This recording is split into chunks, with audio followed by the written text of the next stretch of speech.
Okay. Oops, I forgot I muted myself. Wyatt, you're muted. Okay, so then I'm going to introduce again. Okay, might as well just do the intro again. Let's do it again. Let's go.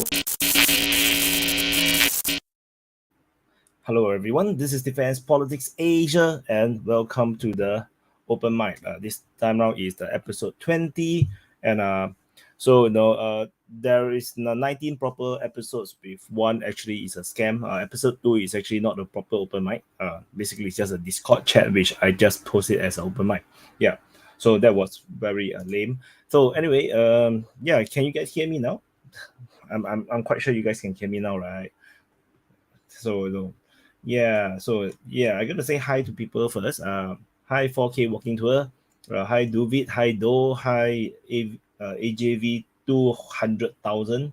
Hi No One. Hi Leon Yen. Hi First YouTube. And hi Daniel Vons Shatton. Jen D Shackle. Vojin Leon Yen Shatton Zakobrush. Wow. So to join the open mic, I will be sharing the link to this online app called StreamYard very soon. So this open mic only is telecast on the open mic channel. As I really want people to subscribe to the open mic channel. And so from time to time it will be a dual stream on the main channel as well. But today it's going to only be the open mic channel. Partly also because I'm a bit sleepy. I'm a bit tired, so I don't want to spend too much energy managing both sides. So let me find my script. I want to copy and paste the this. Okay, the link to join the open mic here is here. Okay, the link to join the open mic is here, and you must have webcam, microphone. You must show your face, and then you can do super chat to force me to put your question on screen. So all your comment on screen, and if it's not inflammatory, most of it I will just put it on. So don't worry about it. So I'm gonna drop the link, and yeah. So let's not chit chat too much nonsense. I'm gonna pin this. Where's oh shit? Where is it? Okay, I'm gonna pin it. Okay, I'm gonna pin it already. So So we're gonna continue to say hi to people. Hi Drew, hi Rick Lee, hi Ugly Toad, hi Mary Ginger. So big breakthrough in Adievka. You mean what? That's what I reported, right? So just update for the Ukraine war. The rumors about the capture of what is that what is the other Vasilivka? Freak, I forgot the name. Let me check the map. It's not Dubrovo Vasilivka. The other one is not. It has been denied by Wagner, by Prigozhin. Prigozhin said that they did not capture the Orikovo Vasilivka. So Prigozhin have made a statement saying that they did not capture it. So you need to on your webcam so that I can put you in. And we have Drew and Do. So yeah, Anthony, do share, do wave to your camera so that okay, cool. Could I take off my camera? Yeah, I can. Okay. Can see you now. Hey, fella. No, hey, you guys. can off your camera. You have to on your camera. Yeah, Anthony. I have a question for you. No. You have to on your camera. If not, I don't want to talk to you. Oh, all right. Sorry. I have a question for you guys. Actually, I'm new to the chat and stuff. I just subscribed to the channel, and I'm wondering when it comes to the whole situation with Russia patrolling. They sent subs right next to California. Should Americans be worried about invasion by Russia on our mainland, because they were patrolling right next to California and the Pacific coast, and and Alaska and stuff. Should we be worried, or is that are people becoming a little bit paranoid? You're I American? think it's paranoia. Yeah. Russia is. I don't think they have the kind of capability to launch another war on the second front. That's the best way to lose any war. Like Germany tried it twice. The first war is not up to them, but the Second World War is up to them. You cannot fight on two fronts. It's not possible. At least not for the Russians. It's like them saying China's gonna attach nukes to its balloons and nuke the US using balloons. Is that level of paranoia? Nobody is gonna attack the US because it's suicide. And nobody that attacks the US will have the support of the international community. So the US would have free reign to just destroy whichever country decides to, So you think Americans are getting crazy over nothing, Drew? It's suicide for any country to attack the country that has the largest military on earth.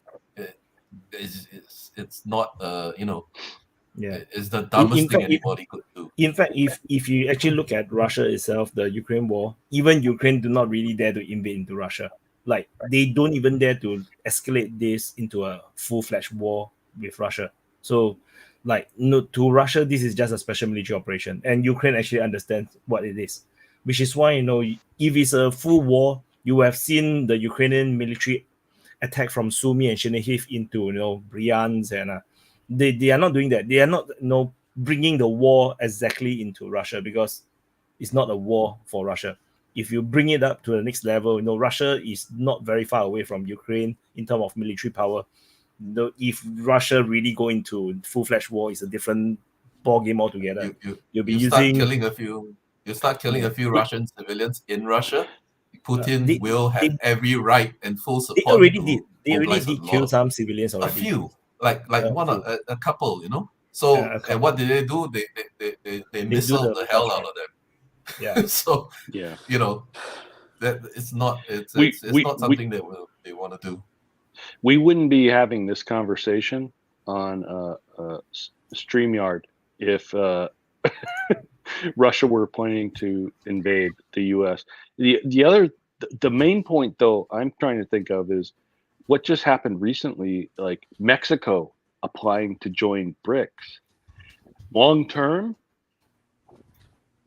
here's the funny thing is the U.S. is going to be in the same position Russia is with Ukraine, but we're going to be in it with Mexico, because at some point you have to defend your interests if you're doing serious development and everything else in Mexico. I fully expect a color revolution in Mexico in the next couple of months. Exactly. Wait a minute. Oh my God. Their government applied to be part of the BRICS thing. Yep. So are they a communist party or something? I'm confused. No. It's not communist. I mean, that's the whole thing with BRICS is look at South Africa, Russia, the people who are involved in BRICS, that you don't have to be communist. And the other thing is wait, none of them are communists. None of them are communists. I know. But China, China on paper, they still give, homage to their founding. So technically, there is a communist party of China. Yeah. The People's Republic of China. Right. And so, but the thing is when it comes to BRICS and all their international organizations, SCO, everything else, they do not make people join, the ideological foundings of China. Mm-hmm. So to me, it's it's not like the UN. Yeah. And the whole thing is, we could have avoided all of this stuff. No one's even paying attention. Everyone's focused on Bakhmut. Oh, there's this one unit in Bakhmut. Oh, how they're at 40% strength. No one's paying attention to the big shit that's happening. Mexico applying to BRICS, that's big. Saudi Iran, Arabia, and Saudi Arabia, that's like even talking. bigger. Good Lord, that's earth shattering. That's an earthquake. Everyone needs to. Hopefully, our panel will discuss this in great detail. Yeah, we can start trading. We are already here. Yeah, the Iran Saudi Arabia deal was like, I was so surprised. No, like I was looking for news articles on it. Huh? Yeah, it just appeared after Xi got his third term confirmed. The next day they announced it. It's like we don't really talk about this. Do you think the split with the American, like the current regime in America, like the president and stuff, and Saudi Arabia has to do a little bit with the Khashoggi situation and them denying that they had anything to do with it? Well, I don't think so. That is quite a that is like a personal thing. It's more of them seeing where where things are going and betting with the what they think will be the winning group, basically. Yeah. Mm-hmm. So yeah, and the thing I want to say about this is the speed at which it happened, because this Wang Yi guy, he was the foreign minister in China, and after the last 5-year plan meeting, he was promoted into this new role that nobody really knew what he was supposed to be doing. And then you see him flying all over the world, and suddenly within a few months, he has done what the diplomats have tried for decades to do, which is to settle the this huge rift between the Muslim countries in Middle East, and he did it in just like that. I know it's really, I don't know, effective and yeah, so it's crazy that they managed to do it. In a normal world, this would be a Nobel Peace Prize winning moment. And what's interesting is, Trump thought in these terms also. Like when the North Korea thing, I know everyone thought it was stupid, where Trump was said, hey, you got prime real estate. You're touching China, Russia, South Korea. You've got this open water. Like in his mind, he could think in those terms, whereas the real estate is very, very important. And he wanted to entice North Korea into something better. The Chinese are fucking doing it. I had a question with this with these deals with Iran and Saudi Arabia. I mean, I've been following it a little bit, so it's just for whoever's following, Drew or Doug. Is it just me, or does it seem like the Western media, the United States, there's almost zero reporting on the impact financial, in the financial news or in the diplomat? I mean, hasn't been. I may have missed it, but it doesn't seem like there's been even the shock of this happening. Oh my God, it's so bad. There's not even a big push out here to tell us how bad it is. It's quiet. No, that should happen. I watched. So, did anyone notice it? Did I miss that, or is that the way it's going? No, to you guys? It wasn't you. No. So I was looking for it, and literally no one was talking about it. But then Al Jazeera came up with a news, talk show format, and then apparently their correspondent asked the White House about it, and the White House was spokesperson was saying that, oh yeah, we welcome this. So I was a bit relieved, because I was thinking, that's not good. They might suddenly just decide to invade exactly Iran or Saudi Arabia just to stop this. Would I be out of line to read that as they're unprepared and completely caught off guard? Yes, I think that was it. But I think a lot of things have been done back channel, and right now, here's the thing: is China is reshuffling the complete world order, while we're all focused on Bakhmut. And Bakhmut is important. Don't get me wrong. I love Bakhmut, and I love all the military stuff, but this is amazing. China is just running through the world and going, okay, everyone's focused on, energy, this, that, and the other. Oh, can we mix fuels? Can we do this? Can we do that? And they're let's friggin' figure out some of the toughest problems that no one has been able to figure out. So the thing is, the world outside of the Western sphere we are already realizing things are changing drastically. The West, the US-led Western world is seemingly collapsing, or at least becoming crazy, and even enemies, like Iran and Saudi suddenly realize, oh, we no longer need to play this, US narrative, this story that US write. We can actually just write our own story, and they just stop because there's no reason to follow through with the okay, now we Saudi have to fight Iran. There is a deal between Saudi and USA because of the petrodollar, and Iran don't really want to play ball with United States and everything, all these things. Then they have to play along with the script. Now it's like, oh, US is going nuts, then let's don't bother. Why try? I think this is how it looks like to me. Like the world is just like, okay, so we can stop playing this US game of like, let's fight each other to the death. Like, when did Saudi Arabia actually fight with Iran per se? Not exactly directly. They're just doing. I thought it was that Iran, that Sunni Shia split, right? Yeah, but the thing is, they're all Muslims ultimately, and they are playing this game like because Saudi Arabia need to placate United States. They have no choice. They have to play the game. But if United States become very weak, then they don't have to play this game. Like, actually, we can all be just Muslims together. We just be happy Muslims together. Yeah, but that's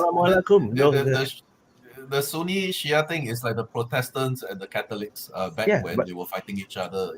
They are all Christians, but they also they kind of hate each other for a while. But there is much more bad blood between Shiite and Sunni than between Catholics and Protestants. Much more. Yes. They're really taken to the heart. So, but I noticed a long time ago that the world started changing since 2008, and the rate of changing is speeding up consistently. Everything is changing. The technology, the societies are changing. I mean, even woke culture is such a rapid change that happened in just the last few years. Everything is unsecure. Even this bank that crashed is just by rumors that it started. Nothing else. No how to say, no proper to crash the bank, right? It's just the rumors that started the withdrawals from the bank, and it crashed it. It shows how much people are in fear and anxiety altogether, that just rumors caused it, right? Well, was it just rumors? I thought there was some like actual Silicon Valley Bank, is it? Yeah, the Silicon Valley Bank. Another bank collapsed first, and then there are four now who are exposed. So it wasn't just rumors. What happened was I think Drew probably knows about this. The whole hold to maturity thing. No, you can. Every bank has the same situation like that. Every bank, right? But every bank, if you run on it, it's gonna collapse. So yeah, right. But right, but the unrealized losses, like on the spreadsheet, you can have unrealized losses, and one of the ways you get around that, and it's kind of like the way they fudge the numbers is saying that we're going to hold all these securities to maturity, so you don't have to say what their fair value is at the time. Does that make sense? That's what every bank does. Yeah. Okay. That's what every bank does. Right, but the problem is that let's say you need liquidity, right? Well, then all of a sudden, then you'd have to sell those assets. So no one can get a really accurate view of what your books are like when you don't have any unrealized. They lost a lot of money trading or something. Or no, they crypto? Say that again. Did they hold a lot of crypto or something? No, I don't think. Well, I don't know if they held a lot of crypto. I think that was the first rumor. It's interesting that they're holding a lot of crypto. Are you guys talking about they were overexposed? Yes. They were overexposed to the commercial retail market, which it took a huge hit because of the coup, and so I don't know if we're even allowed to say that word on YouTube anymore. The thing. So because commercial real estate.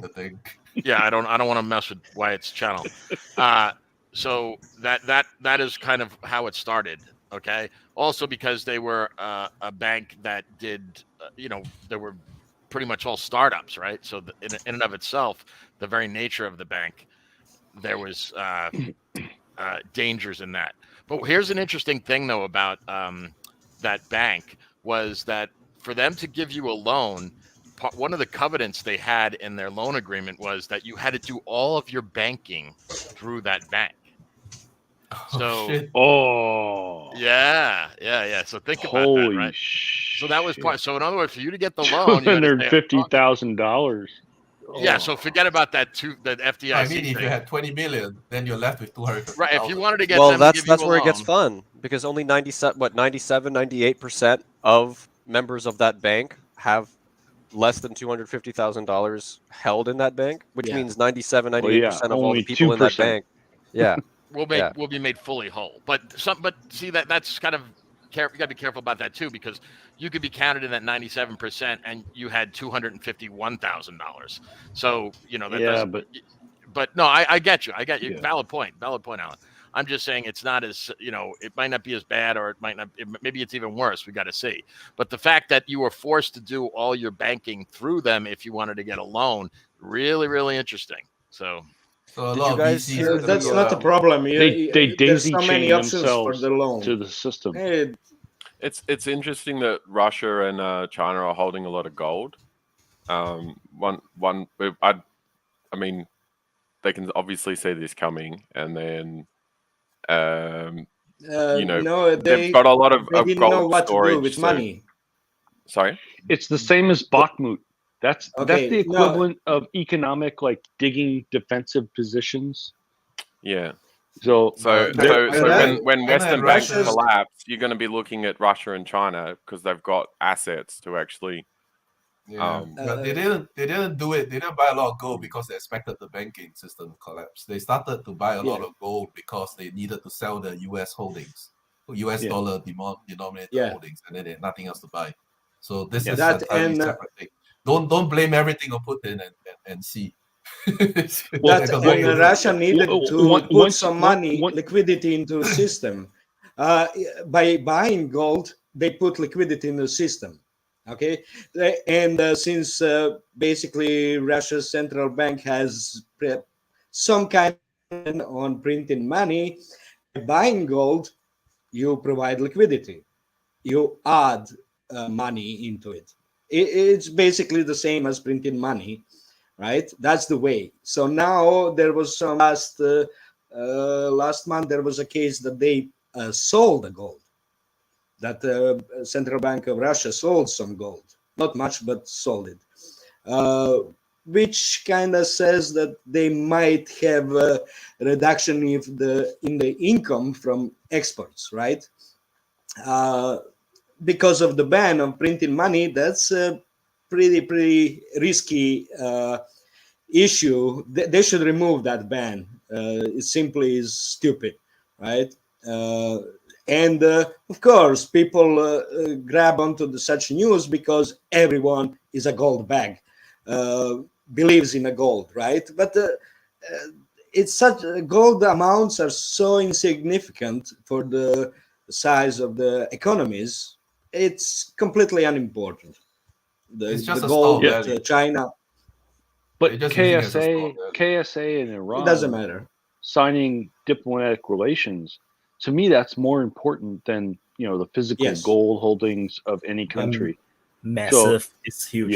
Yeah. I mean, that's why I said this is a big fucking deal. And like in America, no one is talking about it. It's to me, like I'm trying to fathom, the world in 10 years with Iran and Saudi Arabia with the Gulf Cooperation Council and everyone else. Saudi Arabia leads all of that. This was Trump's dream of having, because if you remember the Abraham Accords, it didn't involve Saudi Arabia. They had all these others, and it was a great thing. like getting UAE and all these other countries, but like Saudi Arabia was the one holdout, and he could have done it in his second term, but they held off. And China just like freaking went behind the scenes and did back channel like dealing. China is reshaping the world while everyone's focused on Bakhmut. It's hilarious. Yeah, I think that was a real judo move that China pulled, because I don't think anyone saw that coming right now. Well, what is the Mossad doing right now? They must be like going out of their mind, right? Thinking how we can fuck this up. I mean, Mossad. They got a team of fucking Hebrew monkeys up all night trying to figure out how do we sabotage this flag? I'm sorry, man, I couldn't resist. Yeah, they're planning assassinations and coups, and like, I mean, all I can think of is like China offered, like before they announced this, they had to have everything in place, because that they're going to go after everyone involved, the mullahs, like the whole shebang. Like China had to say, like, look, we're going to have all of this fucking taken care of, and everyone had to buy in. That's the most interesting part of this, is that everyone was able to think that they could get away with this. If U.S. media were talking about such a deal, it will show the collapse of their politics, right? So they don't want to show it, that their soft power is losing ground. Are they going to have to eventually talk about multiple banks going under? Like, there's still no one's talking about that. Well, to be honest, no, about that, we'll know they will tomorrow not go. How well we don't really know it, because it'll tomorrow morning. Or they just switching. They switched deposits to the other bank. So from now the deposits, there were no deposits. They're gone. No, they are. No. What they need to do now is so they still have a lot of loans that owe to the bank by a bunch of customers. So what they need to do now is package all of that and then sell it on. Well, yeah, they have to sell the loans some other bank. I don't see how they're going to do that without the government interfering. That's easily solvable. Central bank can take over the assets, long-term assets, provide liquidity to guarantee everyone all the deposits. And then in meantime, because of the volatility of the market, by the time those assets reach maturity, right, ready to get money, it might recover, right? You never know. So just they'll like have to sell some those cases, assets before they reach maturity, because they're in receivership. if central bank takes it, no. I see what you're saying. The central bank. I seriously doubt the central bank will take it on, because I mean that is just. That's what they did last time. In 2008. That's what they did. They do it again. But people might just totally lose their shit, because people are saying like, look, man, you can't even like get the clean up Palestine, Ohio. You can't even give us $1 billion for that, but you're going to like bail out some other bank of a bunch of like left wing, tranny fags, and you're not going to help us out. Americans are going to get really pissed about this. Because they're why? not. You guys understand? They're not calling it. They will receive their deposits. Why will they get pissed? Who's going to get bailed out? I'm a little bit confused. Where are you getting that people are going to get their deposits back? Where are you getting that from? So basically, once they package all of this and then sell it to, say, JP Morgan, JP Morgan will then have to pay to buy this entire portfolio from them. Then using that money, they can then start repaying on a prorated basis, I guess, to whoever's had money in the bank. So it may or may not be the full amount but it seems to me this bank didn't collapse because all its loans were underperforming. So those are actually very. I also want to say something. I hope you guys know it's not one bank. It's 4 banks. Yeah, but this one is the biggest one. The other 3, I don't know, why did they collapse? I haven't looked into that. Well, probably because of what happened was that when what's it called again? Silicon Valley Bank. When their stock started to crash last week, started to go down. It didn't just, had been going down for days, and then of course it went under. Like I think it was actually the after hours trading on Thursday when it pretty much went to nothing. But what happened was people started to look at all the other banks and started to question their solvency. and that's what happened. It's called contagion. It's fear, right? Yeah. So it's bank, about $50. Two things that drive the shares about $50. Two things that drive the market: fear and greed. Okay, so when people got scared, rightly so, because the Silicon Valley Bank, went into receivership. They're like, oh shit, who could be next? Maybe is this the great financial crisis all over again? So people started to pull their funds out. Okay, then there's a liquidity crisis. Then we got to sell assets, right? Because we got to meet the rumors. The rumors are increasing. There's more and more rumors about this bank, other bank. It's all that's gonna benefit from this is 4 big banks. They're gonna take receivership of those assets. So who's starting this reminds me of how it was before the Fed was founded.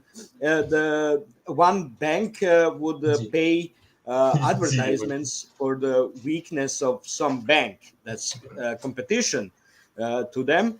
And those rumors from the news will collapse the bank. That's how it kept going before. It was like happening every 20 years. There was a crisis and a bank collapse. Half of the depositors will take the money. Half of them will completely lose all the money. That's how it was before the Fed. And that's why the Fed was central bank is for, to prevent a fire sale of the assets and to prevent losing deposits of those withdrawals, right? Who comes last doesn't have any money, doesn't get any money. So in order to prevent that, that's why the central bank exists. Yeah, but the challenge is it hasn't prevented it. There's been many times where there's been it should have. Well, yeah, we don't live in should land, Well, wait, yeah, that's my question. It should have. When has it? Has it ever worked? Like, and actually. Oh yes, all the time. It saved the deposits, of the people. That's what it does. It's not about saving the bank. It's not so much about saving the bank. It's about saving deposits of the people and corporations that are having the accounts there. That's what it is about. If anyone wants to know what will happen in America, if the GOP or the Democrats come up with a plan to bail out any of these banks after 2008 and all the bullshit, they're screwed. No, but there's no need to bail out any of these banks because these banks didn't collapse because of. They're not going to call them bailouts. They're going to call them backstops. No, they're called backstops. There's no need to bail out any of these because all these banks, they have good loans and assets that will be on-sold to the JP Morgans, the big boys, who will then make the depositors whole, and it will just be a consolidation of the small banks in the big banks. 47 billion. 47 billion consolidation into 4 banks only. Yes. Yeah, but that's all the other happen. challenge. It's not really consolidation of the banking industry in the United States. There's danger to that too. So yes. Yeah. Absolutely. So that's something that the government might not be too keen on.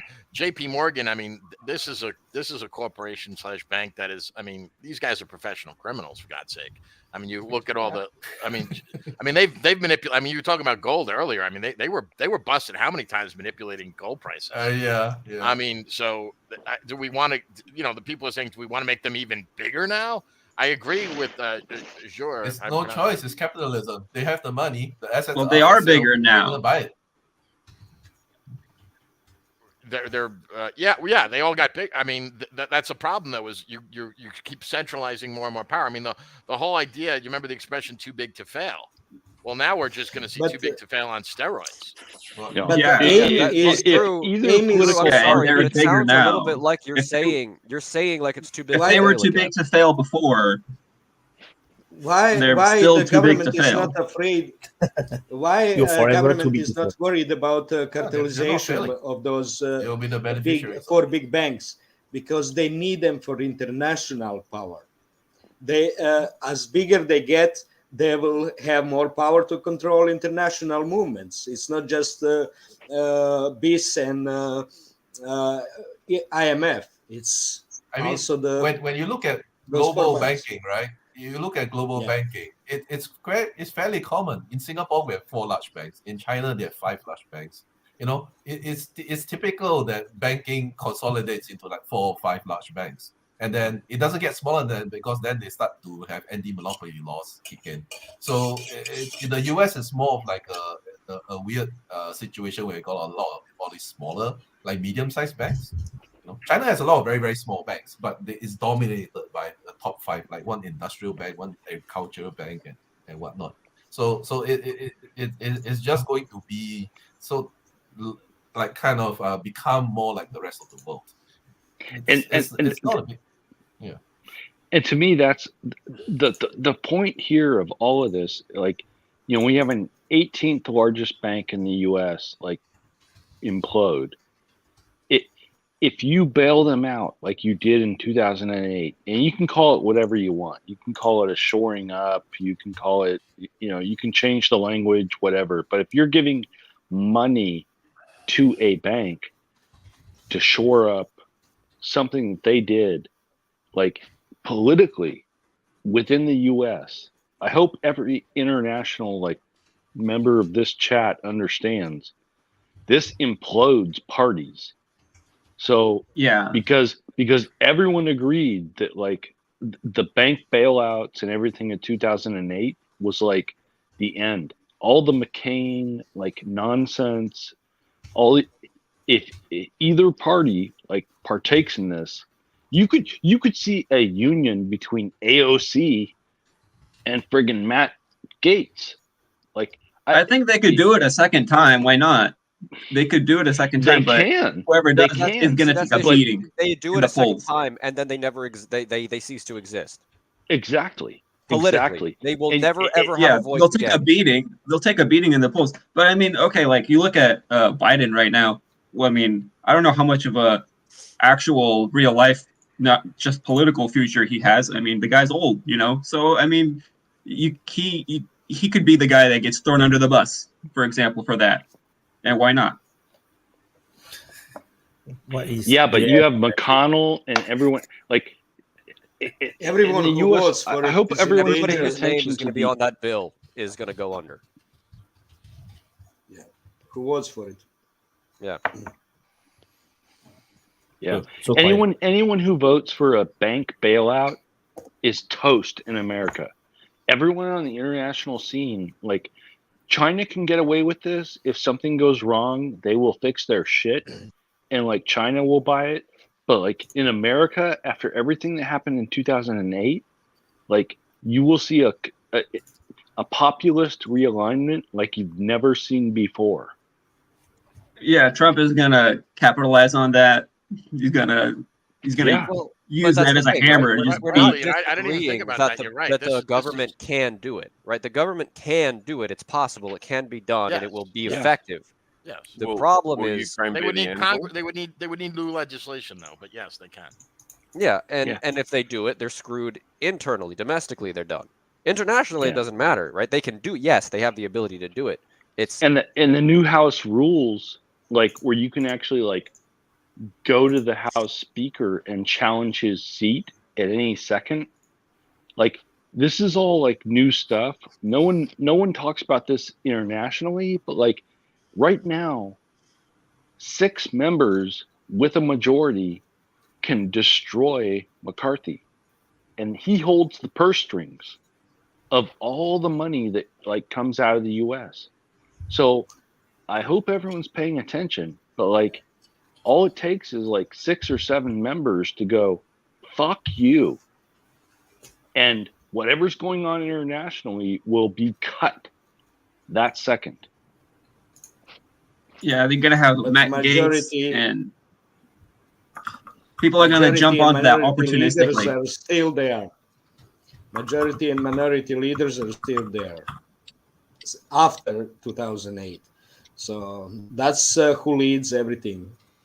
They shuffle them as it doesn't matter because that's what they create politics. They create policies, and others are just falling in line. That's how I see it since 2000. I would say 6. it started going that way. Everything is falling in line behind the majority and minority leaders. What about what happened with Occupy Wall Street? Well, Could we see that again? When you destroy, no, because probably not. When you destroy a movement, it will be reborn in a different form, in more aggressive, more violent. That's what's going to happen. Yeah, I think if anything, it'll come from the right. I think if anything, it'll be like MAGA types. There's no more right and left. Jump on them. There's no more right and left. Yeah. It's all mixed up now. Yeah, it's all mixed up now. To say MAGA types, you're also talking 360. Low-key communists at this point too, man. Like, to say MAGA types, it doesn't make sense anymore. Yeah. There's actually populists then. Yeah. People will jump on that. It's like a pizza at an anime convention. People are going to jump on that. Like political opportunism. It's like, why not? There's going to be somebody else that's going to be like, oh yeah. If you're the populist, you get all the votes. 99% of the time. But soon you're destroyed by media and everything, right? Because populism became a bad word. Yeah, even though it started. Heaven forbid governments listen to the people. Yeah. No, never. No, not possible. Populism might be a bad word for a certain crowd, but I think that a lot of these terms, like populism, even communism, somebody brought up, right? Like that's I think that people are more open to a lot of these things that used to be kind of like ixnayed in political discourse here. So you're going to give an opportunity for people like that. Try to see a definition of populism. It basically that was the name before democracy became main word. It was populism. But there's something that goes on. It's the semantic realignment of words that the media does. So it doesn't matter what what Webster says the dictionary is. It's what the populace says that says the meaning of the word is. Yes. Words take on it's what meaning. It's what people hear when you say the term. You know. Yes. Yeah. Exactly. That's why I said it became a bad word. It was the populist party was actually demanding 100 years ago to prevent banks from calling in loans for any reason. Okay. Yeah, there's a rich American tradition for populism too. I mean, there are American populists that were really started with like the farm, like came from like Midwestern farmers and stuff. Yeah, so I mean, there is a rich tradition. There is a rich tradition there. I mean, you can cast shade on that, but eventually, just the fact that it's a bad word is already going to get people excited. Kind of like the MAGA communism thing, right? People are like, "Oh my goodness, this." But imagine, like, screw these guys, right? They were demanding that to prevent banks from calling in loans without any cause or reason. Okay, that's now normal. No bank will call in loan unless you break a contract, right? And skip payments. Before, it could do it at any time. And it caused, when banks were doing it en masse, it caused the dust bowl. And then they figured it out. Oh, we should stop banks from calling in loans for any reason, right? Because they figured out what happened if you allow that. Are we not coming from the other direction though this time? Because the banks were privatized and the privatized banks screwed things up, and now we're facing a risk from the other direction, where the government could screw things up. Or what do you, Alan? What do you mean? Could you elaborate on that? Yeah. Okay, so I'm kind of looking like really broad, right? In the issues that you guys were covering just now, right? It was a lot of privatized banks were lobbying for less government intervention, but are we not coming at it from the other direction now, where banks want protection for their assets at all times, even if the government has to step on some people's toes? It's a shift. When you're doing good, or you're doing it. I mean, I'm talking about like a bank. Oh, well, I'm doing good. It's all my I did it. When when the bank screws up, somebody else took a loan that didn't deserve it and it fucked us up. So please help us. Okay, that's what it is. This all comes down privatizing to the gains and socializing the losses, yes. right?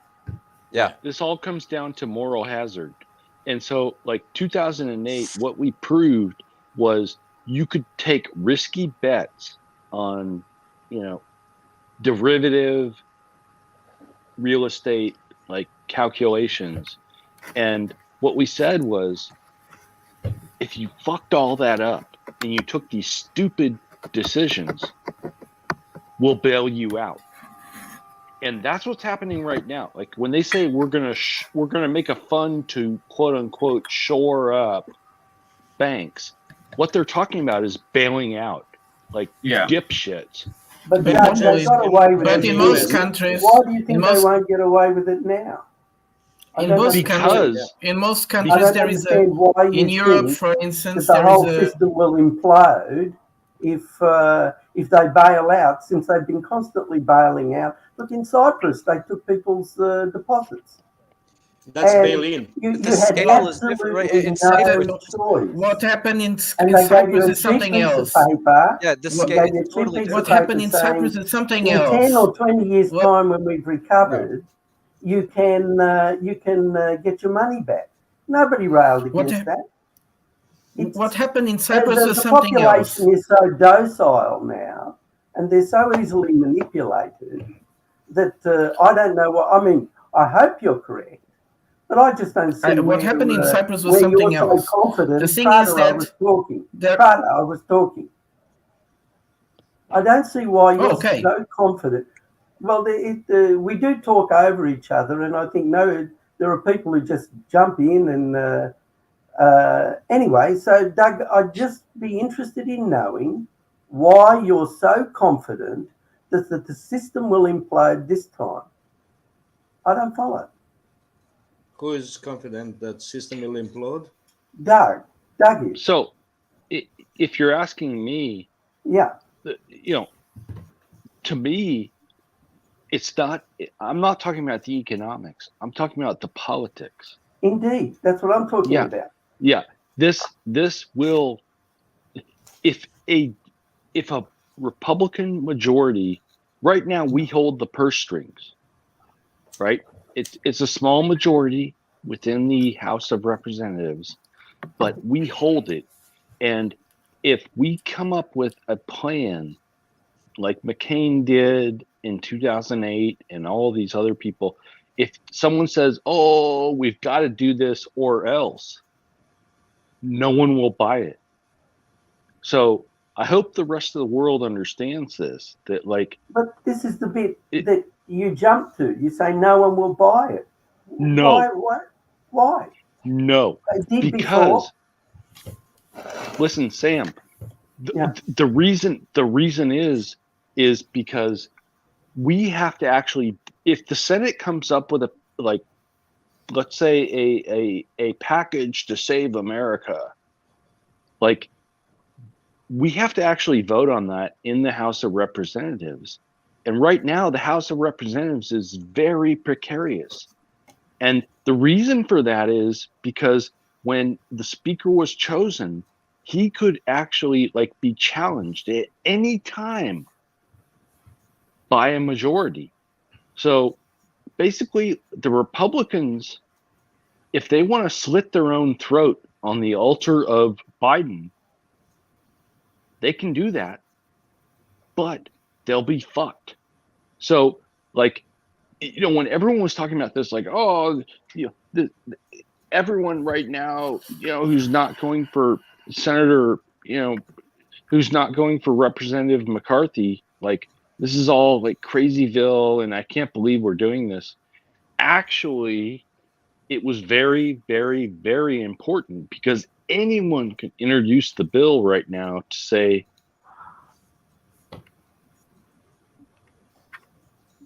right on time. Well, I think what he was going to say is that anyone can challenge McCarthy's speakership.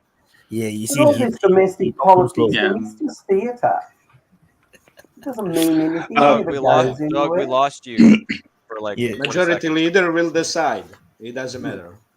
All this But he domestic decides that's what's gonna politics, Republicans versus Democrats, and they're maneuvering this way and they're maneuvering that way.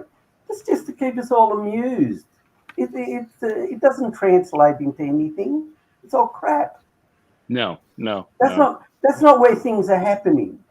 Yeah, Things are either going to happen in Sam, the streets or they're not. Sam, forgive me, but like you're you confident don't. they're going to happen in the streets, and they're not happening in the streets. I was confident during the. Sam, I'll just finish this point, if I may. I was confident that during what was it? I think you mentioned it, Alan. That movement. Occupy Wall Street. Occupy Wall Street. I was confident that things were going to happen there, but they know how to defuse it. Those in power know how to defuse it. I think that's where identity politics was born. It was. I think Because you have FBI in every organization. There wasn't a common goal with that movement. I don't think that we have to put in question the system all the time. Well, the system it works because it has been working all the time. And there are cycle crises, and the cycle crisis of capitalism have been happening for centuries now, especially since we made it more complex. They tend to be shorter time between them, but the system has ways to recover. The crisis from 2008 was horrible, but it was able to recover, and we are still here. Now, what the crisis would be interesting at this moment, what the crisis will be interesting at this moment will be. I didn't. Okay, let me finish, please. Yes. What the crisis would be very interesting at this moment is that because of the topic of the panel, it would change the course of the war. The chaos that would create, especially because we're still trying to recover from the pandemic economical crisis that it created in many southern countries of the global south. This could definitely make the course of the war change, and that could be interesting. But the system where we live, it will have capacity to regenerate and come back. It has happened. It will continue to happen. So what you're describing as the system has the capacity to regenerate and come back is just those who are in control know how to. They've learned. They know how to use the system. They know how to manipulate the system, and they know how to get around. And they know how to probably get around gonna bail out. these problems. They're gonna bail them out, and then around these problems. Capitalism died in. They're gonna bail them out, and then they're gonna have to find a fault person, just fault people. Capitalism I died. was wondering about something. Can I ask Any political system has to have control over the population. When you talk about a bailout, what you're talking about it's part of the mechanism of resuscitating a system that's died. Sam, let Papa talk. That's pretty much what I just wanted to ask. And then we all go away and say, "Oh, look, the system works," because they took all your money. He complains about they resuscitated the dead institutions, and they say, "Oh, look, the system works." It doesn't Sam, work. can I ask you a question, please? That's what China does all the time. That's Sam, what China does all the time. Is it okay? Yeah, it keeps going for 40 years. It's not a problem. Am I too loud, Alan? Sam, talking about JS. JS had a question. Oh, sorry. Yeah. Sorry, Sam. I just want to know. So, how do you see the current financial thing playing out, and do you think that it'll have any spillover into the geopolitics of the war, or do you think no, none of that matters? I mean, are you totally like nihilistic about it? Like, it doesn't matter. I think it could matter. What I'm saying is to be confident, this system will, this is going to totally change everything. I just don't see why you're so confident about that. It hasn't before. It hasn't done so repeatedly. So why we're so confident it's going to do it this time, I just don't see why that's so. Who was it? It was Einstein who was saying, you do the exact same things all the time, but somehow this time you expect a different result. That's mad. The definition of insanity is do the same thing over and over again, expecting a different result. Yeah, something like that. Yeah, like when you get sick, Sam, I'll admit that I don't know what's going to happen. I totally don't know. I'm just pointing out possibilities. I'm agnostic on the future because I don't have a crystal ball. I'm just looking at what the current reality is, and I'm trying to make predictions and gain insight from people. That's one of the reasons I'm on panels like this, is to get insights from people like you and Doug and Alan and all, everybody on here, Prada, all these different people, and try to better understand what's happening now and to see if what the possible contagion is, because there will be contagion. Now, how that will play out, I do not know, but I'm certain that there's something will happen. You can know the future by looking into the past. People and the states keep repeating the same thing over and over, doing the same decisions whenever it comes to it. So what happened in the past, it will happen now again. Tarif wanted to say something. No. Tarif wants to speak. He's trying to speak for a long time now. Let's give him a voice. Go on, Tarif. Thanks a lot, Prada. And thanks for the lovely insight, Sam. You've been very, very, very stimulating to this conversation. But I just want to offer some insight from the global south, if I may. And the way I am looking at it is like this Monday that we're about to step into is going to be a historic Monday. We might have stumbled into a financial conundrum that might shape the fate of the Ukraine war. And it might have a really, really sudden and rapid shift in the overall tone and the momentum of the war. Not because the financial system is connected with the war, it obviously is, right? But the dollar-based economy is more than capable of funding a protracted conflict in Russia. What I do find interesting is the fact that right now, it's not in the minds of anybody in the West. Everybody is thinking about their savings in the bank in some way or another. And the events that took place throughout the previous week has only, I would say, bubbled during the weekend. Like people, working class people, or not just the tech industry, but beyond, are going to start like examining how safe their small banks are, and how safe the medium-sized banks are. And you just need that perfect, I would say, that perfect storm to like trigger that like chain of events where you have a bank run that is completely uncontrollable. That is always a possibility. And in economic cycles, we can always look through history and we can always anticipate a repeat of events as they've unfolded in the past. But honestly, right now we are at the perfect trifecta of storms. The US economy itself is no longer a manufacturing economy like it used to be in the previous century, right? So we are looking at almost like maybe 2 to 3 decades of the US economy running on God mode, basically. Print unlimited money without any consequences. And the fact that it worked so long, like every time we've had a financial crisis, the economists have only kicked the can down the road for the next guy to handle. We have seen, after a long time, like a Fed taking a stance which is contrary to how the US economy has operated. Okay, they are like stubbornly hiking rates. They haven't even peaked yet. They will still keep hiking rates, despite the fact that you have visible sections of the economy already starting to fail. And despite the fact that this will have a very, very, very difficult to predict chain of events. I mean, we are seeing unemployment. Unemployment leads to housing shortages. Housing shortages leads to homelessness, and then drugs, and increased crime. And you, like my American friends here on the panel, you can tell me a lot more about, how the crime scene has changed in America in the last like 3 to 4 years. Yeah, you can talk to me about that, Tarif. I can tell you all about it. But hold on, Jordan, you had actually something to say. I saw you disagreeing with something he mentioned. Yes, talking about printing like crazy, I noticed printing money by US only when they send cash to Iraq, to Afghanistan. That's by pallets, right? They fill the pallets and send to Iraq or Afghanistan or Syria. Well, in Syria they used Bitcoin. So because it doesn't mean they printed it means liquidity.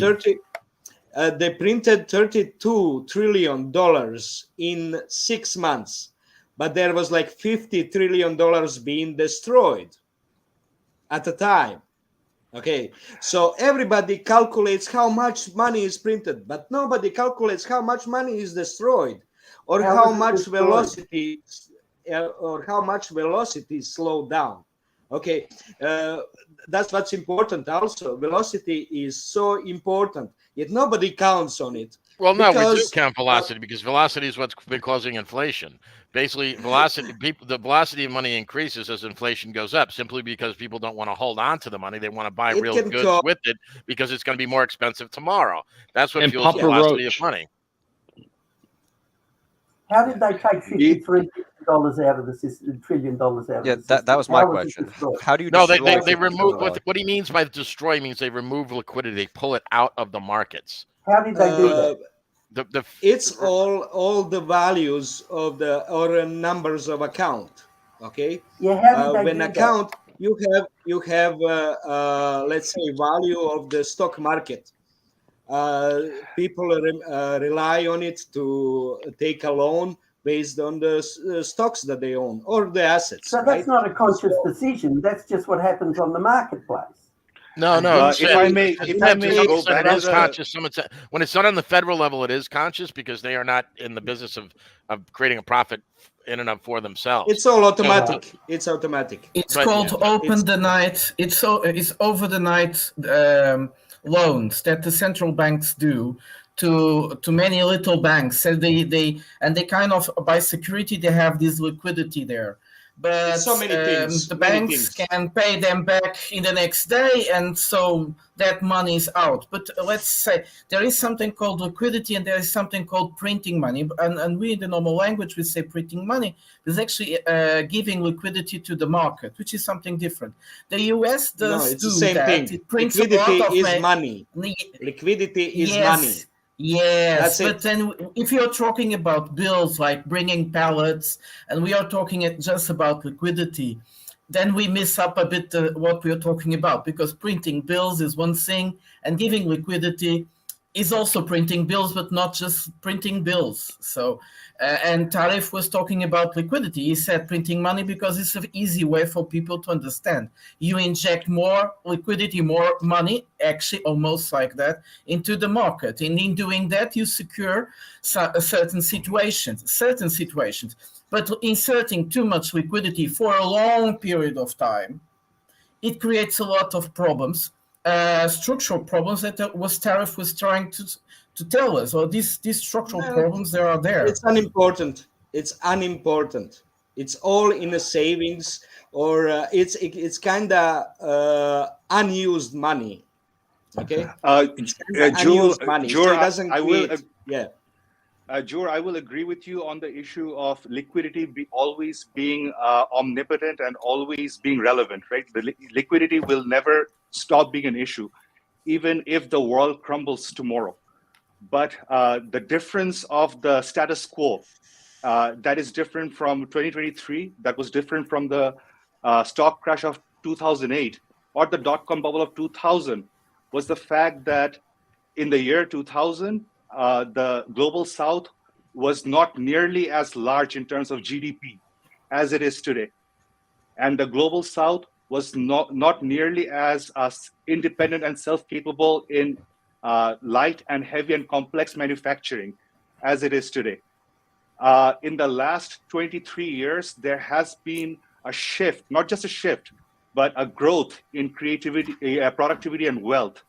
But the global south right now has the kind of wealth that can, in theory, function even if it is entirely sanctioned out of the euro-dollar-based banking system. And how is this being enabled? By this war, by the cycle of sanctions that West has enabled. One of the fundamentals of human history and wars of civilization is when we sanction each other as communities, as societies, we just adapt to the status quo. We'll learn to survive without depending on the other community. It has only expedited and multiplied over the centuries, but those fundamentals are very difficult to take away. If I may offer you an example, North Korea has survived 3 dynasties despite the nation being sanctioned. Yes, we can debate over state sponsorship by higher powers, but nevertheless, it has endured. We are looking at Afghanistan that has been in a state of rubble, arguably, since the 80s. And I think historians and economists will debate over how much has been spent in Afghanistan and to what end has been achieved. But it won't change the fact that people in Afghanistan as a community will survive in a very poor state, of course, but they will endure. If you let liquidity apart, and we were talking about solvency, doesn't it change a bit the picture? Because we don't have a liquidity problem, we have a problem of solvency. Yeah, but aren't they linked though, Prada? You can't talk about one without the other, because if you take away liquidity, then there's a challenge, because someone can become insolvent as soon as if there's a run on a bank, right? A bank can be totally solvent, right? We have a lot of liquidity now.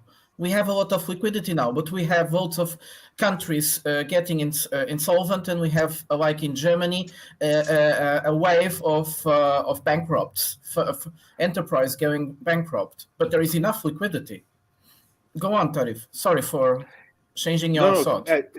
Thank you for your addition. That was a lovely addition. But the interesting thing is we are back at a recalibration of the global economy as it may be back in the Soviet Union days, where we are looking at a block of nations that through maybe not choice, but maybe through the grand accident of human civilization, have been thrown out of the Western political system.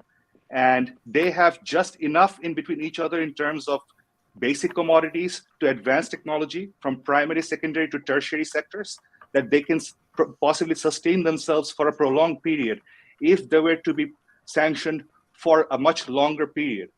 So when you sustain such a larger block of countries separate from you for an extended period of time, you are enabling them to use their own resources to try and sustain each other and overcome differences that may seem superfluous.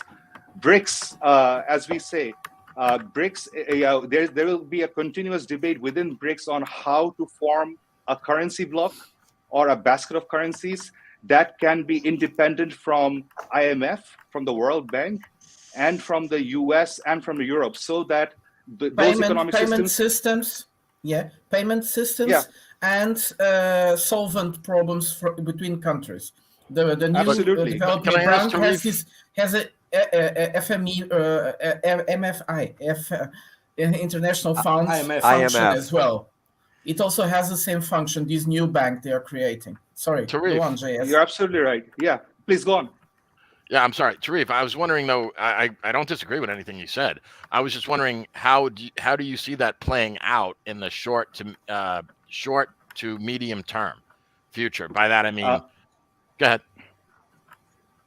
Thank you for that question. And I'll be honest with you all. I've listened to all of you, and every single one of you are saying something that's plausible, even if you disagree with each other, because we truly are in uncharted waters right now.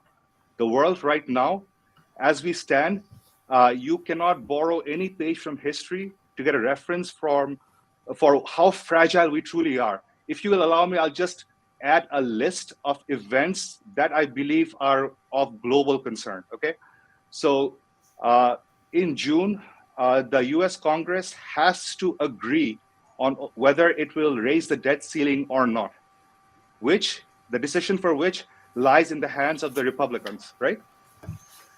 And the Republicans have, well, we have seen in the past, whether you're a Republican or a Democrat, the debt ceiling does get raised.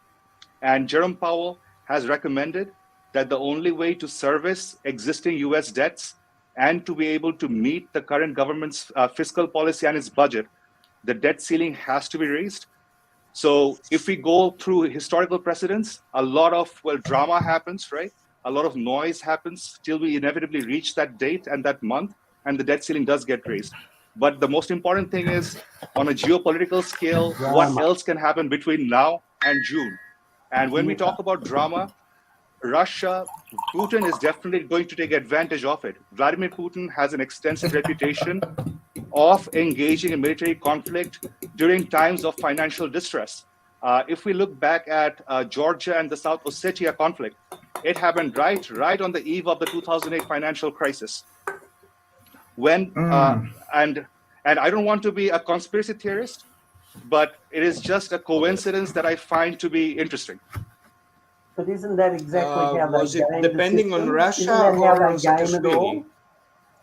They game it I mean, that's a lovely question, Jor. That's a very lovely question because, of course, Saakashvili is a very, very important player in this drama. But nevertheless, and started the war actually. Yeah, you're absolutely exactly. right. That's the point. Russia didn't start the war. No, in Georgia. Russia. You're absolutely right that Russia didn't start the war. But when we look at a geopolitical drama, we are only talking about it goes along. Yes. We're talking about creating narratives very successfully, right? You're muted, Doug. And what I'm trying to suggest is maybe the global financial crisis was just important enough in the infosphere, where that war was that war is something that just slipped under the radar and was never really taken very seriously because the public appetite for it did not exist. It lasted only 5 days. That's the reason. It lasted only 5 days. And it was a successful operation. It was a blitzkrieg as it was planned, as it was designed, right? But the more important thing is happen while the economic system are collapsing are very coincidental, don't you think? Aren't they there to distract us? Don't they say, "Oh, look over there, look over there"? Yes. So I think I figured it out. Forget the fact that your deposits are at risk and that the whole economic system is imploding. We got to all pull together and we got to fight for our values against Russia or whatever it is. Sam, that's a really good point. A very, very is this interesting. too loud? Am I too loud? No, you're good. Sam raises a very interesting proposition, and the only way that Biden is reelected is if we get into a major war. I hope everyone here understands that. No, I don't understand that. No, Biden to be elected, he need to be. Let Doug explain. The exact same thing has made for his first election. Make the death rise from their tombstone and vote for him again. Doug was making a point. Doug was making a point. Yeah, you're in France. I just want to make 2 points, right? The dead are rising again. Vote for Biden, yes. But I can tell you right now that if Americans pay for an economic bailout of banks, etc., like Trump, and the other thing is like in the middle of all this economic turmoil, if everyone is saying, "Oh, we need to put more, the 14th package on Russia will really crush them. This is what we all need to like." Anyone, you can't win the Republican primary, and then when it's between Trump and Biden, Trump wins. I hope everyone knows that. I don't think Biden will go for re-election anymore. I believe he's going for re-election. He needs to announce very, very quickly because. Yeah, should. I think they will use I believe that artificial intelligence image of Biden because he only wanted to save his son in 2024. Yeah. RL, I think they've been doing that for a long time. He only wanted to save his son. Okay. He only I have a wanted to theory save his son that from the they jail. want Biden to literally die on the job so that Kamala Harris can take over as the president. And that's God, that would be Jesus. That would be the end of civilization as we know it if you had Kamala Harris the president. Do you know how I see Kamala Harris? She doesn't know black. Do you know how I see her? We are in. Oh my God. Do you know how I see Kamala Harris? She's looking for words to lie. Right. Okay. She's not used to it. That sounds like a lot of words to just say she's a liar or she's a politician. No. She's not. Hey, Jordan, how do you tell a politician is lying? Do you know how you tell a politician is lying? She's a professional liar. It's not true. It's not true. I find The that lips are all moving. of them A liar, say, and she's used to be a okay, liar. Because when she was in California, she was a prosecutor. And she was Exactly. That's used right. to lie Yeah. to put people in Yeah. jail for There's a just history. marijuana. For about 10 years in jail for marijuana and lying about proof. So to be sure to put the guys in jail, in prison. I mean, she's a professional liar. Look at the primaries. How I she lied find during the She's primaries. used to lie. every politician tells the truth. Every politician tells the truth. He's just using the words that we are not accustomed to, that we don't recognize as they really. I'm sorry. They use code words, and what does it mean in the situation? That means you're I lying. can see them what they say. That means they're Basically, lying. they want to hide. Even if They you want use to coding hide. words, it's lying. I'm sorry, that's lying. Yes. Okay, yes. it's like this. But Look, that's like saying I didn't murder him. What does that mean? It doesn't matter, but I understand what it means. That's still depending lying. what murder right? means. I killed him. Do you remember Draghi? I did not. Do Depending you what remember murder Draghi saying, Draghi saved the monetary crisis from 2011 by saying to the public, I will do everything to resolve this problem. And he just had to say this phrase, and everybody believed, and problems went away. That's the old way. I mean, Roosevelt did exactly the same thing. There was a run on the banks. What does he do? And they'll do it this time. He shut the bank. He shut the market down. He shut the banks down, and he did nothing. And 2 or 3 days later, he said, "Look, we fixed it all up, and now you can all safely put your money back in the bank, or safely leave your money back in the bank." It's about confidence, right? And that's what he did. Yes. But he didn't actually do anything. He just used his words. That's what's going to happen on Monday. Almost nothing. I reckon that and by Tuesday, there will be no news they'll about. shut the banks down, and then in bank. a few days' time, they'll say. But in 2008, they did the same thing with what they call these toxic derivatives. Oh, look, we've put a circle around them, and we've insulated them. They can't affect the rest of the system. We'll work out something to do with them in time. In the meantime, they'll just sit there, and the rest of the system can go on. They did nothing.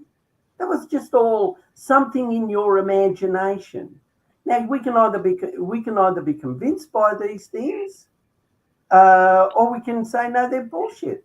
They're not really fixing the system or fixing us long term. There are no long term. It's about stop and panic. Sorry. It's about stop and panic. That's all about. It's about to stop the panic. Stopping panic. In the market. Draghi said, I understand. Yes. I understand, Draghi but said, it doesn't mean they do anything. Whatever it takes, and it worked. Yeah, it worked. Basically, it worked for them. It worked for them. It didn't change the fundamental problem that's how the system works. Yes, that's how and the you're system happy works. with the system, and I'm not happy with the system because it doesn't work. That could be for also us. true, but we are not. It doesn't we are work not living for us, in a it works parallel for them. reality. You see, this is It the could way have been much worse. Oh look, capitalism It could have been much worse. Capitalism just imploded. J'aime les quêtes de Rhône. Yeah, capitalism just imploded. We've injected a lot of money with bailouts. Oh, it's your money. Ultimately, you have to pay for it. Oh, look, capitalism works. No, it's printed and they money. do this every 10 years, every 15 it's printed years. money. Because It's not. capitalism It's not taxpayers' money. Regularly collapse. It just does. Little parenthesis. It's the way the system works. A little parenthesis. There is a bank, a Silicon Valley Bank, who just crashed. Yeah, that's what we were talking about that earlier. Exactly. That's what this whole And I've heard that lot of wine industries of California. Where I think there's only one way that you're going to get the system to change, where people will actually get up but and you know and, what? and do I something. have a big question about that. There's one way of doing it. You take the mobile phones off the millennials. Does That's Elon Musk never gonna has happen. Tesla? The system will just explode. Have an opportunity. Is there a Tesla's account in Silicon Valley Bank? That's my big question, because they treat Elon Musk as enemy. Really, because he didn't allow FBI. He didn't. Now are you watching these questions about Matt Taibbi about Twitter files? It's and they are asking hate him now, and they are going for the banks that helped Elon Musk. Exactly, they have been talking about it. That's what I mean. That's what I'm thinking. thinking. I gotta speak to that about when you go after a corporation like Tesla. This is how it gets really, really dangerous, right? You got to understand that all the pension funds in the United States and possibly around the world, guess what they own stock in? Tesla, right? So if all these funds, all these people own stock in Tesla, you go after Elon Musk, you crash Tesla stock, then all of a sudden all these pension funds become insolvent. Then what happens? You stop paying these people's checks. If they stop, you do get riots on the streets. Trust me. But that's double-sided, because it's not just if you crash Tesla, it's if the banks go insolvent where the money is stored, then the money itself just doesn't exist anymore, right? And yes, governments can, backstop that money, but it's not everyone's going to get it, and it's not going to be equally divided. The same issue we're facing. Well, with the FDIC though, everybody with $250,000 or less will be made whole. That's federal law, right? So that's one of the ways how money gets destroyed. Imagine companies who have more than that, and now suddenly those companies are all insolvent. Now, if those companies are all, it can very quickly turn into a chain reaction. There you go. There you go. I agree. It's not just the money disappears; it's the money that belongs to the companies that fuel the economy disappears. And if that money's gone, these companies can't do their job. They go bankrupt. They lay people off, and and then it spirals. Right? It's kind of like the whole thing about Flint, Michigan. They closed down the auto plant. Then all of a sudden, because there's no jobs and the housing crisis happens in that city. Then the restaurants close, and then before you know it, you have a dead city. So that's one of the ways. That's one of the ways how money is destroyed. Pension funds thinking they have the money, they have their future. Suddenly, there is no money. Okay. So what happens? And that's how Jerome Powell wants to bring inflation down to 2%. That's the goal, a cascading chain of unemployment and homelessness and bankruptcies. That's the goal. So when you Tariff, let's translate that into modern English. Jerome Powell, want to create unimaginable suffering for the average man so that the number on that screen can go down. That's basically what he's saying. Yeah, but the other alternative is, Alan, this is people, I get frustrated with this, though, about people don't understand that inflation is a monetary phenomenon, not a physical one. No. Okay? No, it's not. Let me just finish my point, please. That's Austrian school idiocy. That's Austrian I don't care if it's Austrian or not. Okay, guys, let's make a deal. We don't deny other people's ideas. We can say the other people are there, but not deny. That's what everyone believes. That's what everyone believes. But it's not true. All right, here's my argument, Jordan. You don't have to believe it. Just hear my argument. Okay, so basically, I see this as a binary choice. You either have runaway inflation, or you have a recession/depression. Those are your two options. That's it. And the Federal Reserve, their tools to fight inflation, basically all they have is increasing interest rates and removing liquidity. That's basically all that they have. Now, does someone disagree with me on that? Someone say they have something else they can do? Because I don't know about it. I prefer to rephrase it. I prefer to rephrase it. What the West has decided to do to combat inflation is to destroy the demand. Destroying demand is making everybody poorer.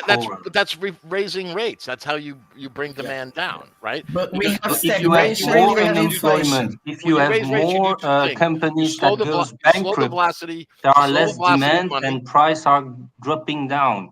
That's the way they think they will manage to diminish inflation.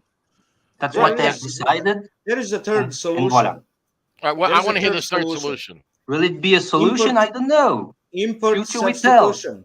Will Western countries will be able to sustain such destroyed societies with so much poor people, with so much inequality? I don't know. That's their business. but they decided to do it that way. And we Import will see the result. substitution is a third way. Import substitution is a third way. But for importing things, you need to print money if you don't export anything. Like European countries, like United States. And if you print more, you get your currency losing its value. Come on. And if your currency lose values, then you don't fight the inflation. Come on. Yes, but we have another problem. We have stagnation and we have inflation, stagflation. That's why it is so hard to deal with the problem. We don't have traditional recepts. We don't have traditional medicine for these situations, because if you bring a bit of one, you destroy the other. So if you higher the inflation, the interest rates, what happens? No, so we are in a situation where the cure makes worse than the makes the problem worse. Yes, exactly.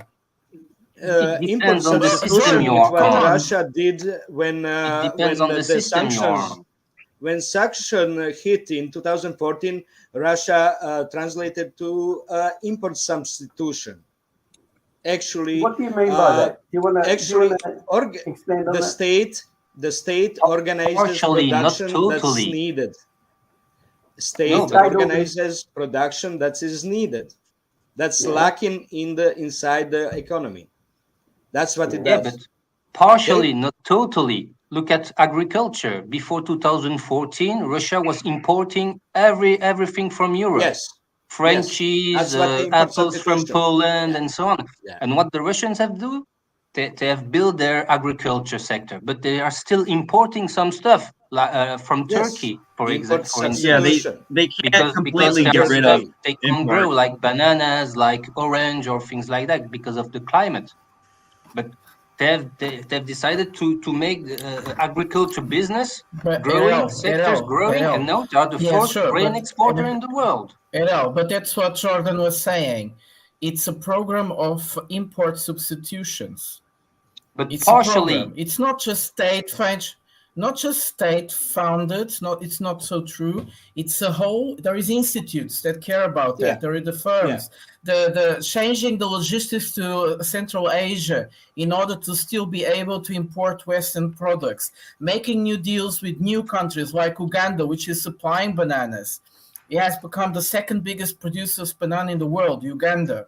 Another system. So, also the express pushed express, which is like a fridge wagon that they use through all the trains that go through Central Asia, and producers can go there, put their products inside, and then bring vegetables until Moscow in 1-2 days. For instance, it's a great project that it's advancing because it was a success, and it's bringing better living conditions for people in Central Asia, or poor people. But that's not an option that's available when the system is politically you're confronted immediately with the system that is collapsing around. Politically is not available. You've only got a few days to act. But you miss the only point. Politically is not available. Economically, it is available, but politically is not. But not instantaneously, like you're suggesting. If you're in the middle of a crash, you can't say, "Oh, well, I'm going to organise things so in 2 or 3 years' time we get more bananas from Uganda." I mean, how's that going to work? And it's just bananas. I mean, it's not crucial. All monetary it's not policy crucial. has a lag. So I don't it disagree already with is you, working. There's always a lag, no matter what you do. There's always this lag time. Yes. Like that was the whole thing. Like So Jerome what are Powell they was going to getting do in the next 5 days if this collapse, if the contagion that you were talking about, JS, starts spreading? What are the options that are available to stop it? Shut down the system. That's the number one way. Well, or they could for a few days. Yeah, for a few days they do that. Yeah, for a few days, and they come out and they say we fixed it. What if after they say we fixed it, people are saying, "Nah, I don't believe you fixed it because I don't have a job." Sam, I'm so sorry. This has happened before. We know how it precisely works. It. Why are you expecting it to change? The world because always they know they're under sanctions by the West. So I can put into context. You see, economics, right? If you look at the economics 100 years ago, it's totally different from what it is today. and then another 100 years before that is still totally it's even all the more same. different. It's all the same. It's I mean, just the excuse. The principle Excuse of not to business do is it. still the principle same. of Needed economics to is be the same, done. but the world is different. So the Yeah, way the how world we is deal with different, the but economic the problem way is business different. is done is the same. I mean, I have something, you have something, we can Correct. exchange it No, or use yeah. a money Yes, to yes, yes, yes. exchange it. But The economic system is different. I'm No, talking about the economic. That Economics itself is the same. story. The system Of is course, different. there's a For example, development of money throughout. Fed has different policy tools. Banks Correct. do differently. Everything is different, but basics are the Correct. same consistently Correct. for last 5,000 years. So what happened is that the You situation now is very complicated because of a lot of leverages.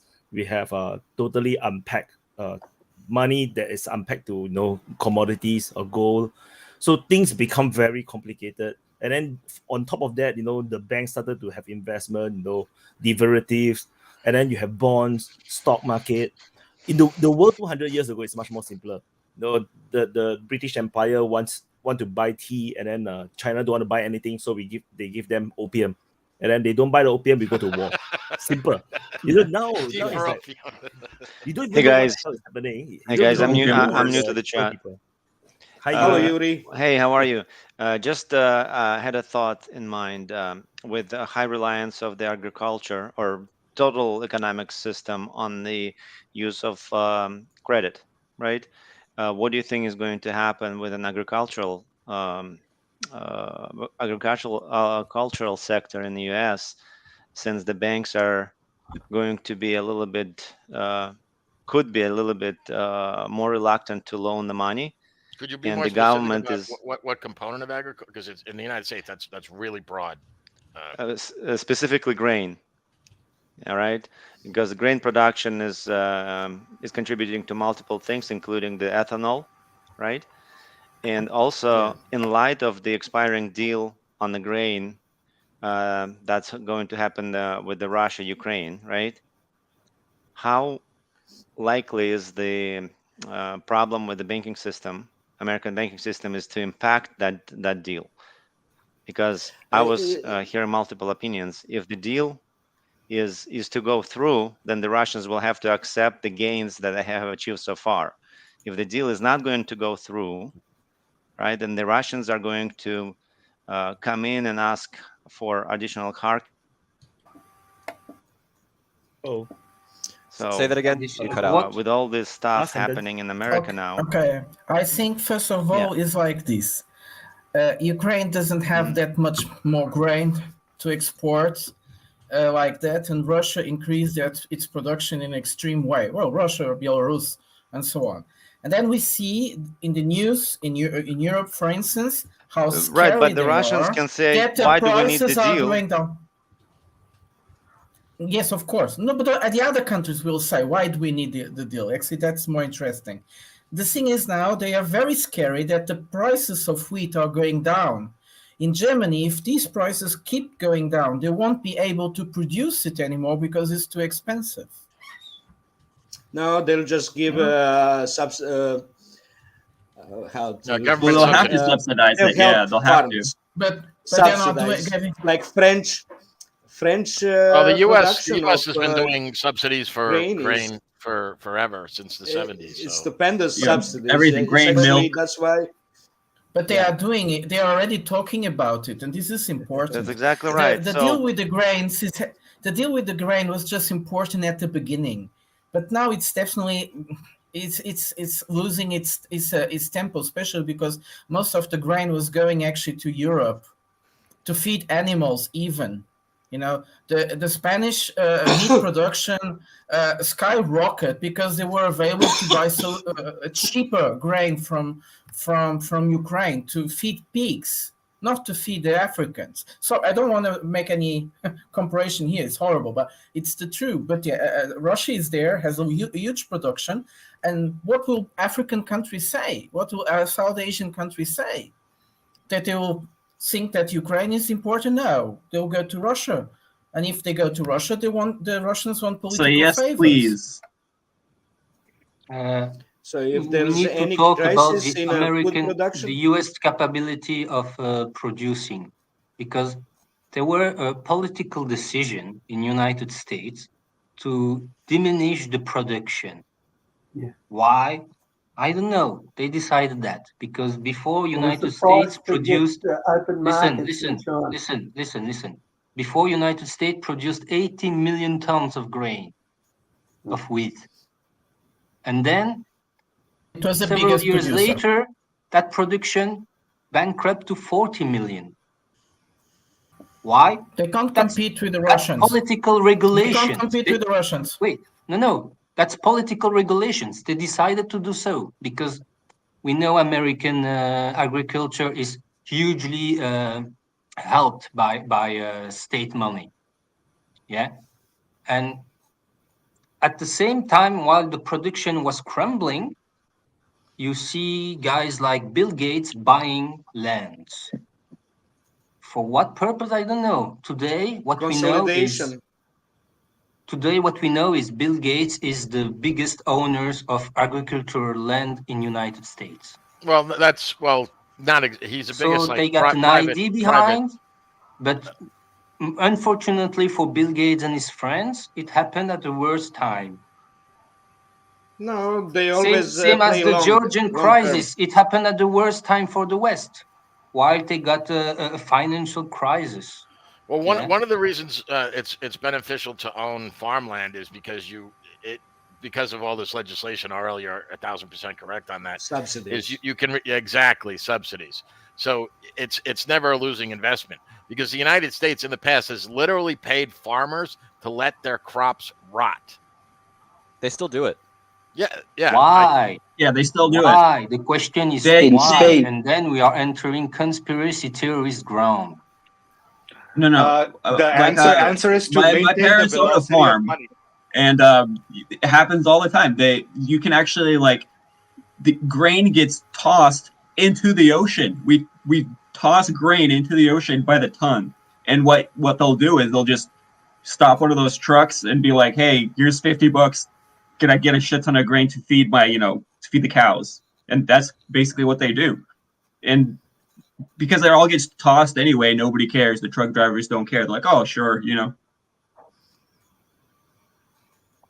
I'm not so sure because one of the goals of United States, besides being the #1 in military technology for military and stuff like that, it was to control the food, world. right? Of course. It was to feed the world. Because when you feed the world, you take the world by the balls. Yeah, because they actually want to. But if controlling the supply, you can control grain production. And they want to own the grain production and to destroy every other country grain production. They want, let's say, if Colombia has bananas, they will force them to do only bananas. If Indonesia has coconut oil, they will just force them to do only coconut oil, no grain production, no rice production. Yeah, that's only one specific. Those farmers that used to grow the actual staples ended up they're gone. Now what do they grow? They're cocaine. Yeah, that's what US wants. Cocaine and coffee. Own the grain production for the world while importing all the that's why fruits. That's why so it all gets subsidized though.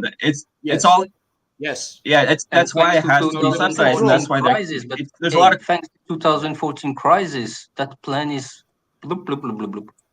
Because now Russia is the fourth. I don't know, man. Exporter of you grain. Still see those grain trucks. You still see those grain trucks. They still get dumped.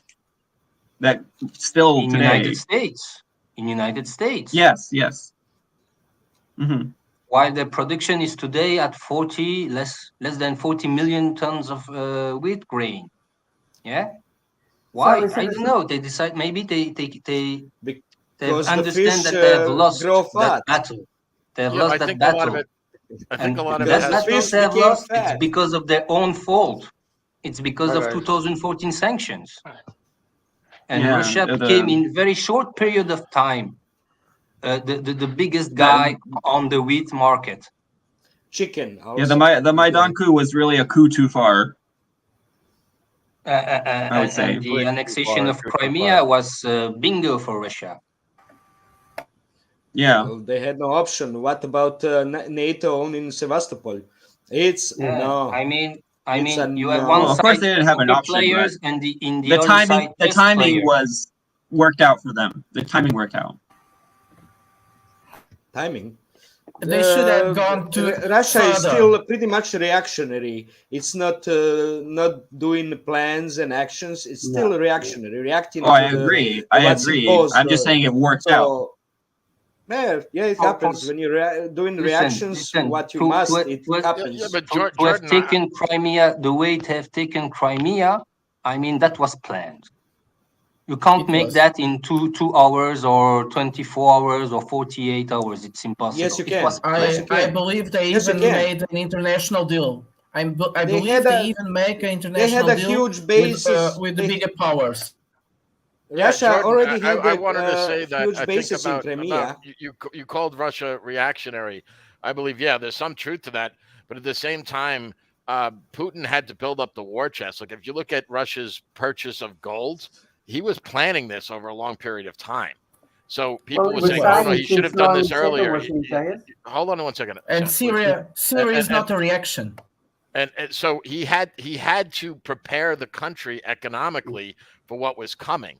If he acted too soon, before he had properly taken measures to insulate his country from the reaction from the West, things could have collapsed. He didn't want, and Putin's biggest fear, if you listen to the man speak, was what happened in the 1990s, the economic the economic collapse of what happened in Russia. He wants to avoid that at all costs. That's what he hates the most. Yeah, he talks about how the Soviet Union, the worst thing that happened to it was the collapse of the Soviet Union. He wasn't referring to the lack of them controlling all those countries. He was referring to the rape of Russia by the West because they were under the boot economically. Right. I think of the West. I think what Putin did was when he appointed Mishustin as his prime minister, right? I think that's they were already planning this from the get-go because they probably could see that the economy is going to be the Achilles heel. That's what the West is going to go for, and so they started shoring up way in advance. I don't remember when Mishustin was appointed, but he was a competent bureaucrat type. Bradley, he was planning for the contingency. It's a bit different. He was sort of all right. Well, he's been warning the Americans and the EU that if you push this Ukraine in the NATO thing, we're not going to tolerate it. Now, he prepared for the contingency that those things were going to happen. He prepared for the contingency that Georgia was going to happen. He could see there was going to be a war. He could see there was going to be a war, and so that there might be, but it wasn't a war that he was planning for. He was hoping that it wouldn't come along. But when it did, he was ready to move. I think. When he did, then it turns out the economy was a lot stronger and in a lot different position than most people figured. But it was clear that America and NATO weren't going to listen. They weren't interested. Thanks to import substitution. Whatever concerns the Russians were going on about Ukraine joining NATO. If Ukraine joined NATO, that's what Putin says. Putin Putin apologized. Like there was it's logical. It makes perfect sense. I find it very interesting what you're saying, especially because there were a few weeks of chaos after the invasion. There was a few weeks of chaos. The ruble went really down, and I think that was a perfect move because all the Westerns tried to bring their money out, and they lost loads of money. They lost probably almost 60% of their money. Yeah, and then suddenly everything stabilized. It was all prepared. It's quite interesting. It was all prepared. Yeah, we snatched half their foreign currency reserves, right? The dollar between dollars and euros, it was like 50% of Russia's foreign currency reserves. It just I think that they had to. Connection to it. It wasn't snatched. They just prevented access to it. That's what means disconnecting from the SWIFT. When I say snatched from them, like the money. Right. Yeah, money is still there in account and nobody can touch it. It's because the SWIFT is automatic. SWIFT is automatic system.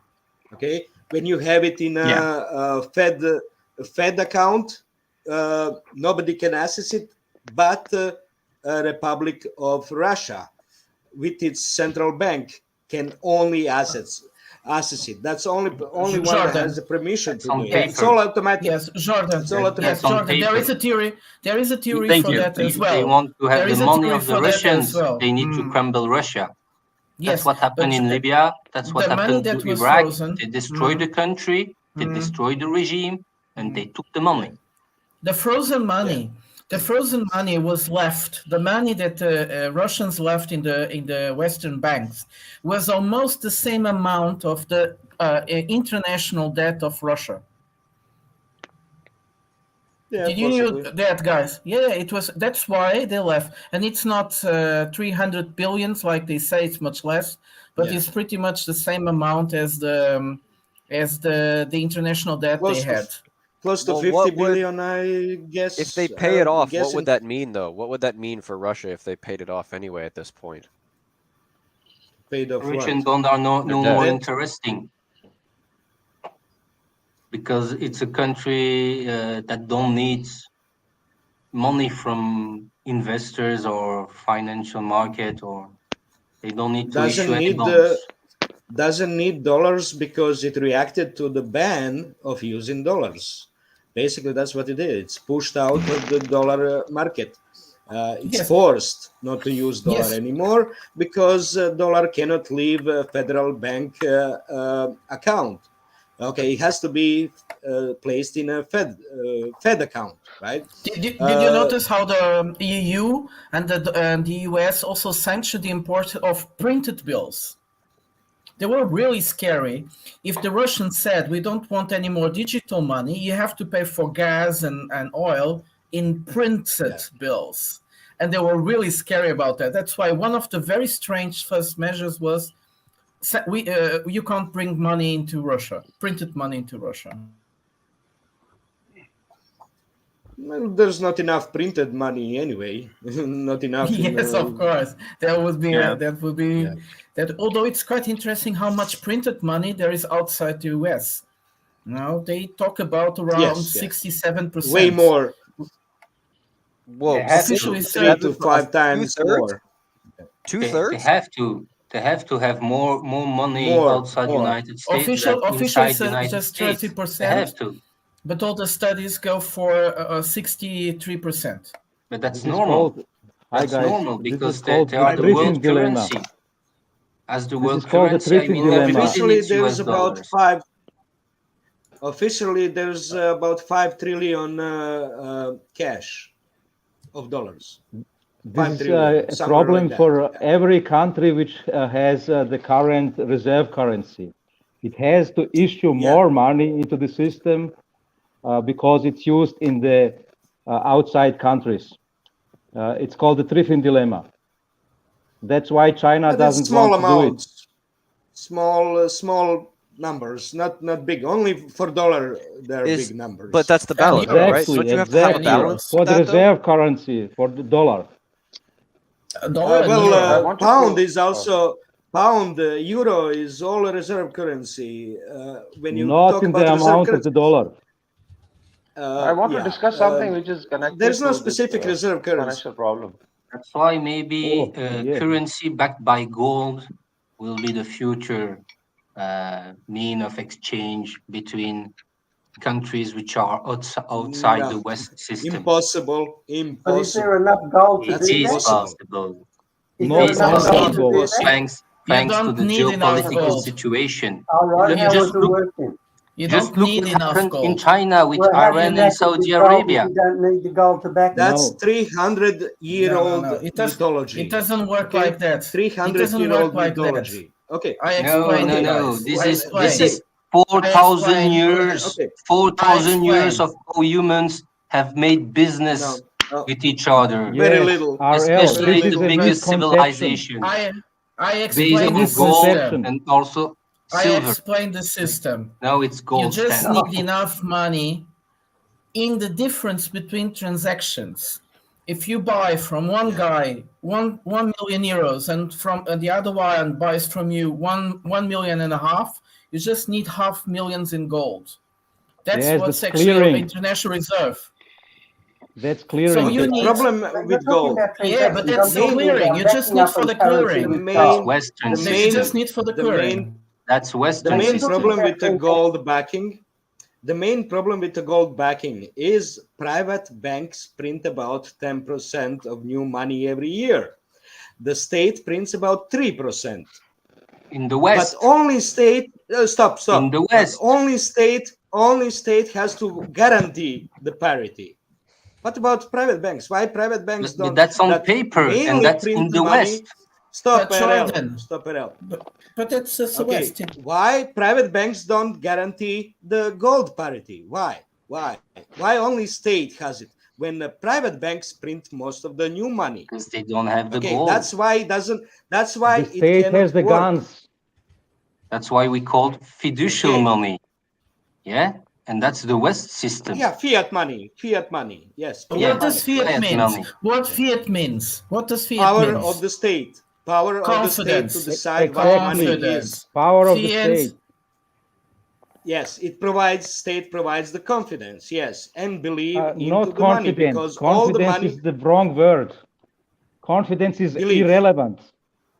Believe. Yes, but that's how the Especially with system United is Belief built. is Totally irrelevant. irrelevant. That's Irrelevant. all that it matters. That's No. all that Explain. matters. Believe. Jure, Believe. just Yuri, let are me you from, give me 1 minute. Yuri, I are will you from explain. 1 Belarus? minute. George, All about George, belief. let him explain. And it's Come, enforced. let And Virgin it's talk. I want enforced to hear by what the he say. It's system. too difficult to understand with the current monetary systems. There are 1,000 No. It's technical always. expressions. Let me It's explain. always Let me been. explain. Yuri, It's let him always talk. been. Let him talk. Money was created 500 years before Christ, and it functions exactly the same. Exactly. Money Yes. was supposedly created to avoid barter. You needed What? something. Money was supposedly created to avoid barter Butter trade. No. and barter trading. No. Supposedly, but this Barter is wrong. never existed. Barter Exactly. never existed. Exactly. Because there was trade with silver bars, A's. The Romans called it A's. This was metal nuggets of bronze. This was money with intrinsic value. They used it for trade. There was no barter. But then the rulers Intrinsic came to the value idea of is money. not Let me important. let me finish it. It's The rulers belief in created. intrinsic value. Yes, Jordan, but the can you give rulers him a created money. They added on the function which is following. They created money coins, the first currency money. No. Let me Don't finish, do please. that. Don't do that, Jordan. Don't let say me no finish to it. other people. Let people finish. Let me finish. What you're talking And- about and the is function of usual this belief. money. No, Let me finish. Jordan, let's agree. Everybody, let's agree. Let's not deny other people's ideas. Let's listen to their ideas, The and then you function can. of money was okay. Boyd, we should just let him go after. Please continue, Okay. Boyd. Thank you. The function of this, the additional function of this money over the intrinsic silver bars and metal nuggets was that the value of the silver in the coins was much less than the value of the silver itself. So the state had additional money, and this helped the state to pay for additional soldiers and clerks in the state, because else it could not finance it. And how did the state guarantee the value, the additional value of the money? This is the trick. Exactly. With the military might. Exactly. The paid soldiers, they're used to enforce taxes on the people. And these taxes make the value of the money. You have to have money on the end of the year to pay for the taxes. So there is no trust needed. People will look for the money. They will need the money to pay the taxes. There is no belief or psychology needed. But paper money, yes. So what is Paper your money, disagreement? yes. Wait, Jordan, what is your disagreement with Boyd then? That seems to make sense to me. Money is old at least 5,000 years. Okay, at least. Yes, and but it's used anything that can be verified. I use the Roman example. Okay? I use the Roman example. Yeah, but anything that can be verified. First, provided you found archaeological is in summer, okay, where they found writings on tablets. How much? In China, it's how older. much How much temple owes to whom? Okay, one of the first example. This is credit. The name of the money is shekel. Shekel. What is the shekel? Exactly. Shekel the Romans is were the dinare. measure of weight. Measure of weight. Exactly. How much one basket of grain weighs 1 shekel. Okay. Today, shekel is still money into the in Israel, right? So when the people bring the food to the temple issues them document how much temple owes them. Okay. Yes. So yes. if this the is a person credit, normal credit. wait, okay. Yes. Okay. Yes. Okay. So if the person couldn't wait for the temple to return that value, it could exchange for somebody else with somebody else for something that he wanted, a cow or something. Yes. Okay. So It's people started transferable. exchanging. This is one function of money, transferability. Okay, I was waiting. Now, can you wait for me to explain? So people started exchanging that record of debt. Okay, because they couldn't wait. So let's say. No, that's not a good example. But let's say how the trade first happened. It's remembering how somebody owes you. Okay, inside the family, how you do now. You give something when somebody needs something from you, right? And you remember how much you somewhat approximately remember how much it owes you. That person owes you. And if keeps taking, not returning, you'll quit. You'll stop giving it, right? That's how the trade happened. Only between inside the families, and the cities were big families at the time. Okay, so they were remembering. But when the record of debt to the temple, from the temple became available, they started trading that. Okay, just a record of debt. Yes, money is a record of debt. But to go the Sumerians had no control, had no money, and they were able to create an extreme. Can we hear some of your observations on the feeling in Belarus about the Ukraine war? Can we hear about? Yeah, I would love to continue that discussion. Okay. I was dropped off on the grain deal, right? So what's the mood there in Belarus now? There's fears that that they're going to go into Ukraine, or that the Ukrainians are going to go into Belarus. What's that whole dynamic happening? What's the feeling of the people in Belarus there? The atmosphere is pretty kind of calm, but conversations are getting a little bit tenser. People traveling to Poland see armored battalions gathered across on the Polish side. I went to Vilnius in January. I did not see any alarming looking to me, but Ukraine is more of they're in provoking mode, I guess. They can't wait. They can't wait to throw a towel, okay, because they need Belarus to get in. So because they understand they're going to lose, the West is getting tired of Ukrainian bullshit. So they want to mix things a little bit, and they want Belarus to get in. Yeah, do the people generally support the president, in your opinion, about the positions he's taking, or is there a big groundswell against him?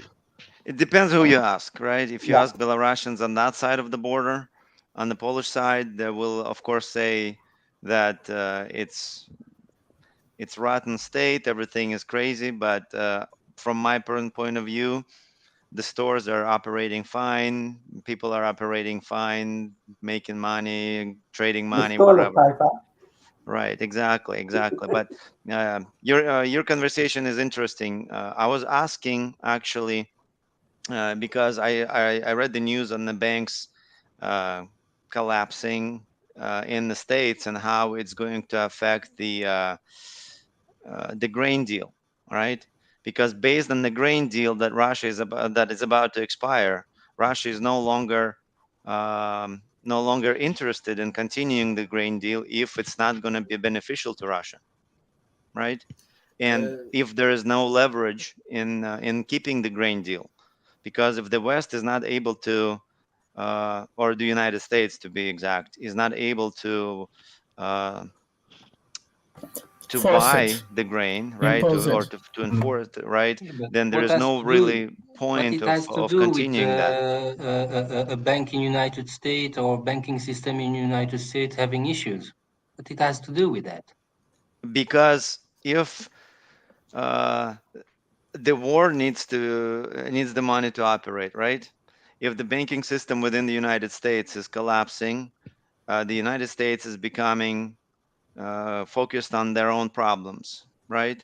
Therefore, there is no more interest in Ukraine. I don't know, because in United States, look United States today, they have financial problems, they have industrial problems, they have infrastructure problems, they have social problems, they have but they're not on the front line of they have a news, lack right? of trust by the population with their political elites. I mean, it's problems are I mean, Ukraine might be existential for everybody. Problems, I mean, it's incredible. It's because politicians only care how much campaign money they're going to accumulate. And that's what this war is about. They get in the kickbacks to their campaign money. True, and but that's if what they the care banking about. system becomes to fold, right? That's all they care about. But if the banking system becomes to fold and stops financing, I'm concerned about the agriculture financing, because we're getting ready to get into the season where farmers need to sow, right? And if the farmers do not get financing for this farming season, the American farmers, it's going to hit commodities greatly. They can get from any other bank. American farmers. I mean, they are not the only farmers in the world. Connected to Wakar, I wanted to bring say. 2 points, if you allow. 2 things that have happened. One was some circles in the United States blaming Ukraine for blowing up the Nord Stream, and then the collapse of bank. So although this appears to be very, very natural, but we may have a look at it, that was it done deliberately, this leakage of information that Ukrainians are involved? And number 2, there is a sudden collapse of one bank happening in the US. And as Yuri is pointing out, that maybe there is some pressure within the United States, the financial pressure, and they would like to gradually get out of this war and convince the Ukrainians that that's it. And as he's saying, that there's a time that they may throw the towel. The other important thing that you may discuss is the Chinese, Iranian, Saudi, equation coming up, and the timing of it, and how it affects the financial system, and how it affects the geostrategic environment. Because this is going to be an epoch-making change. If Shia-Sunni conflict subsides in Middle East, it solves a lot of problems in this region. And if you look at Saudis, Iranians are already, I think, trading massively with the Russians. And the Saudi king and the crown prince also hinted. Even UAE is now jumping in that they would like to trade with the Russians. So this is going to be a major shift. And maybe when you're discussing the international financial system, we can, quickly discuss these 2 very important things that are going to impact one, Russia-Ukraine war, and then the entire financial system, because there's talk of alternate currency, and maybe the petrodollar is shelved. So I think these are very major happenings, and if you allow, then we can have some discussion. Well, I do have a problem with one thing that you said, that NATO, America, if I understood you correctly, are looking for a way out of this war. I don't see any sign of that whatsoever. Could you rephrase that, please? Really seeing the Saudis and the Iranian. What we got to understand is that this is a geopolitical gambit that's going on at the moment. True. They've been planning it for a long time. And who's the main beneficiary of that game? Have a lot invested in this. It's more than a gamble. Hey Sam, it's more than a gamble. I didn't say a gamble. I said a gambit. Oh, Gambit, yes, but who's the main beneficiary of this game?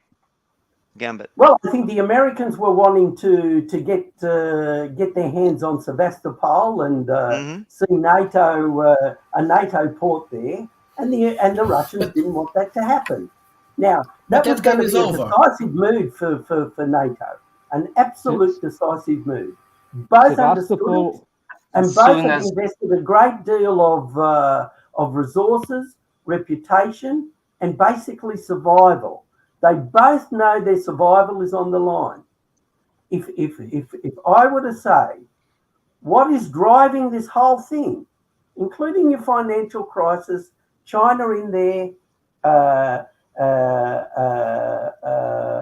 doing this deal in the Middle East, it all comes back to this gambit where there is this life and death struggle now between these two forces.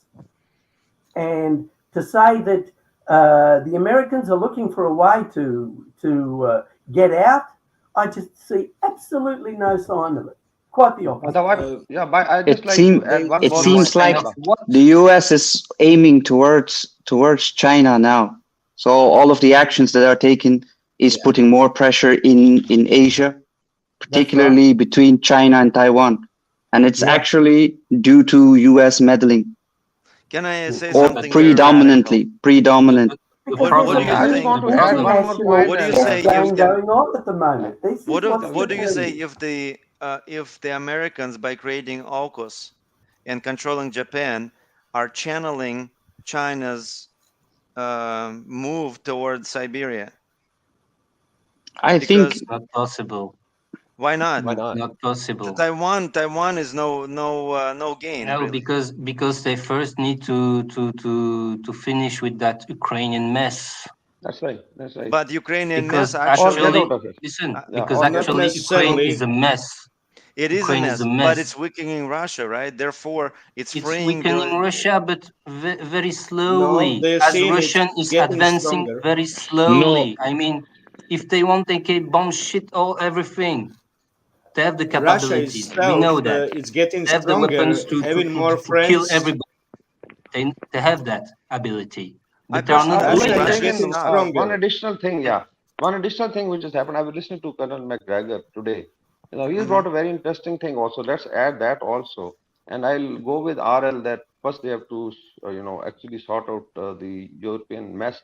Colonel McGregor mentioned that the German and some consortiums were discussing of repairing the Nord Stream. So there was some debate that they can repair the damaged Nord Stream. And suddenly Poland has started asking for reparation more than $1 trillion from Germany.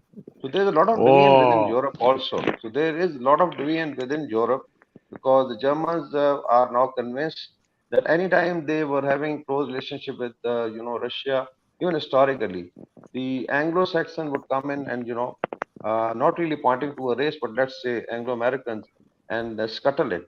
So this is again a major development that in Germany people are getting fed up. So if you look at the American strategists who may have started the war with whatever objectives, now when you see either you do a mid-course correction or then you pull out, because like Afghanistan, they took a lot of time, but I know the last 2 years how they were framing the narrative of getting out. That, let's say Karzai was corrupt and then Ghani was corrupt and they were not able to do, and then they pulled out. So maybe this time they've realized because if you continue with the war in Europe, it's going to actually affect the entire European system, and the transatlantic alliances are under a lot of pressure. And then comes the timing, what the Chinese have done. So I think there must be soul searching. That's a lost cause. And the way news are coming from Bakhmut, some people are saying 70,000 people have lost lives, soldiers and people around Bakhmut. Wagner says it's at least 110. The Ukrainian Wagner group says it's at least 110. At least 110. Yeah, so something closer to 100,000. So it's big Total, loss. both sides? And since they have put in all the Sorry? military effort there, Is so that I number think for the after both that there'll be sides? Not very just less the left in Ukrainians. Ukraine to fight. Yeah, Just the yes, that's right. Ukrainians. And Yes, just in that's Bakhmut. maybe it's 70,000 to 100,000. It's a big loss. So it means that Ukrainian military power was shoved into Bakhmut with the hope that that will become a rallying point, and probably this is going to be, although they now say it's a very small place and it's tactical, but it's become strategic because of the losses and inability of Ukraine. Even I think Zelensky mentioned that after Bakhmut, there's an open road. So open road to what? So it means probably it's going to be very, very difficult to Slaviansk. sustain. So calculating all that, if you're sitting in Washington, you may start thinking of, at least having some way out. So, I mean, that can be discussed. Yeah, but it's open road I'm only sure that until the Dnieper River. That's it. The Russians will not be well, able more to than that, advance further. Zelensky even stood up in front of Congress, right? And he said, Bakhmut will not fall, right? So if they do start to give up roads, right, and they do fall back out of Bakhmut, that would be in front of the whole world either, they got defeated by a bunch of dudes with shovels and human That's right. wave tactics, or that town was never important in the first place and it was all a trick. And that's what I hear a lot from a lot of channels coming out now, that Ukraine was all just a trap to get as many Russians to waste their ammo and energy in the first place. And how does that work on a military scale? Because you've already dedicated 100,000 plus personnel to that one region. So how is it a trap if suddenly you're losing it? Yeah, but I the think media is also law of diminishing returns, because that would apply, in the war also, in military strategy, it also applies. So I think did discuss that. Let's suppose Bakhmut was actually supposed to hold 3 brigades. Let's say you can say 20,000 troops. So if you shove in 50,000, it doesn't make a difference militarily because you concentrate forces. So you get a lot of losses because of artillery fire and tank fire. So they got to be dispersed. This was a very wrong strategy to basically do echelonning. You don't shove people. I've seen Bakhmut is like 15 by 15, let's say, miles area and area surrounding it. You can't shove more than three to four brigades. So you keep some reserves.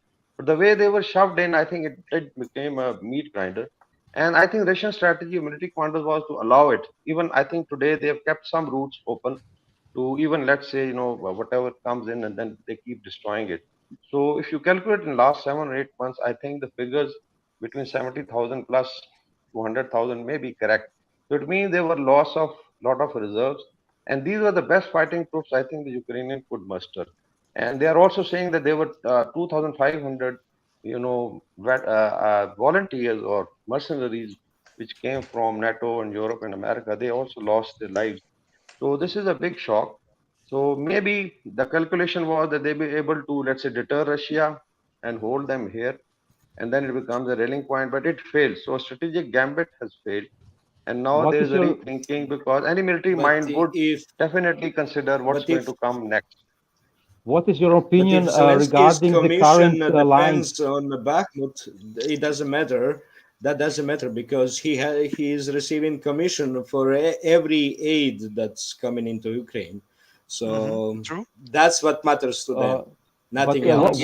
Are the current front lines important if there was a soon to be found ceasefire or peace? Will they agree upon under what the current conditions? lines? The Russians are left to. Are the Ukrainians holding the line because of hope that the current lines will be somewhere the agreed upon border? I think for the borders it's too early. That doesn't. I think the Russians wouldn't agree upon anything with the current lines. I think there was inertia. But who will guarantee that NATO won't arm Ukraine again? They couldn't agree whether to pull out or to fight, and then somebody woke up and realised it's too late. So also considering Zelensky said we're going to fight to the end, only because he knew it was too late to pull out. So I can share. I've got no basis for that, just for what I watched For what I saw, that's the sense I get of how this thing came down. Would not fall. It snowballed against them now. So I can share. But there's also a point that the four provinces that are annexed by Russia. So if the line gets drawn now as is, Russia would never agree because Russia annexed the whole province, not just the battlefronts. Yeah, it's not about that. There's also they can't negotiations. who's directing the war? Impossible negotiation. Who would? Yeah. There is also a major problem of who would guarantee that NATO won't arm Ukraine anymore? Who will guarantee? Gentlemen, I think this only with Russia financial now. system, with American financial system, are going to create a little bit more issues. How the dynamic is going to go. No, nothing. Actually, Yuri is saying something. So to add to what Yuri is saying, so currently China is planning to support Russia in military equipment. So this, according to some people behind the scenes, would create an additional financial problem in Ukraine because there are already billions of dollars spent in Ukraine by, amongst others, the US and several European countries. So if China supplies the military equipment, it will most likely extend the war. So there would be more finances needed in order to just keep Ukraine fighting. China really doesn't need to extend the war. That's the thing. Yeah. China wants. So for China, it's a far from the bed show. So it's not a conflict that China is going to have a direct impact on China. Now there is Ukraine benefits China too. Exactly, but for them to have Ukraine fighting is also not a big problem. China can take the current conditions. So the thing is that his head. Ariel, why are you shaking your head? Because China can afford to lose business in Ukraine. Can or can't? Can? Yeah, cannot. They can. Yes, can. Because Ukraine, what is Ukraine for China? What about One Belt, One Road? They make It's money. a great business. For But China, it's the way to all Europe. industries where they have invested money, all the are destroyed. All the infrastructure of Ukraine is destroyed. Build, the Ukrainian part east of and Zelensky already signed a decree or a presidential thingy that the reconstruction will be made by BlackRock. There are only two routes for the For China, all the money they put in Ukraine is lost. There are only two routes for the One Belt, One Road. One is above the Caspian Sea through Russia and Ukraine. The other one is to Iran and Turkey. Where? To end where? In Europe? Europeans, which is actually destroyed as well. Against China, making more and more anti-China talks. It's mainly West Europe. Wait, it's German mainly Navy, West Europe. UK Navy and French Navy want to be involved against China in Taiwan? Do not underestimate this is real. Now China Europe. is thinking. I think when we say Europe, we mean Germany first, primarily. Yeah, West Europe. Not only Germany, France, Italy. You have to remind yourself, Europe lost most of the industries. Yes. Electronics, textiles, everything went to Asia. But one thing they kept, and this was strategic, automotive industry. But now there's lost cheap gas. This is strategic because you can build tanks and armored vehicles. Because the oil but pumps currently only France does it. In Australia, they Italy take away our automotive industry as well. The suppliers who build oil pumps and water pumps. But it's two different industries. These it's are not the related same. in Europe.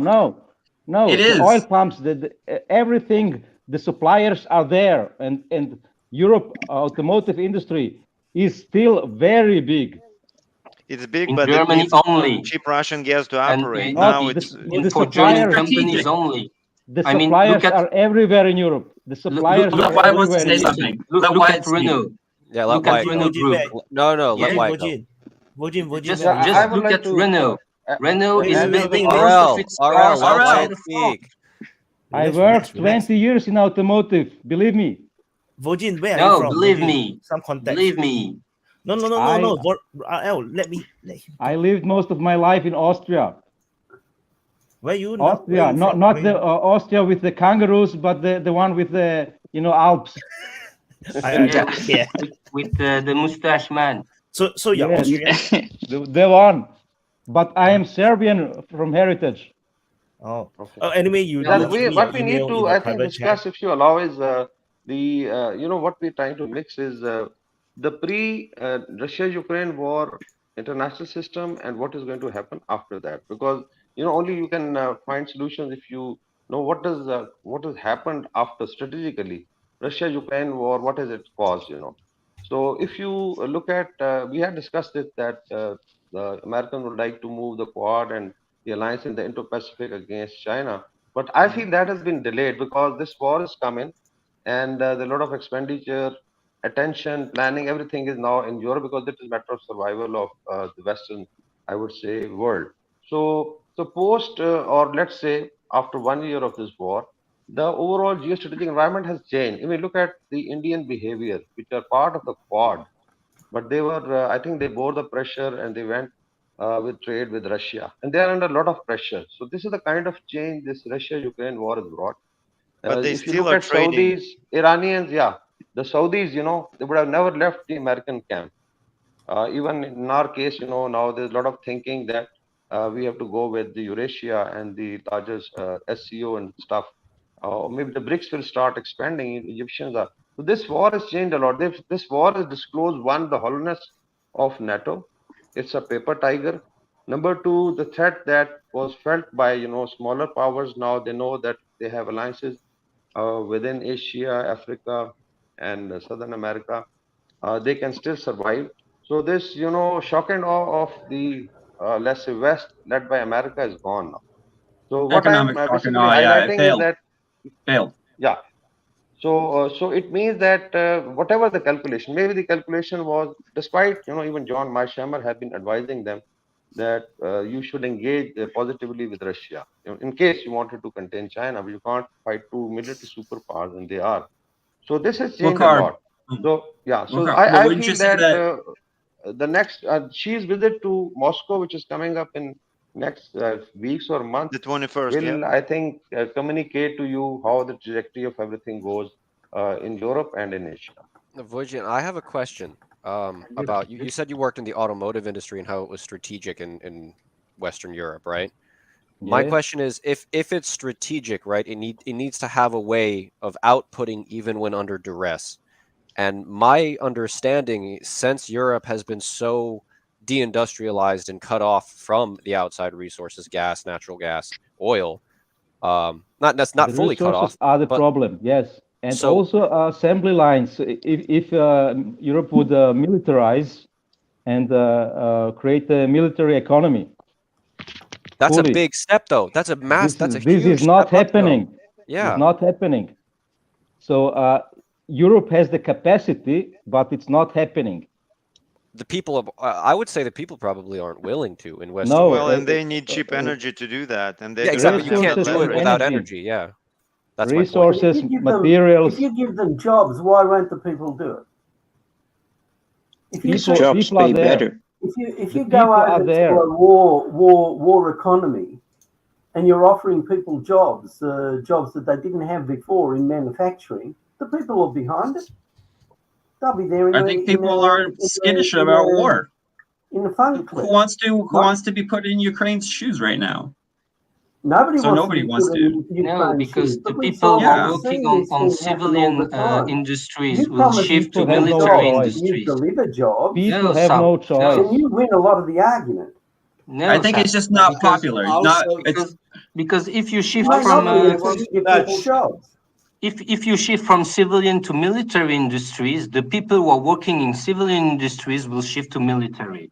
You don't create new jobs. No, it will create new jobs. You don't eliminate one job by creating another. No, you have jobs because you need people with skills, and those people already exist in the civilian industry. Tell you, I also worked just for a few years in military industry. Jobs in the civil industry are. I worked in military industry as well. Yeah, these are the same people. It's not all the same people. All the same people. The same. No, it's not all can the always same add people. For machine not tools, you the need the individuals. same Add more. guys. You need Not the more people on individuals. people on the process lines. There are people who are idle, who don't have jobs. Suddenly they're promised extra money if they go fill these jobs, and they'll take them. Just Sam, you need You are skills. talking about give- Sam, Sam, you you are need talking about skills. World War II situation. Speak. You have people who are working on mechanics, on machine tools. Those guys, you can't form those guys. Those guys already exist. within 1 year.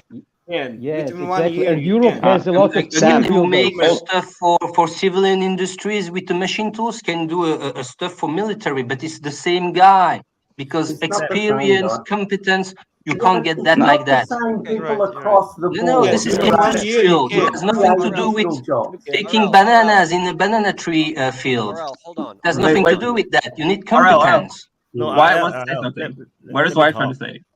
So no, Why Wyatt you wanna say something when I'm talking? Oh, come on.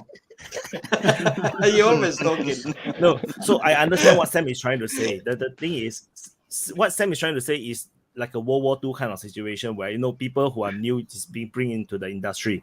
But what Vojin is talking about is during a peacetime situation, the military industry people are exactly the same people who working in the civilian industry, because nobody will just suddenly train someone new in a very high tech, very experienced required. Let me industry. simplify it. The I can give an example. So I studied aircraft maintenance. So in the aviation, it's the moment you can work on an aircraft legally or licensed, you can transition to the army, and usually the army will pick you from the lines directly, because instead of just training and licensing you will lose quite a lot of time. So they will just pick up. So there's always going to be a crossover. And then in the active military, there is already a civil structure. So you have non-military personnel working on aircraft or on military aircraft. So basically the transition from military to civil or civil to military is fairly easy. They will use directly from the civil engineers. You're saying they'll use the same people? But that's the point of They can, no additional yes, job they being can. created. Maybe some low-paying jobs, but not specialists, not So the I can jobs. I can also share I have two cousins, two younger cousins. One studied naval engineering, one studied aero engineering. Both of them signed on to they wanted to do like engineering for the Navy, and then one engineering for aircraft, and then for the Air Force. Both of them end up now is in the military. They both just sign on to as a soldier. It's translatable. If you do not have the engineering degree and the training, there's no way the Air Force will want you or the Navy will want you at all on the Navy ship. You must be trained, which is why if you look at the Navy ship, right, there's no useless people around on the Navy ship. Everyone must be trained. That you have to be an engineer or a technician or something. Only very few people who are like totally not technical trained, but basically almost everyone is technical or engineering trained on the Navy ship. There is no useless people on the Navy ship. That's a very interesting thing. Similarly, in the Air Force, everybody must be trained. The only people who are like useless are the people who are guarding the air base, or or they are like manning the anti-aircraft guns or something like that. Like everyone else is all degree holders. They are all engineering trained, technician trained, or you're the pilot. Everyone is useful. There is and no in which country? Like that. Which country is it? Singapore. What do you think of the notion that Chinese are very sensitive to the losses, the life loss, if the civil war broke off, and they consider Taiwan as in a province, basically, right? And it's a civilian war. So to walk our question or walk our statement, when the AUKUS was formed, could it be that the AUKUS was formed to stop or to threaten China's expansion south and channel them up north, because they have zero liability going to Siberia, zero. Russia needs about 100 million people in Siberia, right? 100 million people in Siberia to defend it. They don't have it. I don't think China is interested in Siberia. What? They have nukes. Of course they are. Nukes. But the nukes... Nukes are gonna be more effective on the European terrain than in Chinese mountainous terrain. No, AUKUS, right? That's Stop a talking factor about we nukes cannot and nukes in discount. Siberia, no problem. If China, Can we I stop don't know talking why about China nukes? should invade Siberia, but if China invades Siberia, Russians have enough nukes to flatten the whole of China, yeah. To destroy all entire China. So they have enough nukes to destroy all entire United States. I mean, they can destroy everybody. Invading Siberia. AUKUS, because right? Is Chinese. Yeah, why are you because, talking about it? Why? Because why China why has. put that I mean, that's a nonsense invade question. Siberia. That's a nonsense Yeah. question. But I wanted to jump into so they can what capture the snow? Atreo Rolador said about United States pushing for Taiwan, RL, you and what totally Walker said interrupted him. about He's making Quad a and all point. those things. I mean, they can't. Why? Because United States is an hydra. Yeah, You have but several Prata different said heads. we don't say nobody. We don't say everybody's wrong. Going We let a them make a different point. direction, because it was still Come on, in the RL. beginning of Obama presidency. He decided. RL. Come on, Please. No, Come you on, cut stop someone it, else Mala, off. stop I'm not gonna let you cut someone else off by not cutting you off, right? So we have to Cutting be who? fair. Cutting So who? I share. Okay, Fury. I share what is what I think about AUKUS. You have to understand what happens before AUKUS was formed. Brexit. United Kingdom left the European Union. They are looking for a path forward. They are looking to re-establish themselves as a major power.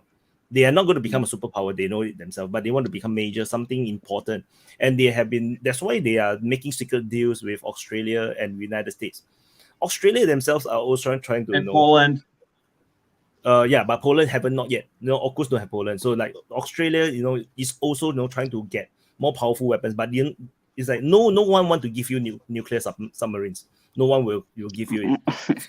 So France will not give them that. So that's why the deal with France is not a nuclear submarine, but UK, because they wanted this step up, in terms of geopolitics, they want to become more important. So they go under the table and talk to the Australians. We're going to give you nuclear submarines, but then we'll form a military alliance. We're going to share intelligence. We're going to bring you up to our level, be the big boys. Then Australia, of course, say on, right? So yes, good.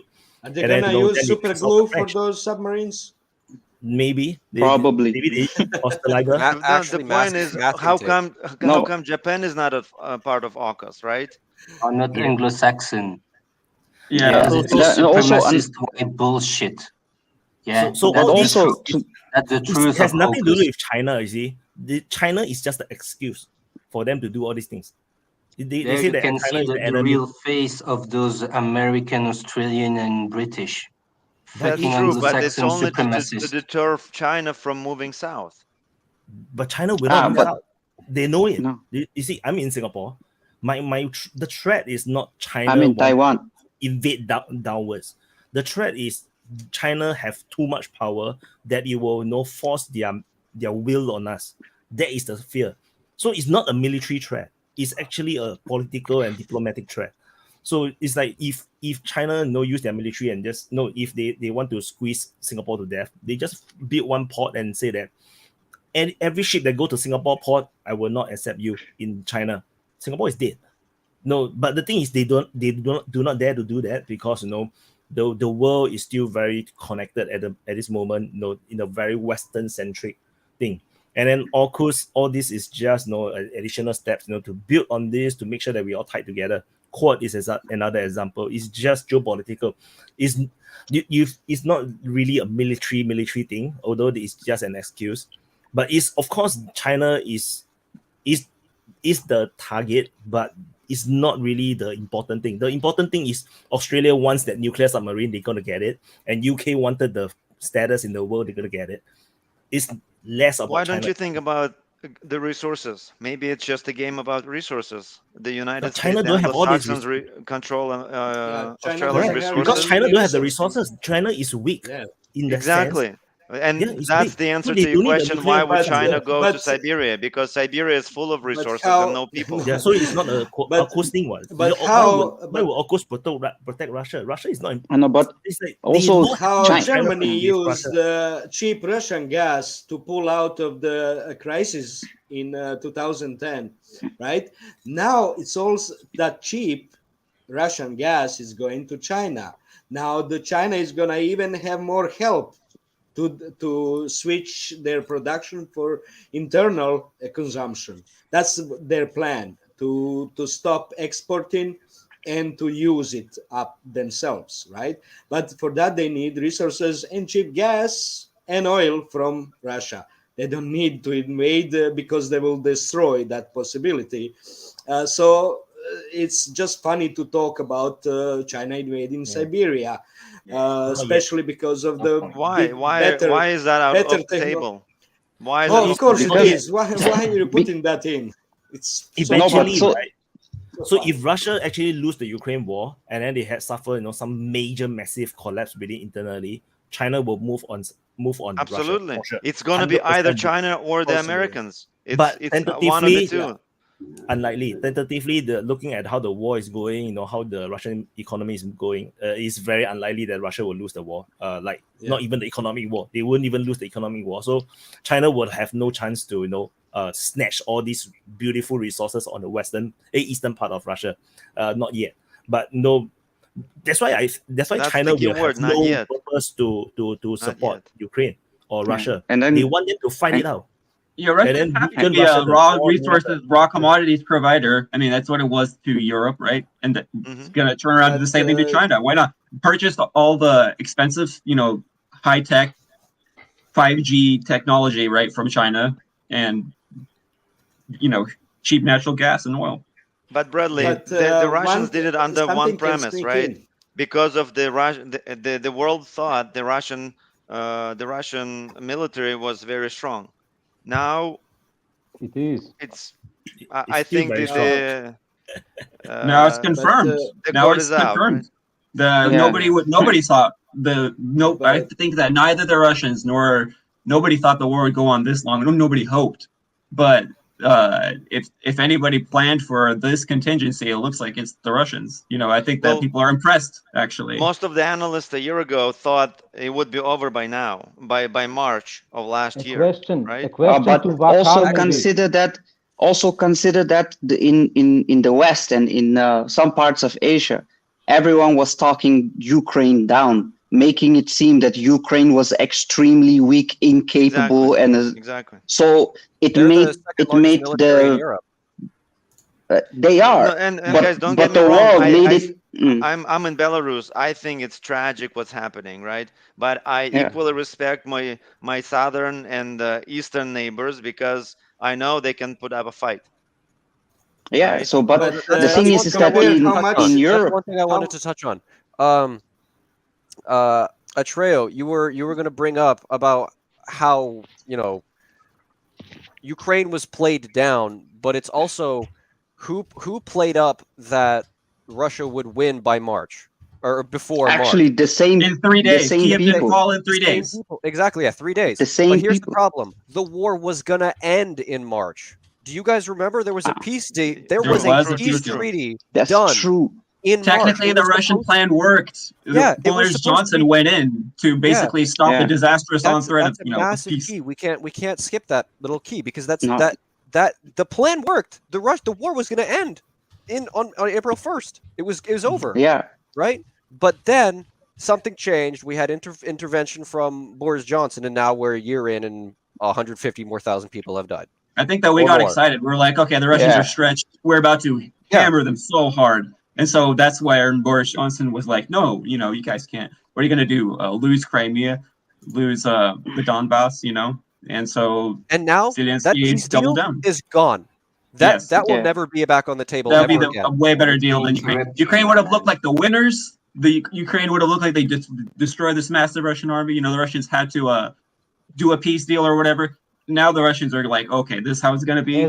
They pulled back, and now they're just, they're destroying. Has anyone a good explanation why Russia mobilized only 400,000? Why not 2 million? Because they're also mobilized 200,000 volunteers. Nobody's talking about. The Soviet Union had 4 to 6 million standing army in peacetime. But it needs to save its economy. Is the house. It is the how. I'd like to answer this question of, I'll get back to the law of diminishing returns. I think Putin and Russian commanders understand it, what is needed. There's an economy of effort always, and good commanders would do that. Now, if they feel that Ukraine is, let's say, one theater, and suppose, let's say, there is a chance of spreading the war into Baltics later on, let's say, there is a miscalculation by NATO or Poland, so maybe I think Russians have been very, very calculative. They have applied that much which was required. Because if they could mobilize, let's say, another, as you are saying, they have the potential to mobilize 2 million, but that is in case of a complete European war where Russia has pitched against NATO. So I need think 2 they've not million even more put the AK-12s. best, the best troops. So if 300,000 plus was needed, so they've applied that with massive firepower. So I think it was a smart move. They don't have to do it when they can do it with less. So this is law of diminishing returns, that in case Ukraine needs, especially if the objective was remaining east of the Dnieper River, or let's say securing this belt of Donbass and going down to Kherson and Crimea. So it was enough, and then it is phased. The people are training and they are ready. Suppose there is a miscalculation, like the Ukrainian wanted to involve Belarus, and let's say there was a miscalculation by the Air Force in Poland, there was skirmish, and the war spreads to Baltics, or the war spreads to I think Russians have an enclave closer to Baltics also. I'm forgetting the name. So, Kaliningrad. Yes, Kaliningrad or Transnistria. So I think those are the contingencies for it. They must have earmarked the forces. And the other thing is, people say that probably Russians have been very, very slow. But I still feel that their strategy was not really space oriented. It was destruction oriented by destroying the military potential of Ukraine infrastructure, and also destroying whatever was coming from NATO, the resources. So I think they've been successful in doing that, and then causing stretching the war, and then causing problems for Europe. Now there's a lot of fighting within Europe, because if you want to sustain war, I was reading an article that so far only US has pumped in $150 billion. Ukraine increased their budget this year to $30 billion, even after, and the loss to Ukraine is $1.5 trillion in terms of real estate and businesses that has happened. So that is the kind of war that has taken place.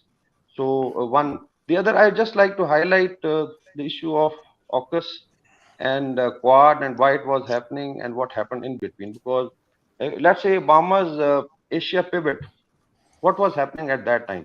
The Americans were in Afghanistan. They had also sorted out the Middle East. There was a lot of shock and awe, and the states and the developing world were really afraid of Americans coming. So they thought of bringing the theater to Asia Pacific, and this strategy of Asia pivot came in. Nobody knew that there is going to be a Ukrainian war in between, or the Americans are going to be staged in Afghanistan, and then they will have to leave it in shame actually, and they will be beaten by a militia of Taliban. So that actually dented the military prestige of the West. There were 46 NATO countries fighting in Afghanistan, mind you, and at the high time I think it was 175,000 soldiers who were there. So NATO was technically defeated, and that shock and awe strategy actually started failing.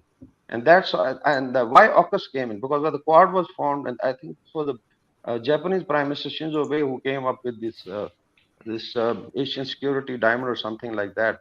And they thought that India will be a willing partner. Later on, it was discovered that India will not be a willing partner, because they have very strong relations with Russia. They would like to maintain some relationship with China, because the trade between China and India still, despite tensions on LAC, is more than $100 billion. Well, Car, so can I just say something that. about it? Can I say something about India? The thing about India is, though, they've always been independent. I mean, going back to the Soviet Union days, India, at least militarily speaking, about where they got their weapons from, their foreign policy, has always been, they kind of played both sides against the middle, or they never bought into going with NATO. They never bought into going with the Soviet Union or now Russia. They're acting in the best interest of what I believe of their nation. Would you agree with that? I believe India is very good at that. That's what I'm saying. But what incentive was given to India in the Indo-Pacific and the Quad was basically to contain China and indirectly contain Russia also. So what happened was that, as I think RL said, or somebody was pointing that the Quad was more of a political and let's say economic alliance or whatever. But ultimately, it had to switch to a military alliance. The expectation was that a lot of countries in Southeast Asia would bandwagon and join the alliance.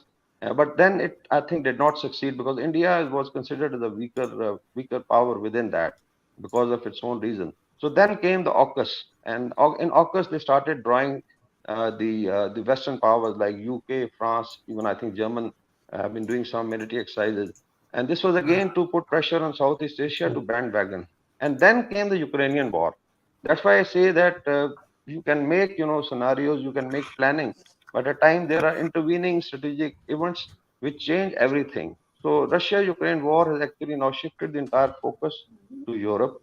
So whatever they wanted, and then also remember the Chinese came up with this Belt and Road Initiative, which was a kind of offensive economic outward movement. And I think it is in Chinese they call it selling out, the term that they use for the over. And we are also part of it because Pakistan is we doing the CPEC with China. So China was going aggressively in connecting for commerce and trade, the maritime route. And if you look at Quad and AUKUS is basically to block the maritime routes. So it's more of a maritime theater they wanted to create. But I feel that because of Russia-Ukraine war and the loss of finances, you're seeing there's pressure in Europe because you have to feed the war. Anything they wanted to deal with China is now delayed by, I would say, a decade now. And China is now moving very aggressively. Like she is going to Russia. China is now entangled Iran and Saudi Arabia into a kind of friendship. So things are going to change very, very fast. Main thing is how Russia-Ukraine war is going to actually dent the Western hegemony. And that time is now coming up because maybe it's not only military, it's not only political, it's going to be financial because I think now people are talking about expansion of BRICS. They're talking of alternate currency. So it's going to be a big blow to the West. And they would, I think, rather think of finishing this war in whatever Yeah, terms. I And totally finally agree with what come you're to what saying. Putin desired. Yeah. I totally agree with what you're saying there. I think the biggest loser in this whole Ukraine war situation will be Europe proper because the whole Europe is so dependent. Like the reason of their economic success was entirely dependent on cheap energy, and it looks like, as far as I can tell, those days are gone indefinitely. And I don't see how it's possible they could ever come back. So, and another rule I'd like us to adopt is whenever Wyatt is speaking, everybody shut the fuck up. Chill. But the main reason why the India. Russia limited the mobilization is to save the economy. Okay, because if you take more people out of the economy into the war, then there's not enough to produce what's now not imported anymore, and also to produce more weaponry.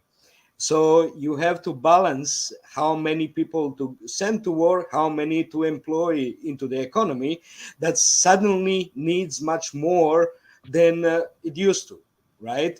Yeah, So it's like Germany. you have Germany to in World War balance II. that. That was a big problem. They pulled all these Yes, people out of the war that absolutely. were That's essential why. for. Yeah. No, they relied more on technology. Germans relied more on technology because of the limited number of people. That's why such complicated weaponry and everything, because they had no option to send unlimited tanks because they had no people to man them. While the Soviet Union had enough people to man all of that, right? It's not just that, but you also have to weaponry, arm. simple. You have to clothe and arm and feed these people, right? It goes through how much when they did the mobilization, it was That's like why they had months, slave laborers. months That's why they had that they were. slaves for that. For production, they had slaves, but for war and organization, political organization and organizing everything, is the men into soldiers. Slaves Women, were doing the kids. work. Same thing happened in the Soviet Union. Slaves were doing there were slaves, right? All the prisoners, there were so many slaves sent to Germany. Well, there were German. In the first phase of the war, I don't think it was about that. The first phase of the war was, I think they wanted to shock the Ukrainians into sitting down at the table. What they had to hide. No, but wait a minute, they had to hide. but the second The second thing is, I think the Russians were very fearful of escalation.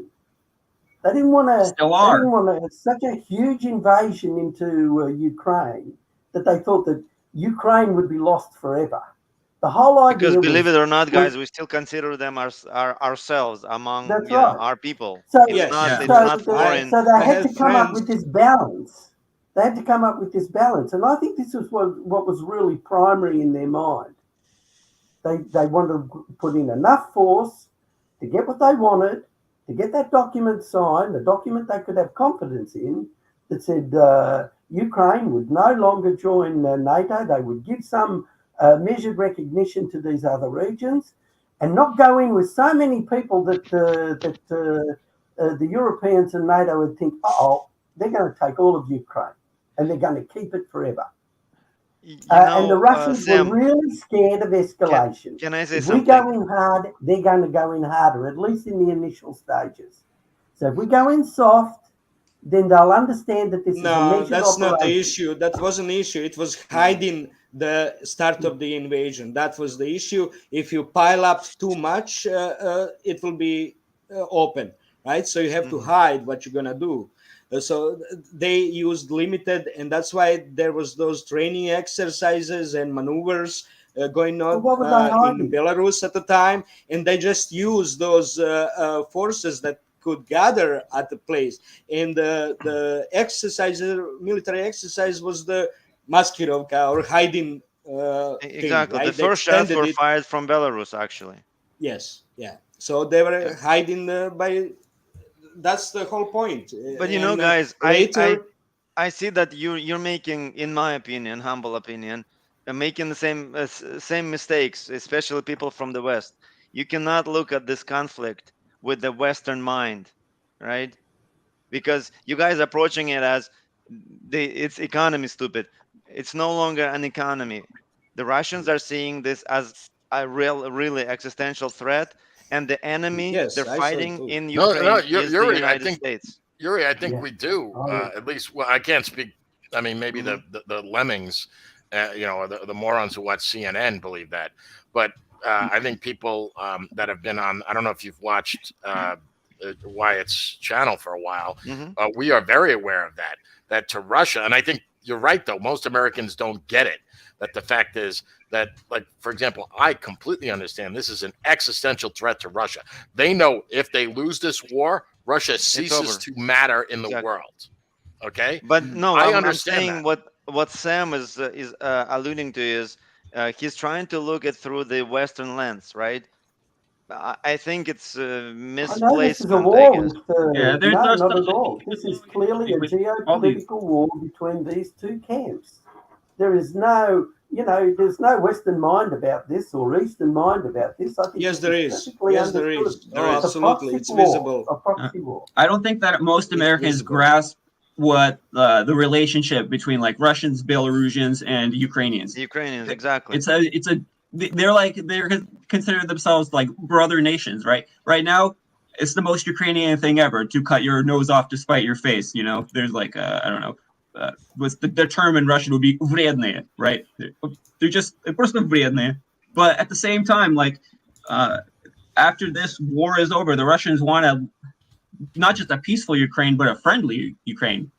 I could say it's in American terms. It's brat, right? Yeah. Meaning it's a play of words. It's brat, brother, right? Yeah. It's like a little bratty brother who just has a chip on his shoulder. Exactly right. And that's kind of how it's viewed by those people. Thank you, Yuri, for backing me up here. I think what Yuri said was very insightful as far as how he perceives how the West think, and I believe for the most part he's correct.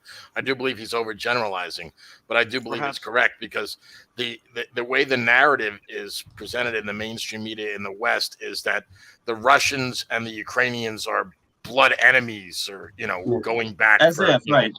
And that's they not focus true. on Russia mainly. Thousands of years or something. That was the same story about the Yugoslavian war. Same story. Yeah. It's a long history of So wars. yeah, I mean, I'd say that's never a war the relationship between the Russians and the Ukrainians is something that, because people don't grasp it, like it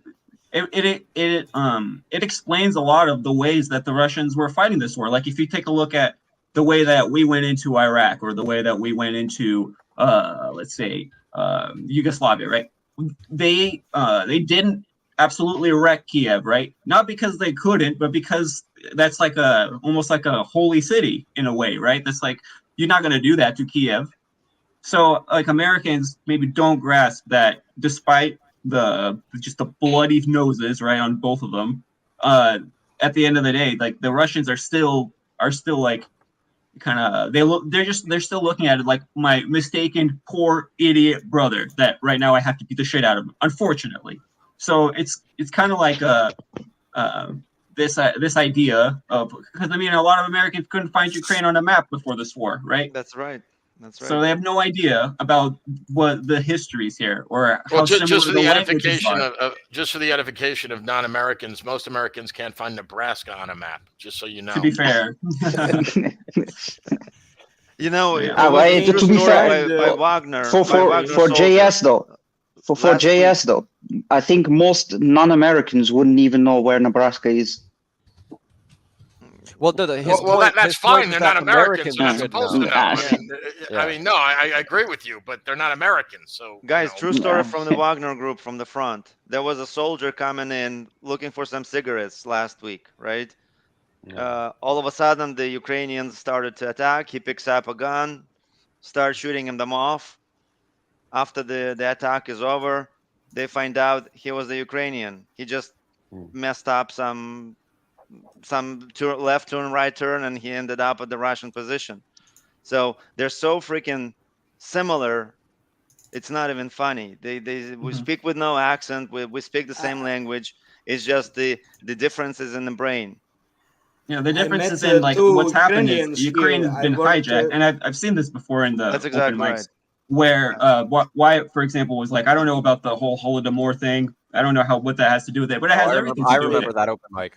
Yeah, it has everything to do with it because it began like if you like the rewriting of Ukrainian history is a long and ongoing project, you know. So it's like, and even in Ukraine, like you have people that are like on completely different sides of you look at the critical issues like this. Yeah, it was Second World War. It was Second World War. Yeah.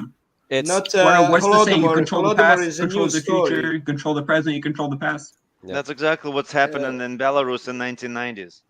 Holodomor is pretty new story. Mm-hmm. Most people in the West don't know most people in the West don't know what the hell the Holodomor is. They don't even know what that word means. You were going to say something about the 1990s.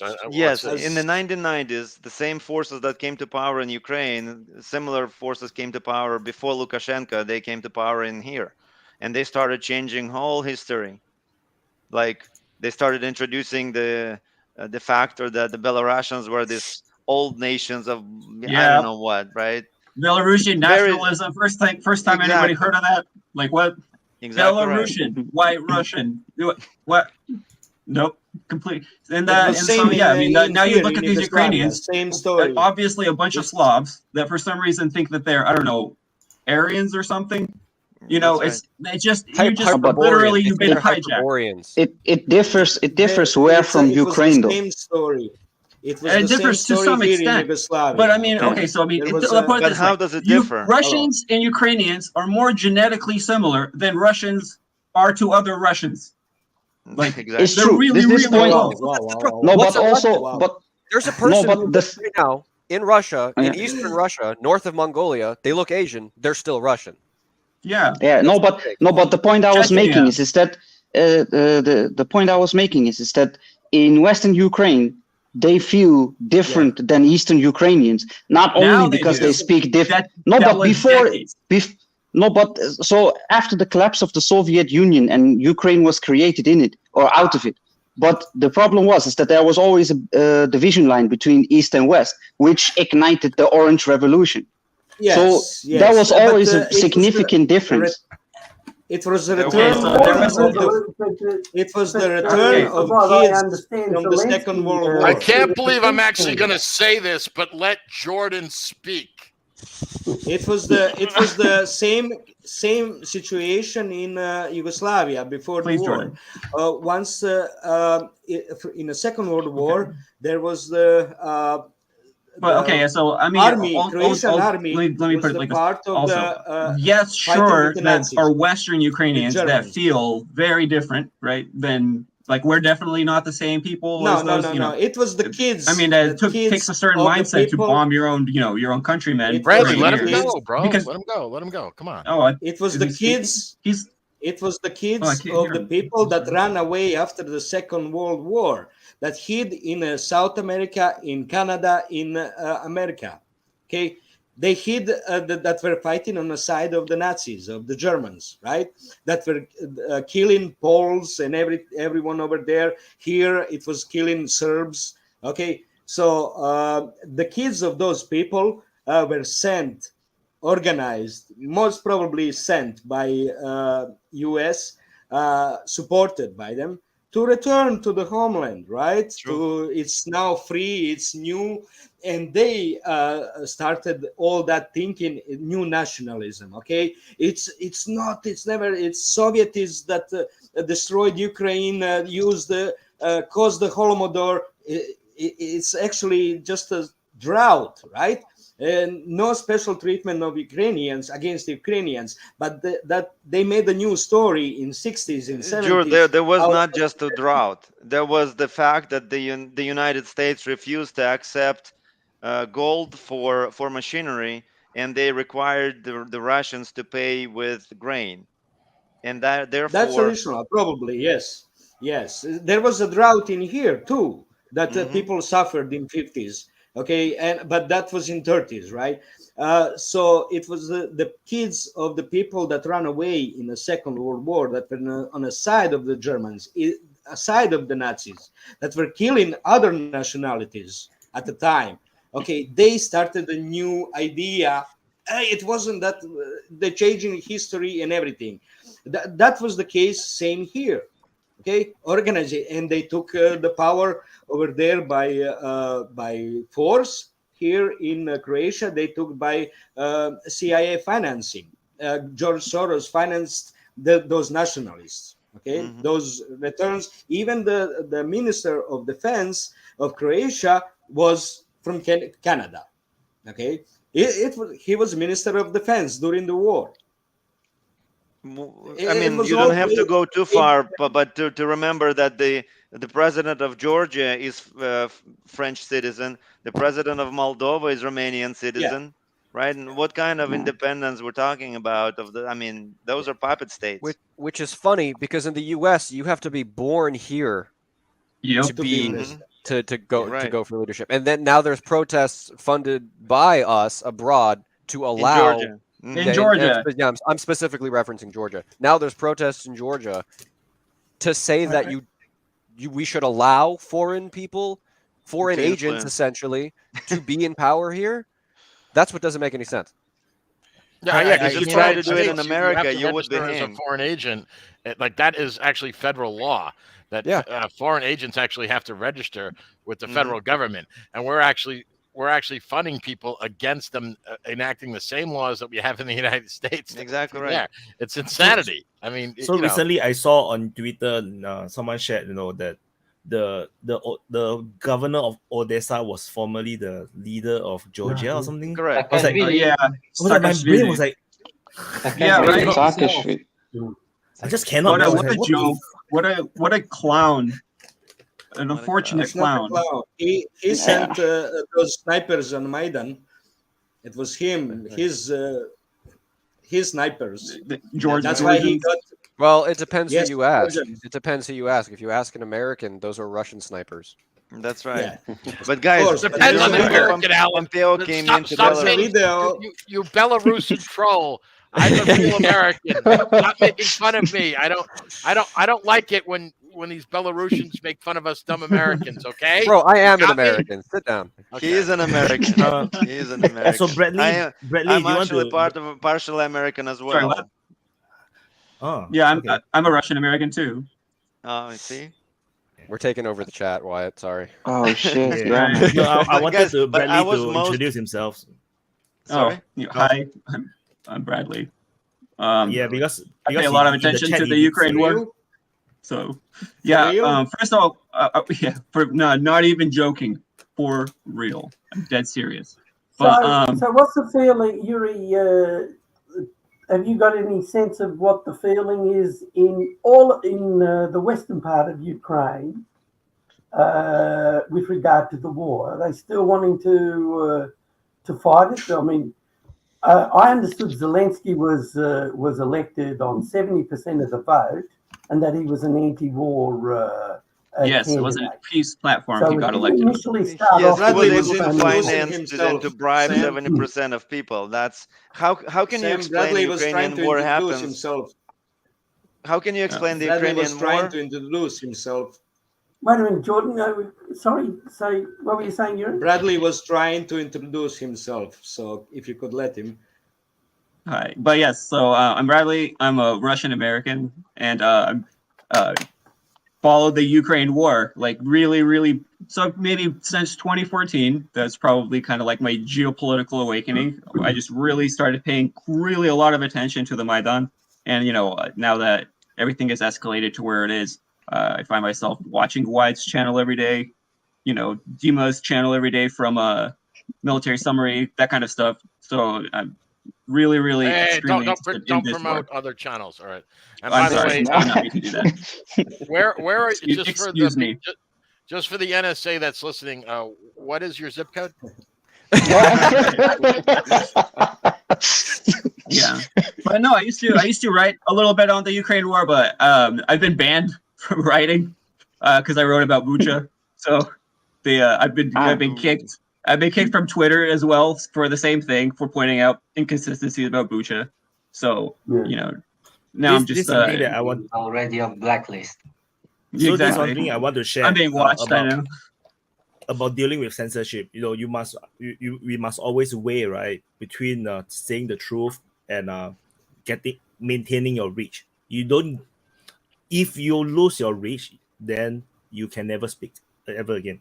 So it's very important that you have to do, which is what I do as well. I do practice certain level of self-censorship. Like, for example, we can never talk about Ukrainian killing civilians. That is actually banned by YouTube. So YouTube, Ukraine don't show. For everybody listening, the official policy of DPA is Ukrainians have killed 0 civilians. I say that again. Ukrainians have killed 0 civilians. Yeah, when you play computer games, right? You can actually set the no friendly fire kind of thing. Yeah, they disable it's turned off. It's turned off. The shooting, killing of the civilians by the Ukrainian side is not possible. They can't do it. It happen. Yeah, it just doesn't happen. Yeah, never happens. I haven't heard a real discussion on the fall of the American banking system. What do you think about? It's not gonna fall. No. Don't talk about the banking system. I think it's too big of a topic, and we had a whole hour of that. I'll never shut the fuck consolidate. up. About we can make channel. Hold on. I would like to jump in that banking system. Yeah, maybe join the. We will have to see if it's a domino effect or not. All right, if after Silicon Valley Bank, there will be another bank, and then another one, and then another one, or just one or two, and that's it. Then maybe in 5 or 10 years, we will see another bank falling. We will see. In the Telegram chat, so we have the speakers Telegram chat group only for speakers. I already email you the link to join. So there is a economic panel as well, organized by I think Coping. So if you are interested, I'm quite sure they are very happy to do another. Like one of the one that is currently being broadcast is the economics one. We just recorded a few days ago.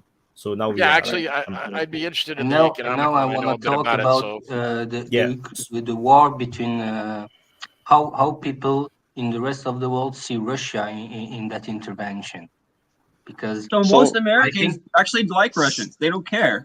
It's like usually older Cold Warrior kind types that are like that wasn't my for South American. Talking about the prison effect. When I go downtown and I see the flags, man, it's I would not say confidently that most Gen Zers care too much for the Russians right now. Right, not care. What I should clarify are pretty much indifferent. It's just not something that people care a whole lot about, because people that have the memory of the Soviet Union, they actually they give a shit a lot more. Yeah, but Bradley, what about all those Gen Zers with their Ukrainian flags? Pavlovian reflex.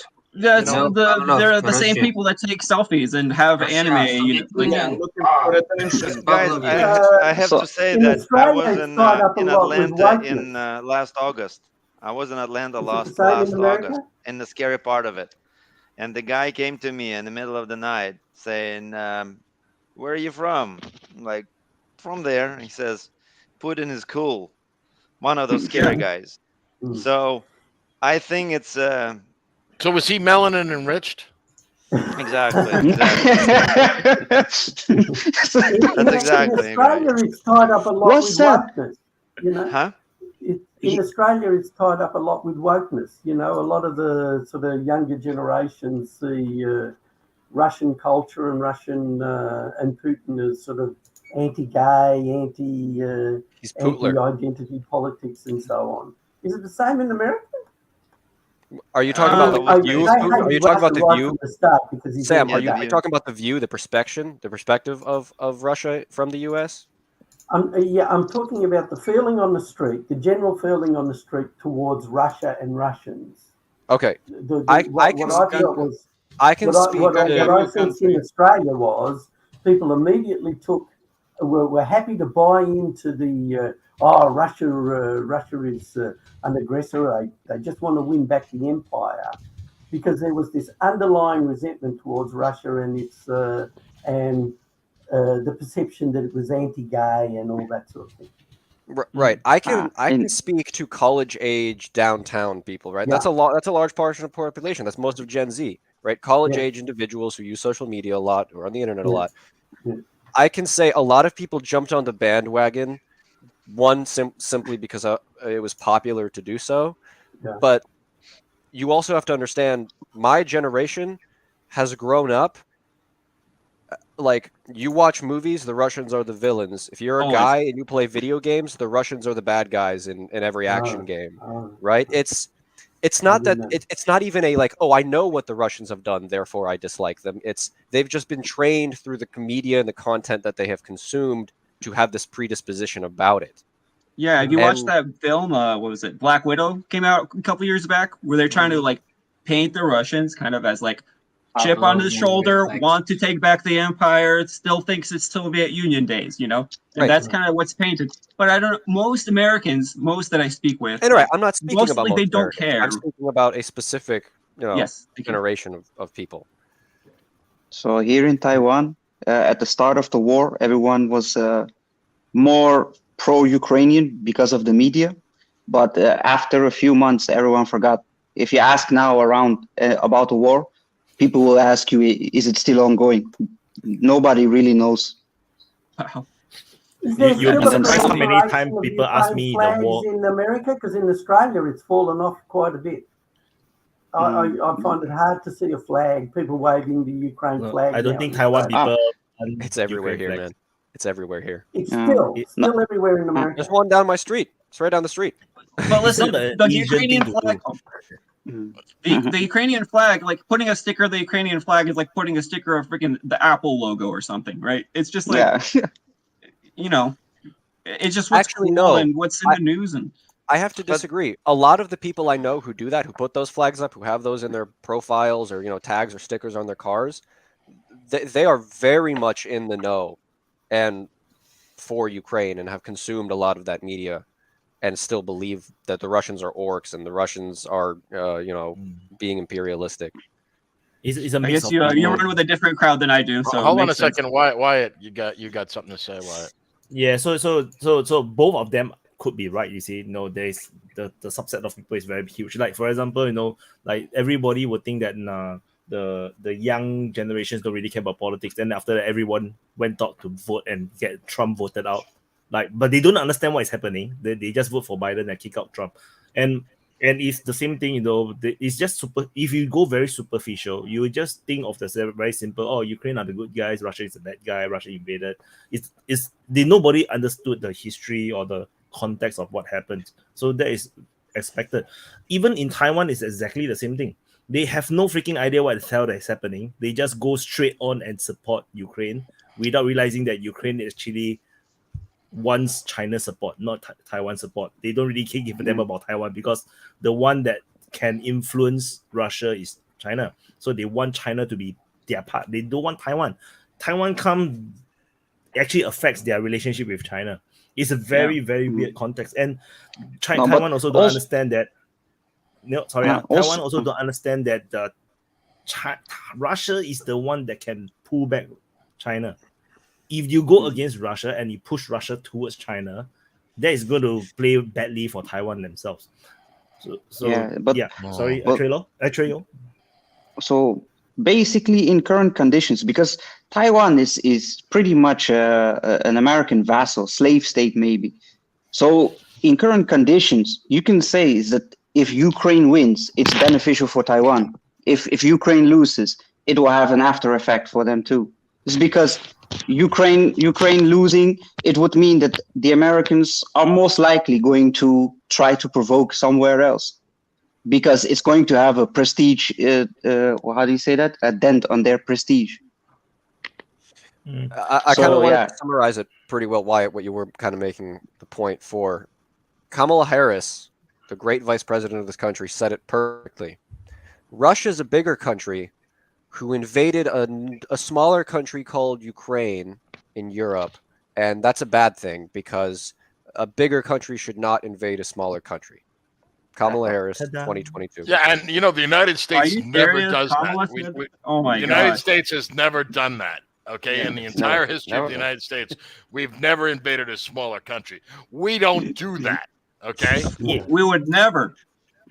And especially all the wars that you won in the last 70 years, I mean, America's never lost a war. I mean, I don't know what you're talking about. We are Americans. What back-to-back World War champions, right? That's what the T-shirt says. Was America really controlling Taiwan that much? I always was thinking that Taiwan was pretty independent and just recently became a focus of America because it's possible enemy of China. I think they're same as Japan. I think so. No. It's not like Japan. So currently, you have to see is that the current ruling party, the Greens, they are very pro-American, very pro-Western. So basically, they cater to the Americans much more than the previous, than the Kuomintang, who were more in favor of the status quo and/or uniting with China eventually. But Taiwan as a country itself, in current conditions, they basically abide by the Americans, and then now being used as a puppet because every interaction the Americans have with Taiwan is seemingly only to provoke China. Yeah, but only recently became a focus of Americans. Just won the local election. But RL, hold on. Aren't the most it's true. But not everywhere though. Not everywhere though. The Taiwanese. So you have a true feeling among the Taiwanese between the Taiwanese because we have so much linkage between people from wait, one at a time. China. One at a time. So I didn't hear what you say, RL.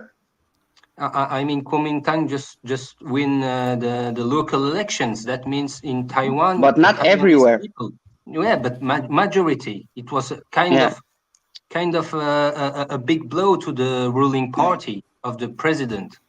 That means it's true. Taiwan, I mean, in Taiwanese are many of the people in Taiwan are linked with China, mainland China. You have many people traveling.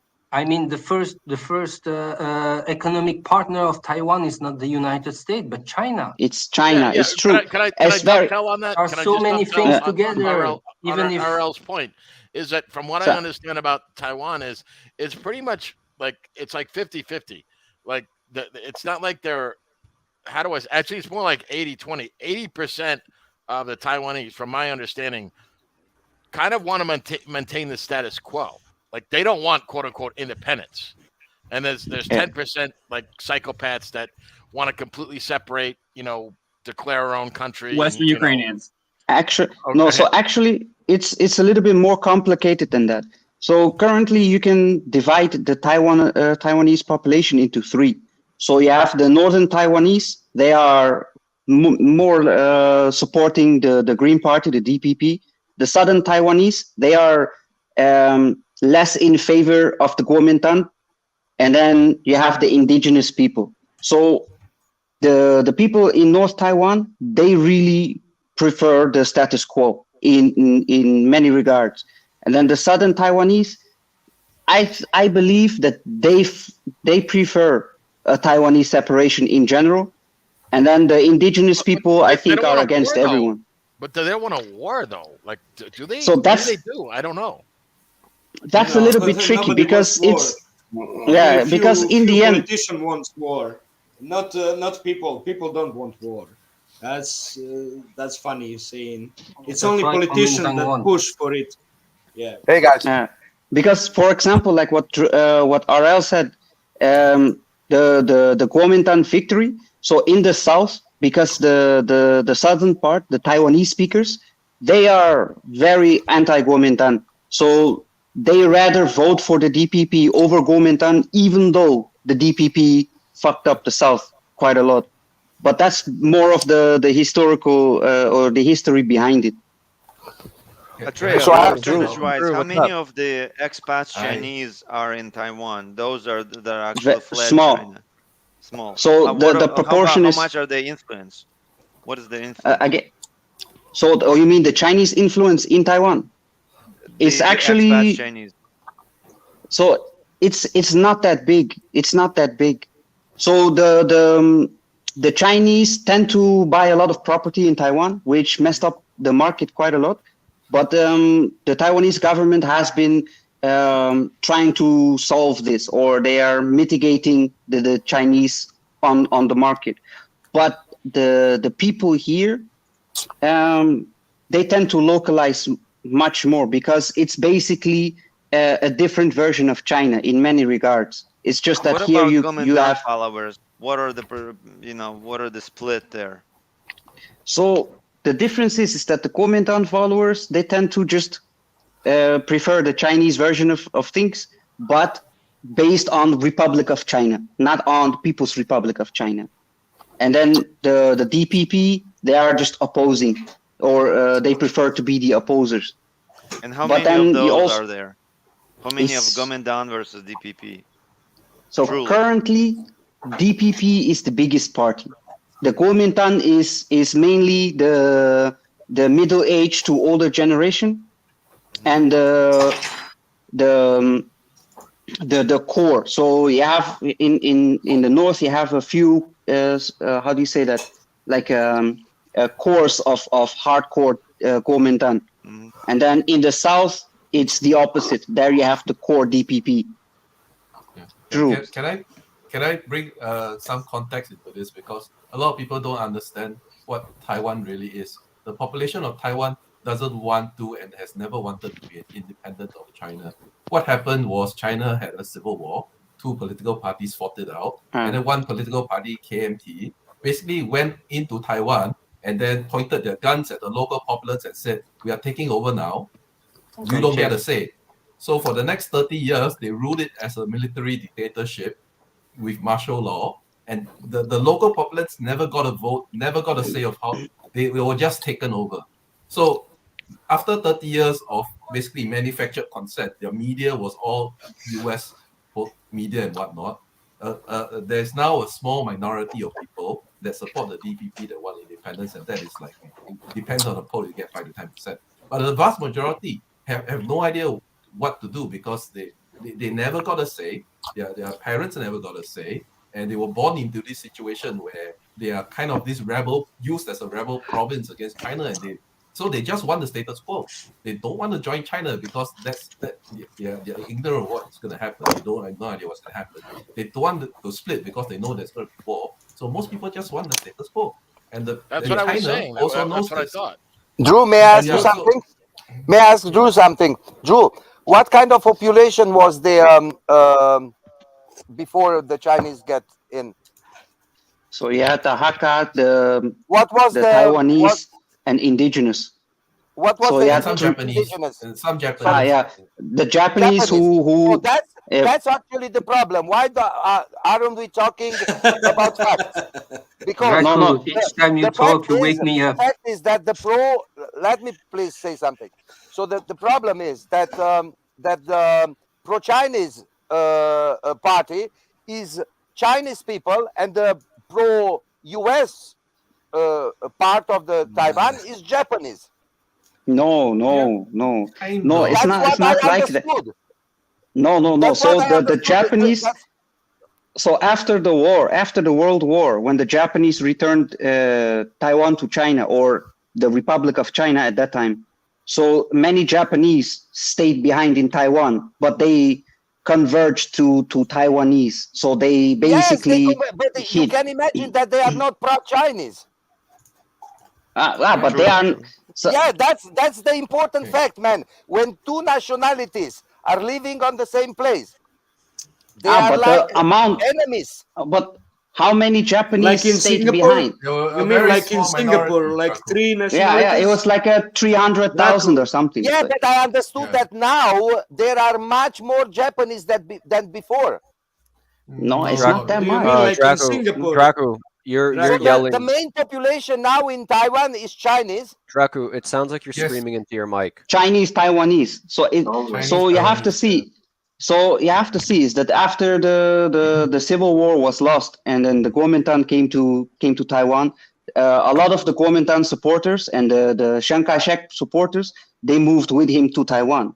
But there were already a significant Taiwanese and Hakka population. So basically it divided up the table and the proportions of where people settled. So the Taiwanese, they mainly stayed in South Taiwan. And then the Kuomintang followers, they mainly stayed in North Taiwan, and then kind of made a division line. Sorry, my friend. But if you say there are 3% of Japanese-speaking people there, they are not counting. They are not counting them. I understood that there is like 50-50. No, it's not even close. No. Japanese, then I would be speaking Japanese don't speak Chinese anymore. They speak Chinese or Taiwanese. Yeah, but they are Japanese. No. But that's generations ago, and a very small proportion of the Japanese who stayed that became Taiwanese at that time. Most Japanese left after World War II. Underestimating the power of the nationality. No, so most of the Draco, Japanese what do you think after how World War II Singapore survives? So let me say, what do Because you we are think forced to how- live together, Euro. Because we are forced to live. Yes. Like my neighbors. Hey, Drew, are you didn't Indians, learn Malays, about the rule that we imposed. When Wyatt is talking, everybody STFU. Okay. In Switzerland, So three some history for nationalities those in that Switzerland. not. Wyatt is talking. So let me share some history. So prior to World War II, Japan is part of the Japanese Empire. They have been essentially conquered or something. So they when they undergo Japanese language education, they have to learn Japanese. They actually fought for the Japanese. They are actually, so when the Japan actually go to war, especially even if they come to Malaya and Singapore, there might be Taiwanese soldiers that's actually taken from Taiwan that is fighting under the Japanese flag. So there is Japanese within the population. Is no, you can say yes and no, because they themselves, the Taiwanese also are subjects. No, they are not the colonizer. So there is still a divide between the real Japanese and the Taiwanese. They are not blended in that way.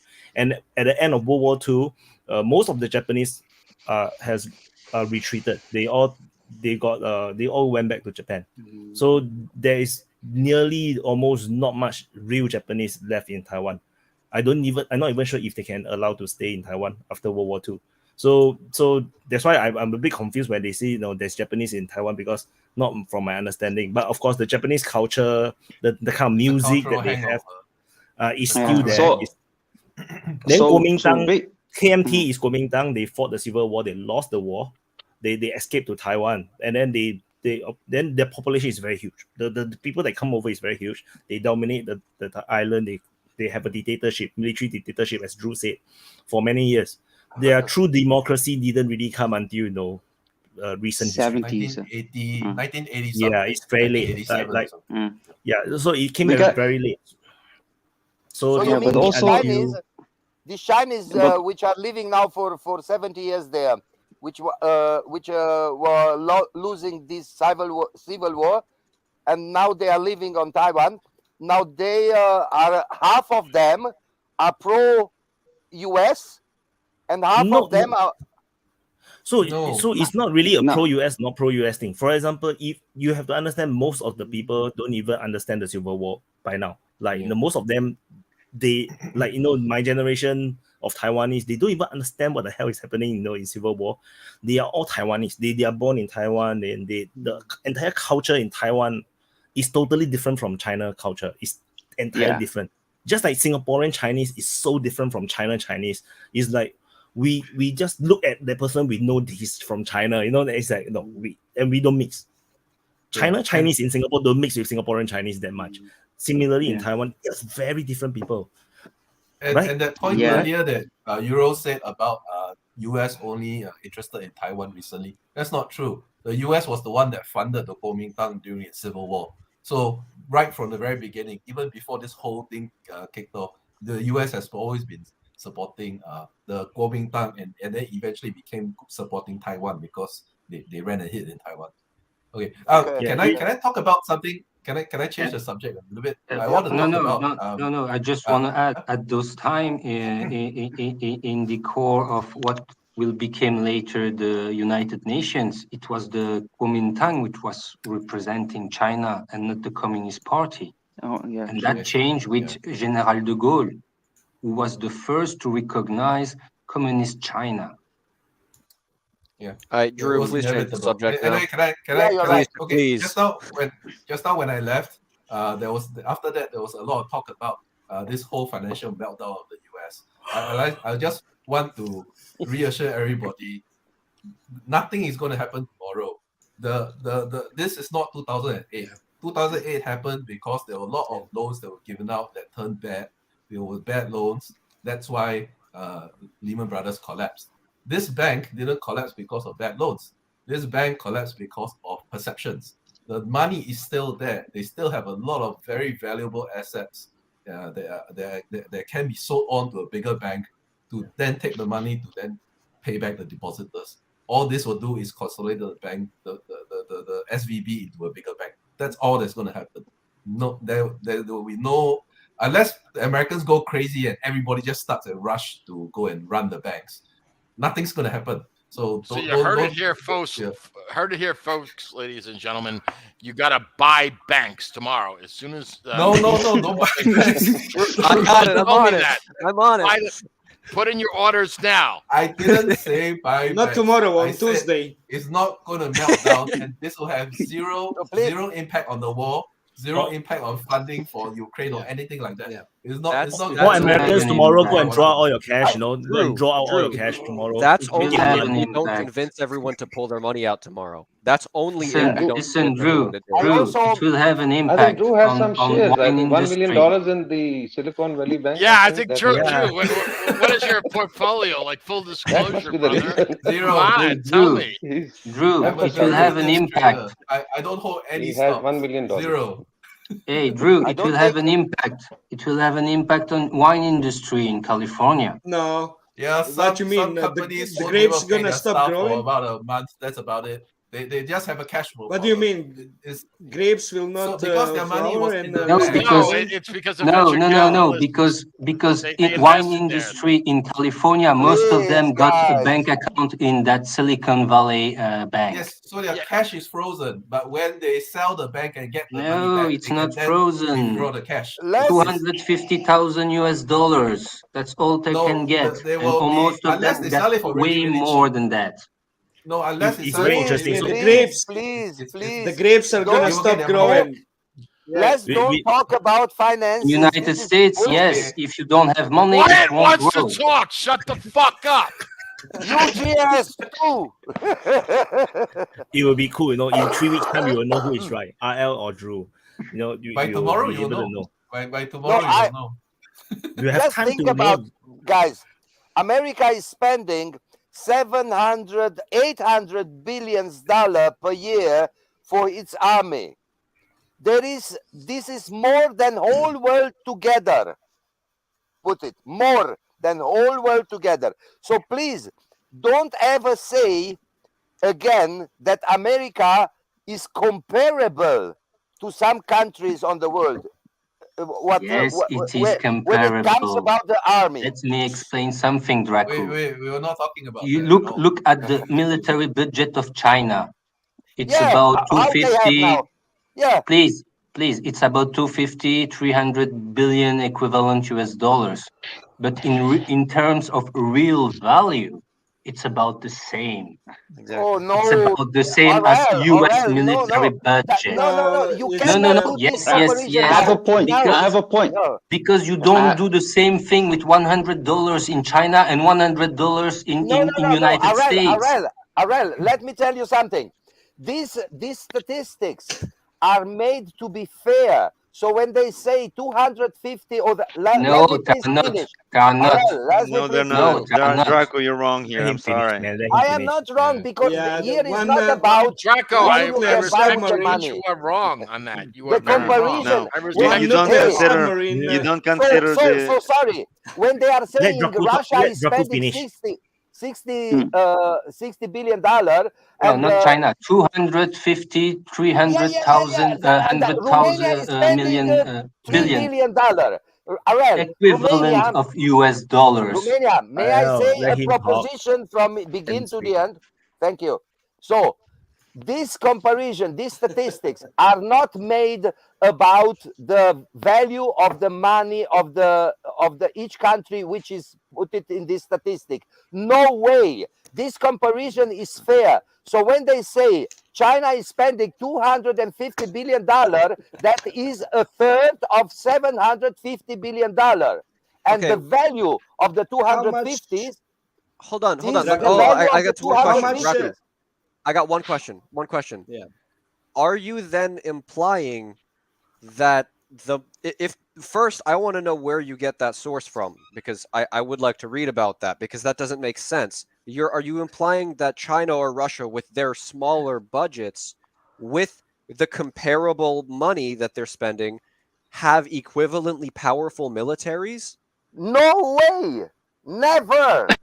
They are much weaker than the United States. United States is a military monster. Okay. No, it's How not. much US pay for a No, nuclear it's not. submarine? An Ukrainian war is Draco, showing that how the much? entire world. Just talk missiles. Exactly. How much How does much? the US pay for one missile? Draco, Russian has the how missiles much from the US time of the pay Soviet for a Union. nuclear I have a submarine? point. Sorry. Listen, Draco. According to your logic, Russia has a budget of about 60 to 70 billion US dollars for their military. Yes, They they have are the small. first. Listen. They have the first nuclear warheads number in the world. They have dozens of SLBMs, meaning nuclear submarines capable of launching intercontinental ballistic missiles. They have a GLONASS system. They have more than 1.5 million people serving in their military. They have I don't know how many tanks. They have how many shells. They have how many industries. They have a space program. They are the number 2 or number 3 in the number. Listen. They are the number 2 or number 3 on satellites. They're still launching satellites.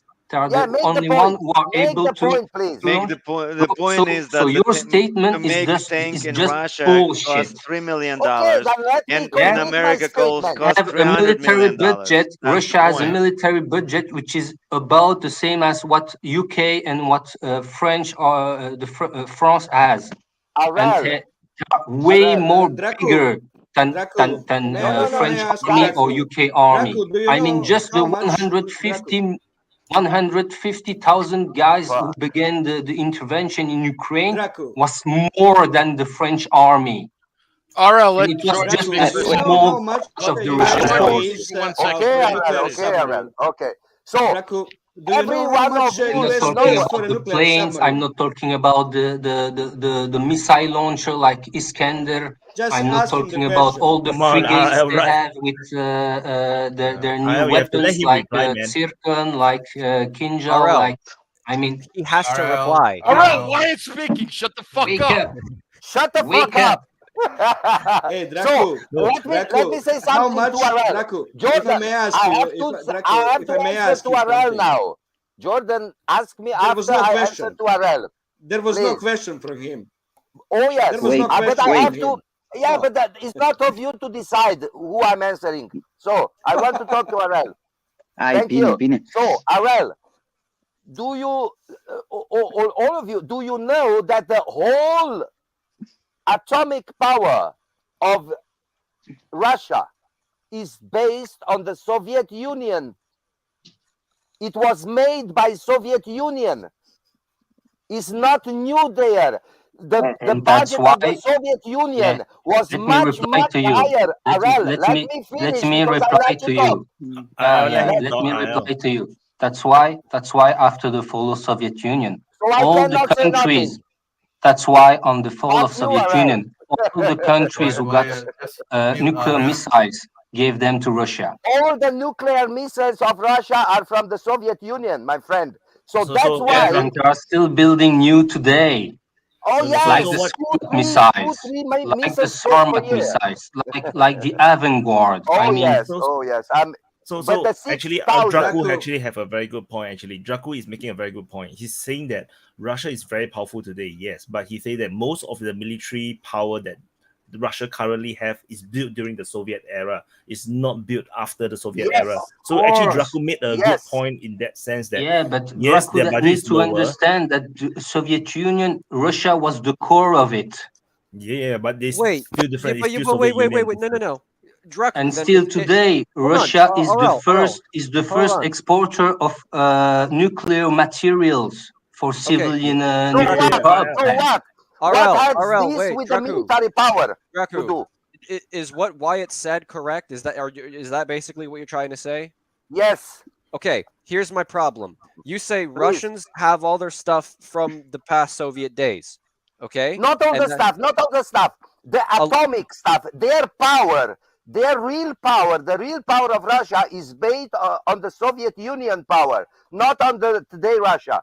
That is my point. No, your point was that America is stronger because they spend more money. America is stronger anyway, my friend, because America has 11 planes carrier. Okay, and Russia has 11. Oh, no, hold on. And Russia has 11 Kinjal missiles. One missile that destroy every it'll group, destroy the carrier. No, really? Do you yes, think really? Like I can't believe you can't, dude. Hold on. Now they have if I may ask, missiles that can destroy two carriers if needed. Listen, Draco, it's like during the Second World War. Stop it. My friend. No, let me. I've just shut up my mouth for a very long time. So please let me answer. You guys keep repeating. Are you stating here, Alan? You are stating that America military power is comparable to the Russian one? No. Are you? If I may ask you, Draco, how much US pay for one nuclear submarine? Do you know how much US pay for one nuclear submarine? Several billion. 4 billion. About 10 billion. Okay, it doesn't. No, Draco. It doesn't do you know matter, how much Russia doesn't matter? Draco, stop. Draco. Do you know how much Russia pay for one titanium nuclear submarine? Do you know? Just say it. Do you know? Euro. Just say it. Please I think investigate. like American submarine. You ask me something. May I please answer investigate. You? Please investigate I that. To investigate, man. For me, this is not important. You learn yourself. You'll know how wrong you are. You need to investigate that. Okay. Then you know how wrong you are. Okay. So America is not the greatest military power that ever existed on this world. America is not, capable to crush every country on this world. No, it's not double-sided like opinion. that. You can't make some sort of yes, black you and white can. statement. Oh yes, that's you not can. at all what anybody here is saying. Russia. It's just propaganda, Alan, that you are talking here about. America is a military monster. Okay. America is the biggest military power that ever Hey, Vaughn, existed you're on muted. this Let world. me have this. Let me have this. Yeah. One, Never. no, hold on. Nobody said that America is not a military power. Not a single person here said. Not wait. a I know power, you my want to say friend, something. Alan. Not Nobody a power. said that. A monster. Is America is the biggest military power that ever existed on this planet. Yeah, we can see that. Alan, keep going. They were the biggest military power that existed in 1993. No, you are living in ever in the whole 1993. history of the earth. Never was such a military power on this earth. Let me tell you, like America is now. one for one man. Never. If America just dropped 100,000 people in Ukraine today, the Russians will overrun it in a week. The Russia will be fucked up. If America, Yuri, you know what? As a transsexual, I'm offended by that statement. Exactly. I want to take that back now. Let's not go there. Let's not talk about that. That's really pointless. No, Russia will fuck up. Will be America haven't won a conflict in 70 years. You just remember what happens in the Second World War when America intervened in the Second World War. If I can explain to you, Draco, if I can explain to you, Draco, if I can explain to you. Please don't explain to me nothing. Draco, tell me. Don't explain to me. I am much let's better than talk you and me. I like to have a talk with you. You can tell me something. Come on, Draco. I like very much to have a talk with you. You're just being You have to understand, America has invested in weapons, in specific weapons like aircraft carrier, new generation of aircraft. I have to understand that. Listen. They have invested in F-35, in furtivity, invisible plane, advertised as such, and the Russians have invested in weapons, and China also in weapons to counter that. And now United States is like kind of defensive. It's like during the Second World War, people understand that big battleships were outdated because of aircraft carrier. Now today, thanks to missile technology and especially with hypersonic technology, aircraft carrier are fucked. And now, listen, I've not finished my point, please. Blah, blah, blah, blah. I'm not finished my point, please. And now, with new radar technologies made by Russia and China also, furtivity plane, invisible plane like F-22 and F-35 are no more invisible. I mean, United States have invested so much money into stuff, into kind of fantasy magic stuff, that now they are fact, and now they are behind. They are behind Russia. Right. They are behind China. This is it. Look. One thing. You just asked RL. So what? That they have developed this technology. The problem is if you spend money and be the most powerful military, and someone develops not the exact same technology, but someone develops a technology that makes your weapon mostly useless, you're not the strongest anymore. Right? Yes, America has 11 fleet carriers and over 20 smaller carriers. Right? Wow. Yes, those are extremely powerful weapons. They are extremely powerful weapons. But how do you defend a U.S. aircraft carrier group from one hypersonic missile. What do you do?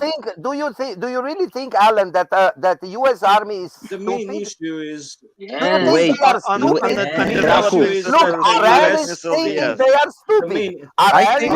Dracu, Look at Iran. He's thinking the Americans are No, he asked me that question. He asked me. I want to say before. The United States is a hydra. We have several different heads. Obama decided, as Wakar said, Obama decided to shift to Asia. Is developing. They pivot to Asia. America the CIA decided to do, on what some people in Pentagon decided to do, going to Iraq, going to Syria, going to Afghanistan, and now going, thanks to Victoria Nuland, going to Ukraine. Question for Wakar. Question for Wakar. Embedded with Ukraine and Taiwan to shift to Southeast Asia to face Taiwan, but they can't. All right, no.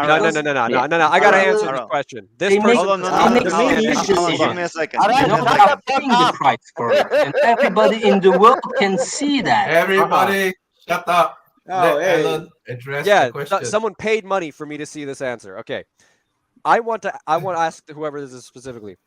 You want to educate me on moving targets when we are consciously aware of hypersonic weapons that can track moving targets, like a fleet carrier moving at most 60 knots. If you're going to tell me that a hypersonic 60 warhead... knots, my God, it's 120 kilometers an hour. That's not possible for an aircraft carrier. I'm following the classified, published. I'm just saying, right? That's the stereotypical what they say it is.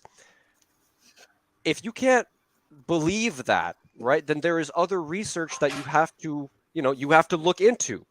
The moment from the launch of a hypersonic missile, for example, a Zircon, you have at most 3 minutes at maximum range until that warhead hits you.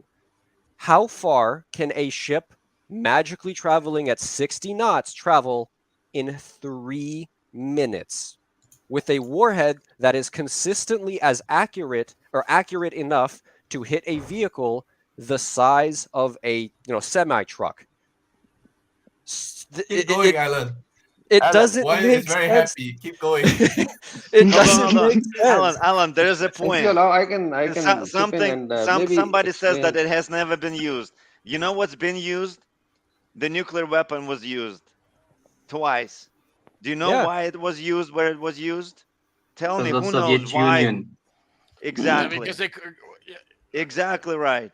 What does this have now to do with what Alan said? Because Draco, you said that the Russian soldier is no match to the American.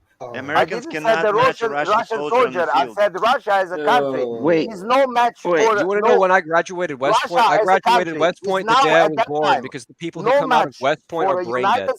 Ask any U.S. military veteran. But also to point out what RL was saying is actually true. The problem with the American military is that they are spending too much money on fantasy projects.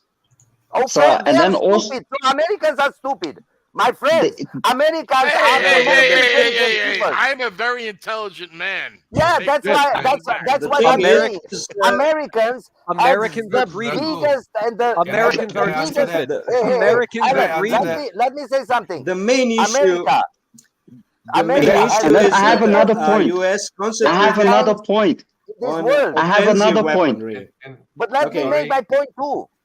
Because First me. The main issue is that the U.S. concentrated on creating offensive weaponry. That I am here defending while Russia concentrated on defensive weaponry. I cannot believe that. That's the big difference. You cannot compare Russia and U.S. military power, because Americans concentrated on creating offensive weaponry. Okay, while Russia concentrated completely on defensive weaponry, countering all the new technology that Americans provide. That's the main issue. Not who's stronger, who's weaker. So the point is, it's actually worse than that. The Americans are not stupid. The problem with the U.S. is that its MIC is very, very corrupt. You see? Oh, that's the problem now. They are corrupt. Quick thing. I've already, whoever's sending these messages to Wyatt, I've already won because I haven't spent $10 already messaging the chat to try to have a conversation with us instead of joining. Okay. let me finish my point. Go ahead. The Americans are spending a lot of money to pay the MIC to cover these newfangled weapons that are then trumped by, as everybody else is here is saying, trumped by cheaper, easier to use, easier to deploy weapons by the other countries, and then the MIC people will come out to the Pentagon and say, hey, I have this new weapon, but it's going to cost another $10 billion, another 20 billion, another 30 billion. That's where all their military and they make 10 of them and go to another project. And then they make 10 of them, sell them, and go to another project. Yes. I don't understand. It's all corruption. It's corruption. It's you know what? I'm not understanding. Wow. 1.5 billion US dollars for wait, I will change the topic. Wyatt is trying to talk. Yeah, I changed the topic. This is the one. Look, Waka want to say something. Shh. If you just allow me, I'll just try to be very objective and try to actually address 3-4 questions that was raised. I'll just give you example of Pakistan Army and military is like 1 million, and we do it through about $8 billion of budgets, and India do it through $76 billion. So there are 3-4 things which actually look at military spending. For instance, the per capita expenditure on a soldier in Pakistan may be 100 times less than in the United States. So that's one thing, but we still maintain a regular army. Same is true India and same is true for China.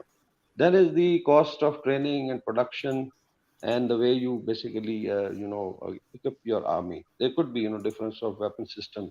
Like Pakistan has a nuclear program which did get some budget, but gradually it was built up. So then we have some security. Now I'll go with RL that in terms of production within a country, the rates may vary, So that kills this thing that only the budget. For instance, Ukraine was pumped in, I think, $150 billion in last year for military spending. Now it depends how much it went into training, how much went into equipping. But you can't say that Ukrainian now forces are as good as Russia because that has a budget of $76 billion. So it doesn't make, it makes a lot of difference in terms of what is per capita expenditure on a soldier, on a training and production cost within a country. Like in Asia, maybe you can do it in a cheaper manner and still produce. Now I come to the issue of aircraft carriers and those old weapon systems. The Chinese and I'm sure Russians and the Americans are now getting into mosaic warfare that we discussed. Mosaic warfare is a strategy. You can also compensate for your defense expenditure through a smart strategy. Now, if you look at the Taliban's budget, it was maybe less than $1 billion, but they defeated 46 countries through a strategy spread over. So diluted the forces in time. Like the Germans attack into Russia, they were diluted into space for the first time. The Taliban diluted the forces in time. So it's a very clever strategy. They took 20 years, ragtag force on motorbikes, but defeated 46 countries, mind you. So budget would not really indicate the military power. That is one. The other is the mosaic warfare.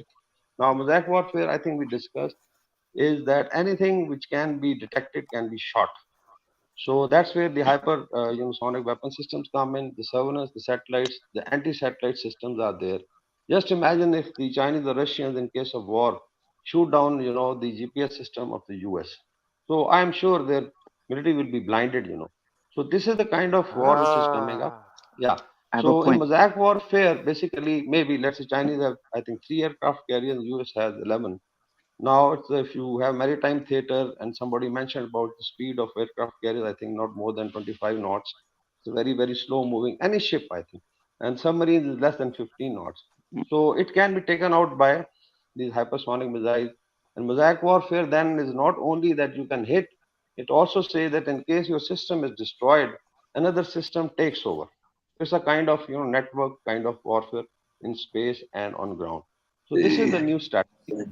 So based on that, I would say that the Asians and the countries are learning, and it is strategy, it is the cost of training, it is cost of production which matters. Really, the number of dollars doesn't matter much. Of course, it does matter that you can't compare American power with Pakistani power, But let's suppose India is a very big power, but we have some plans to defend with a smaller budget. It depends on the strategy. So I would go with RL in terms of production. You have to look at how much you are spending per capita soldier and cost of production. So these are, I think, important things to be noted. But definitely, money makes a lot of difference, but how it is utilized is very important. Yes, So, I have sorry, a point to make. Wait, no, Draco, me first.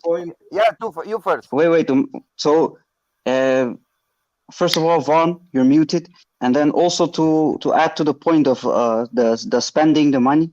So recently, Japan emptied up their military spending from 100 to 300 billion.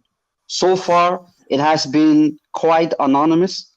And then also filtering out, I try to filter out where they are going to spend the money on, but it seems to be a little bit low key.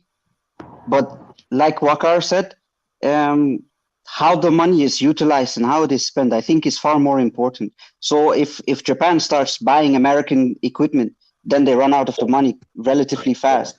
But if they decide to spend the money on building an industrial capacity for their military, I think maybe Japan will have a significant boost in their military capabilities again. Yeah, but are they? I sincerely don't know. So, Where are they spending money? So Japan actually they announced that they're going to reserve $300 billion for their military. How they are going to spend it, I haven't been able to figure it out. And how they are going to do it, looking at their economic conditions, I also don't they have like 300? Like they have a worse debt to GDP ratio than the fucking United States. Where is this money coming from? So are they just gonna like pour more money into the U.S. MIC and buy our hardware? Or are they going to build their own? So yes, they're going to buy U.S. hardware. That's the point. Yeah. So my suspicion in Japan, you have to understand most I'm of here the talking. Fuck, Iran is coming. Really, in guys, Japan, let me just tell a proposition from begin to the end, please. RL, shut the fuck up. So you deserve to get out now. Really. Please. There's no help. Please, That's not help. Jure, this was a joke. That's not help. We are knowing each other, Jure, longer than you. So it's like let me tell you something. So when I'm hear you talking, it's like I am hearing America is a fucked up country which has no power, which has no brains, and which is like why don't is Russia attacking America? Because they are fucked up, so they have nothing. No, Please. why is United States not attacking Russia? Why would you attack a retarded chimpanzee? I mean, you know how strong a regular chimpanzee is. You gonna go fuck with a retarded one? Kangaroo, man. Art of war is simple. Or exactly. You gonna go fuck with a retarded kangaroo? I mean, come on. Yeah. Art of war. Because I have fucked with like retarded chimpanzees. And that's why I'm in a wheelchair, and I'm an American. So just so you know. Japan. Japan has an immense capacity of automated weapons. They are very far in robotics and so on. So actually, their contribution can be very, very, very significant. Japan ain't got no Gundam suits yet, so that's bullshit. Hey, Vaughn, I have a question. And Japan, most of its debt, the vast majority of the debt of Japan, which is about 200% of their GDP, is Japan owned. I mean, they own their own debt. That means Japanese money is like monopoly money. Right, but I want to ask Vaughn a question. It's just paper with no values, but Japan is producing stuff that the entire world really needs. That's why. That's true. That's true. All right, let Alan talk, for fuck's sake. Okay, I want to ask Vaughn a question to make a point. This was brought up earlier, okay? And Vaughn is, I would say, he could speak on the topic because he worked and a large portion of his life was dedicated to this topic, and this was the military. Vaughn, when was the last M1 Abrams built? 1993. this is to comment on a point that was brought up earlier, that a lot of Russian equipment. I mean, there are new M1s, but all the hulls and turrets were manufactured in '93, so they're just refurbished upgrades. Right. Which is great. I mean, the M1 has been recycled, you could say 3 to 4 or 5 times if you want to go by each variant. And so that's my point. And that's my point, because earlier it was brought up before you were in here that the Russians are only powerful because they have old Soviet equipment and don't make anything new on a scale large enough to maintain their power. And to know the fact that the last hull and turret built from scratch for the M1 Abrams, America's premium frontline fighting vehicle, some people would say, was built in 1993, kind of entirely kneecaps that point. Yeah, I mean, Trump restarted the factory where those are built in Lima, Ohio, but I think they were just building like new Strikers, and maybe some kind of Marine vehicle was possibly going to be built there. But any of the M1 stuff would just be the old ones taken to, completely disassembled, and then the new modifications added, and then, painted and put out the door like a new tank. I mean, it's basically a new tank, but they also haven't built, I don't believe, a Cummins turbine since '96. And they supposedly built 11 power packs for every tank. And I think we got about 10,000 tanks. So, and I don't know how that works out with foreign sales and their support, but I'm sure we don't have 11 power packs per tank anymore. I think you've told us before specifically there were events where there were maintenance. Maybe that wasn't you. Maybe someone else was talking about like tanks would go in for maintenance and then they just sit there for weeks or months on end because. But Alan, you had a point you were going to make about this. This whole conversation, this point that the last tank developed or built from scratch was from 1993, kneecaps the point Dracu was making earlier that America's power comes from new money being put in and new material coming out. Right? When was the last? Well, it shows some importance that when you calculate how much Ukraine got in aid, it's all the whole price of the tank is actually included in that. While Russia just pull out old tanks from the storage and change oil, grease, few $100s to do it. So low budget can provide for anything, right? So it doesn't matter how much is Ukraine. I was just going to say, the one thing the West could do right now that would be smart, because everybody's right about them wasting money, is like, they waste money on the F-35, the F-22. It's like, instead of building, 100 F-22s, you should have built 300 F-15s, built 600 F-16s, built 200, 300, 400 more A-10s, built a couple more carriers. Don't make the M1A2 V3. Just keep it at the M1A2. It's still going to kill pretty much everything. I mean, who's going to man them? Who's going to pilot them? It's like, I'm just saying, I mean, it's just, pilots. I'm just saying you can build a supply of equipment up and keep it on hand. I mean, it's like, look at what Russia does. They're pulling out T-62s. Yeah, well, T-62 holds a road just as good as the M1A2 V3, and it holds a road for probably 150,000 versus what, 6-7 million American dollars. Yeah, and that's not even including all the logistics just to get it to the fucking road. Whereas the T-62 could probably leave the depot 200 miles away with a full tank of gas and a fucking loaded rack and drive to the fucking crossroads, meet up with a platoon of guys in the BMPs, and we're ready to go. Whereas what the M1 ain't going by itself. It's going to have Bradleys. They're probably going to need to have some gas. Yeah. I mean, it's just, they're just getting more bang for their buck. And I mean, I saw a video the other day. They were showing T-62s being upgraded now. It's like, it's like the T-62 BVM. So it's basically going to be the T-62 version of the T-72 BV3. It's got a thermal imager. It's got enhanced protection, some other shit added to it. But it's like, they'll laugh and say, it's a T-62. But it's like, it may not kill an M1, but it'll kill everything below it. And that's probably what's going to run into more than anything.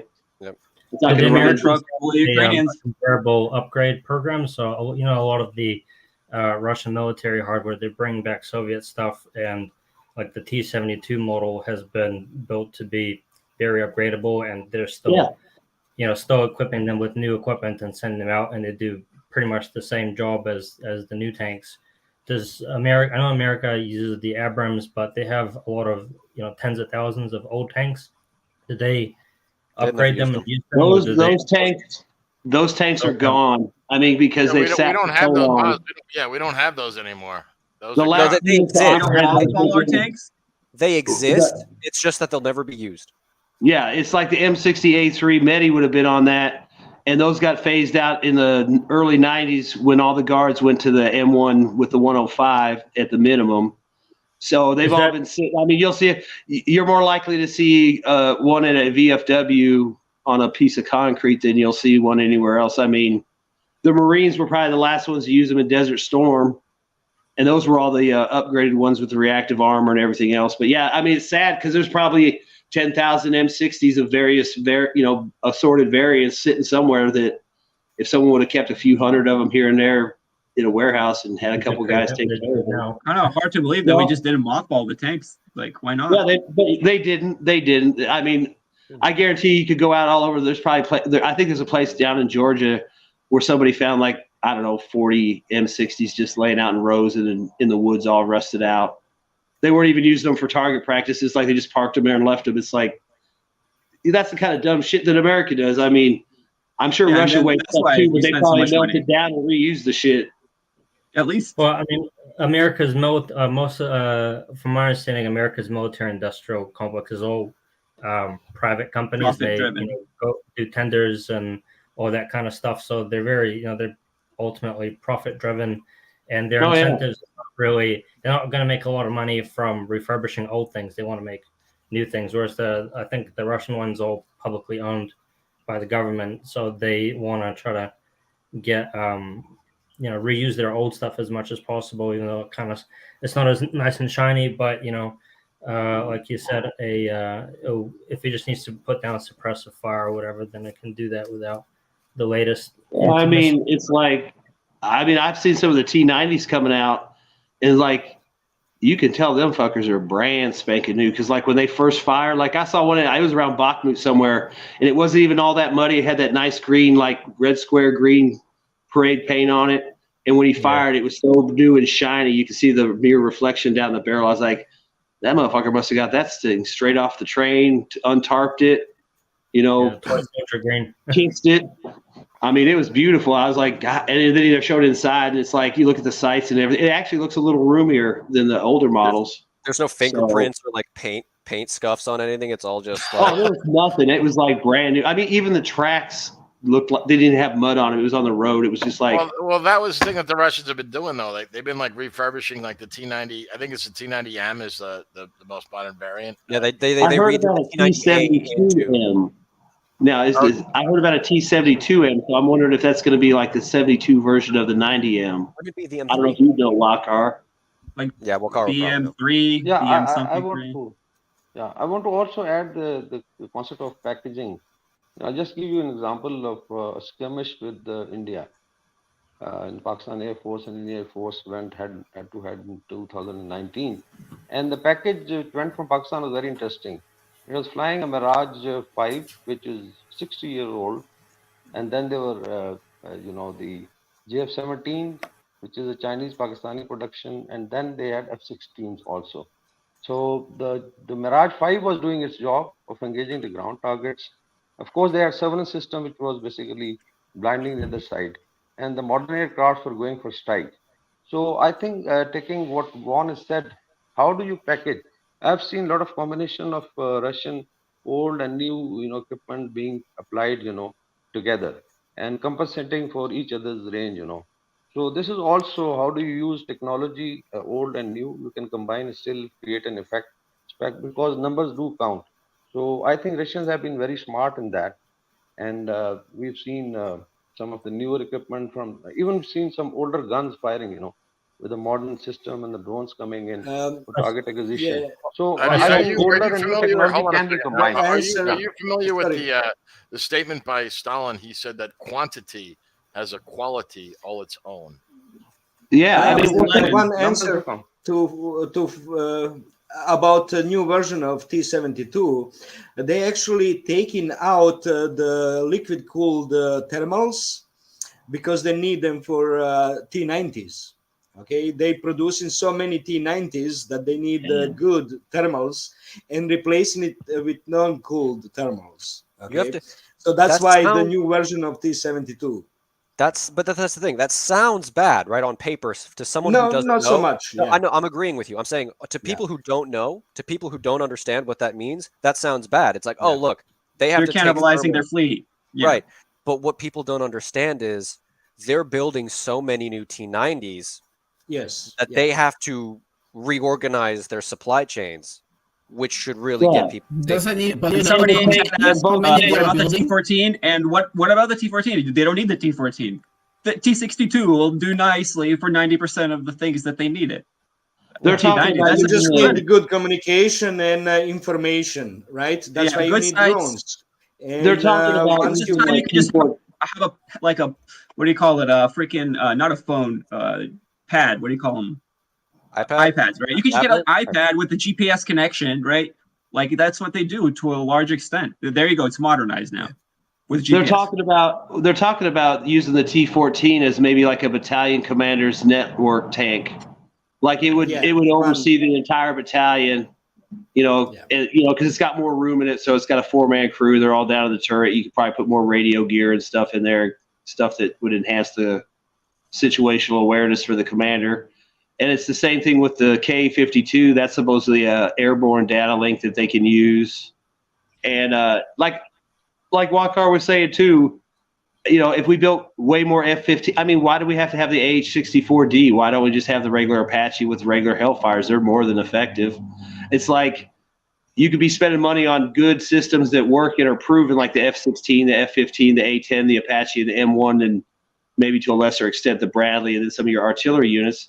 And then you go spend your money on the toys like the drones and shit that enhance all that stuff. I mean, the Russians are basically fighting with, let's say, a generation less than the Americans on a lot of ways. But whatever they don't have in computer satellite guided shit, you can easily correct with a $100 drone. Plus they're building drones. It's like you could spend money on the systems that work like the T-90s, the Heinz, the Grads, and then go buy cheap drones or build cheap drones and use that to enhance something. I mean, it's the same with the Chinese. They don't build a military to fight us offensively. They build a military to defend against our technology. And that's, I mean, like everyone says, the Russians. We're afraid to go into the South China Sea. Huh? Yeah, it's like it's enough for us to be wary about entering the South China Sea, It's just, I mean, they're not trying to like bomb LA. They're just trying to keep the carriers out of their backyard. They just don't want us. I mean, if you want to drive through and say hi and party in Hong Kong and then head on down the road, that's fine. But we don't need you hanging around telling us what to do. Yeah. And I mean, so that keeps that. I mean, that's the only choice they have. I mean, what are they going to do? Invade America? And the other thing I wanted to say real quick about China invading Siberia, that's ridiculous. How much would it cost for China to invade Russia and win versus just making a deal with Russia? Like, hey, I need wood. Oh, guess what? I got wood, bro. Hey, I'll send you 100,000 trained lumberjacks or miners or whatever, and to do the work. And you give me a discount. They want to sell their resources. And the other thing is too, to sell all their resources to anybody who wants to buy them. Yeah, and the other thing is too, China has 20 sanctions. Yeah, China has 20 icebreakers, so they obviously plan on getting around any kind of blocks of the sanctions. Plus, who's to say the Russians haven't found some new resources up in the Arctic Circle they're going to exploit and put on the market? So now, hey, China, if you keep the sea lanes open in the Arctic for us, we'll give you a discount on the oil. I mean, there's no reason at all for China to do anything militarily against Russia. They can trade it, they can exchange it, they can make it mutually beneficial. I think the Russians are the first country to build nuclear-powered icebreakers. I mean, there's no reason for those two to even have an issue. They have plenty they they are could still they the could only sell. one to have nuclear powered icebreaker. They're still the only one to have that. Will nuclear China powered ever have a icebreaker. population problem? Well, yeah, supposedly. Yeah, but it's less Everyone dramatic than in Over, China. excuse me, overpopulation. You guys have to. You Oh, have I don't think so. to. No, not you have to understand overpopulation. that No, I don't I think believe it's just because it's in the cities demographics is and not spread out. Demographic. Prada, you're cutting in and Demographics out. is something that people sometimes misunderstand. Yes, I know. Demographic is something that you have to understand is not so straightforward. There are many variables there, and sometimes we see those prognoses and we think it is like that. It doesn't work like that. There, for instance, Germany. Everybody was talking about Germany getting really an age population, and actually 3 years ago, they started having kids like crazy, and nobody was expecting it. So now their pyramid is a bit more balanced than it used to be. Is that immigrants? So countries can Were they change their German kids or were they just demographic kids that are in Germany? No, it's because of immigration. It's because of mass immigration. Sorry, it's what? because of mass immigration concerning Germany, because the birth rate of Germany is 1.5, the same as in Russia. Yeah, but it's much bigger than it used to be. You look at Italy. Listen, you look at Italy. The birth rate is below 1.2. I mean, it's below 2, it doesn't catastrophic. matter. But what I'm Below trying to 2 is say, crap. It's catastrophic. and they there are compensated variables that thanks you to can't immigration, sometimes and measure. mass immigration. Right. No, I'm not talking about this. There are measures that sometimes you don't expect. There are things you don't expect and then change. Okay, immigration is one. These people still count for Germans somehow, or working population. No, I was talking about something different, which is nobody was expecting the Germans suddenly to have 2-3 kids. And then suddenly they started having them. No, not at all. If you analyze are the they data, Germans that are having kids, or are they just German citizens on paper? Yeah, they're Exactly. not ethnically German. I mean, Yeah, look at statistics. If you immigrate from the Congo and you have 15 kids, but like they're counted as Germans. I mean, Prata.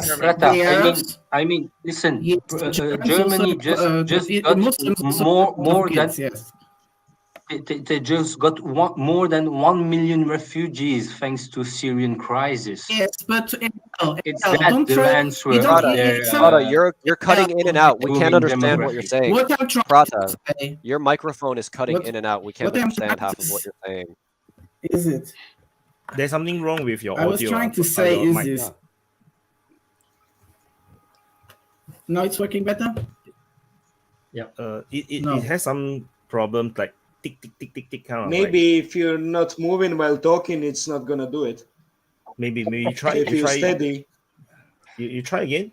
You try to make your point. Oh, you also don't want to listen to me because I was trying to give you some different type of. I was trying to give you some different.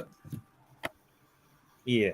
The microphone is losing connection as moving. Cutting in and out. It wasn't a personal attack. You want to log in and out again, Prata? You log in and out again. We want to hear you. It's just we can't understand what you're saying.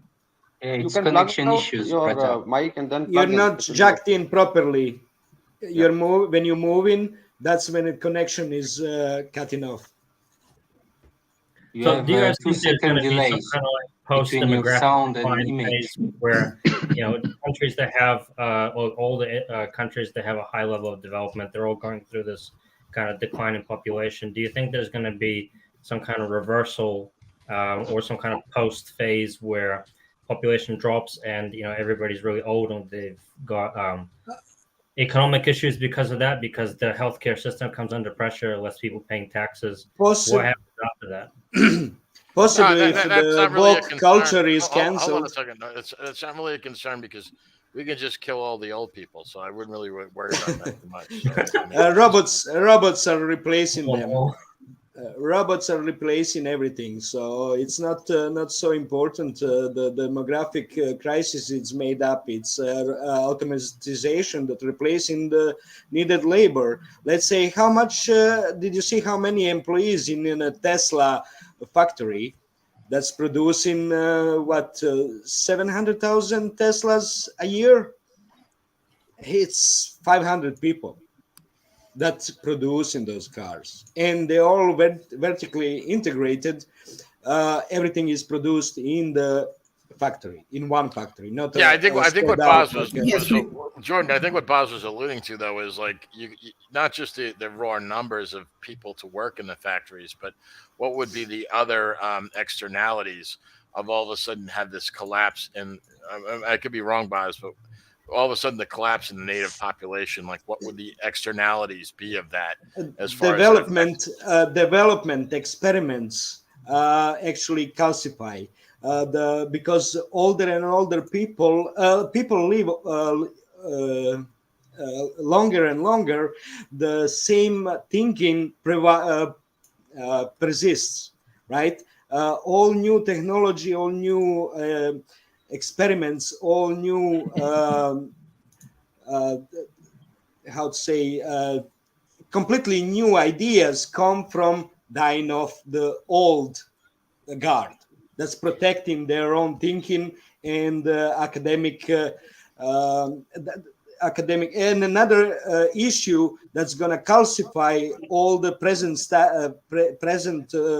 technology, it's not going to advance so much, is AI. Well, hold on a second. RL, I think, has a disagreement with that. I don't know what the hell it is. But okay, let's talk about robotization. Let me give you an example. Wolfsburg, the biggest factory, one of the biggest factory in the world, owned by Volkswagen. You know how many people are working there? Hundreds of thousands of people. And everything inside that factory is robotized. How can it be? Because instead of having a welder or a guy putting stuff, you have a robot. But then you need a guy to maintain the robot. And more technological advance is the robot. Listen. More technological is the robot. Listen, please. More technological is the robot, more maintenance you need. And to have a maintenance, it must be done by a guy which is very well formed to make it. So robotization actually, maybe tomorrow it will be different, but actually it's just a dream. It's not replacing jobs. Okay, RL, we got that. We appreciate that. Jordan. Okay, but today America produces the same amount of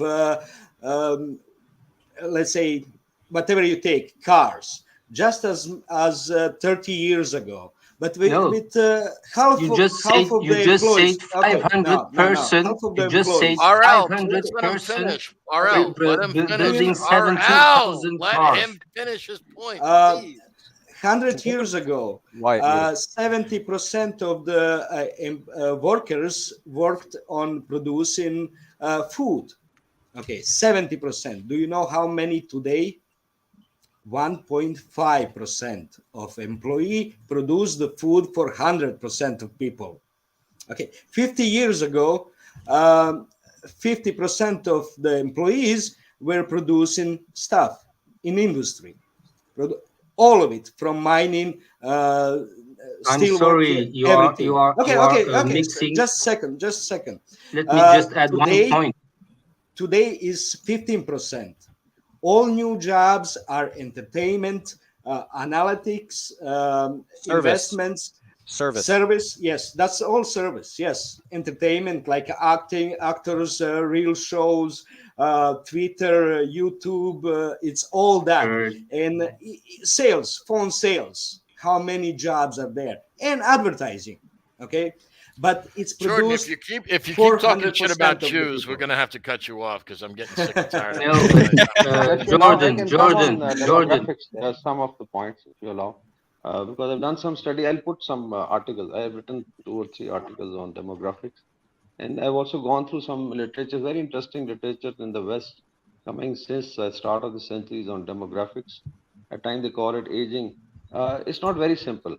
Now, as RL is saying, there is a basic replacement level or fertility rate below which then it becomes, you say it's crossing the Rubicon. Like if you go down 2.1 for a family of 2, if you are not leaving more than 2, it will start creating for that particular group. I'm not saying intermarriages, but let's say you're talking of a particular group. You must have heard the theory of the white shift, because it has political implications also, and then it has, it's not only industry and technology. Of course, industry technology will keep evolving. The manpower will shift from larger countries to one with the demographic deficit. There were books written like Pat Buchanan's book Death of the West, which actually covers most of the white Europe, America, and even Russia. And this came in, I think, 2005. You must read it. That's what it is creating, basically. Now, if you go down like Japan, like even Russia, Chinese are now facing, because of the one-child policy, they are having serious problems with demographics. So it creates basically what is the pyramid. Now, Fake if you look at stories. some of Fake the Asian stories, countries, not true. yeah, I'll just finish and then you can come in. In Pakistan, the pyramid is like this, So if you have the older people on the top and the younger ones on the bottom, this is mostly true in Middle East and India, Bangladesh, and maybe Southeast Asia. But in case of the West, now the demographic curve is like this almost. So on the top, you have the older population. Like in COVID, most of Spain and Portugal suffered was because I think there were 25% of the population was above 75 years of age. So it created not only that they were suffering, but services sector came under pressure because somebody had to look after an old man. It has to be young guy who has to support it. Why services sector in Europe is being sponsored from Asia or supported is because there are not too many young people to support the older population, to run the old homes, to run the armies also. I think Pat Bushan pointed out that tomorrow the laborers, soldiers, workers, engineers are going to be the young people who are now, at that time they were like 15 years, now they're in 30s. So this is the overall picture of demographics. It does affect, I think, most of the your Western countries conclusions. because of Nothing. yeah. The point is that the No, what do demographic. you? I mean, you got to get to the point.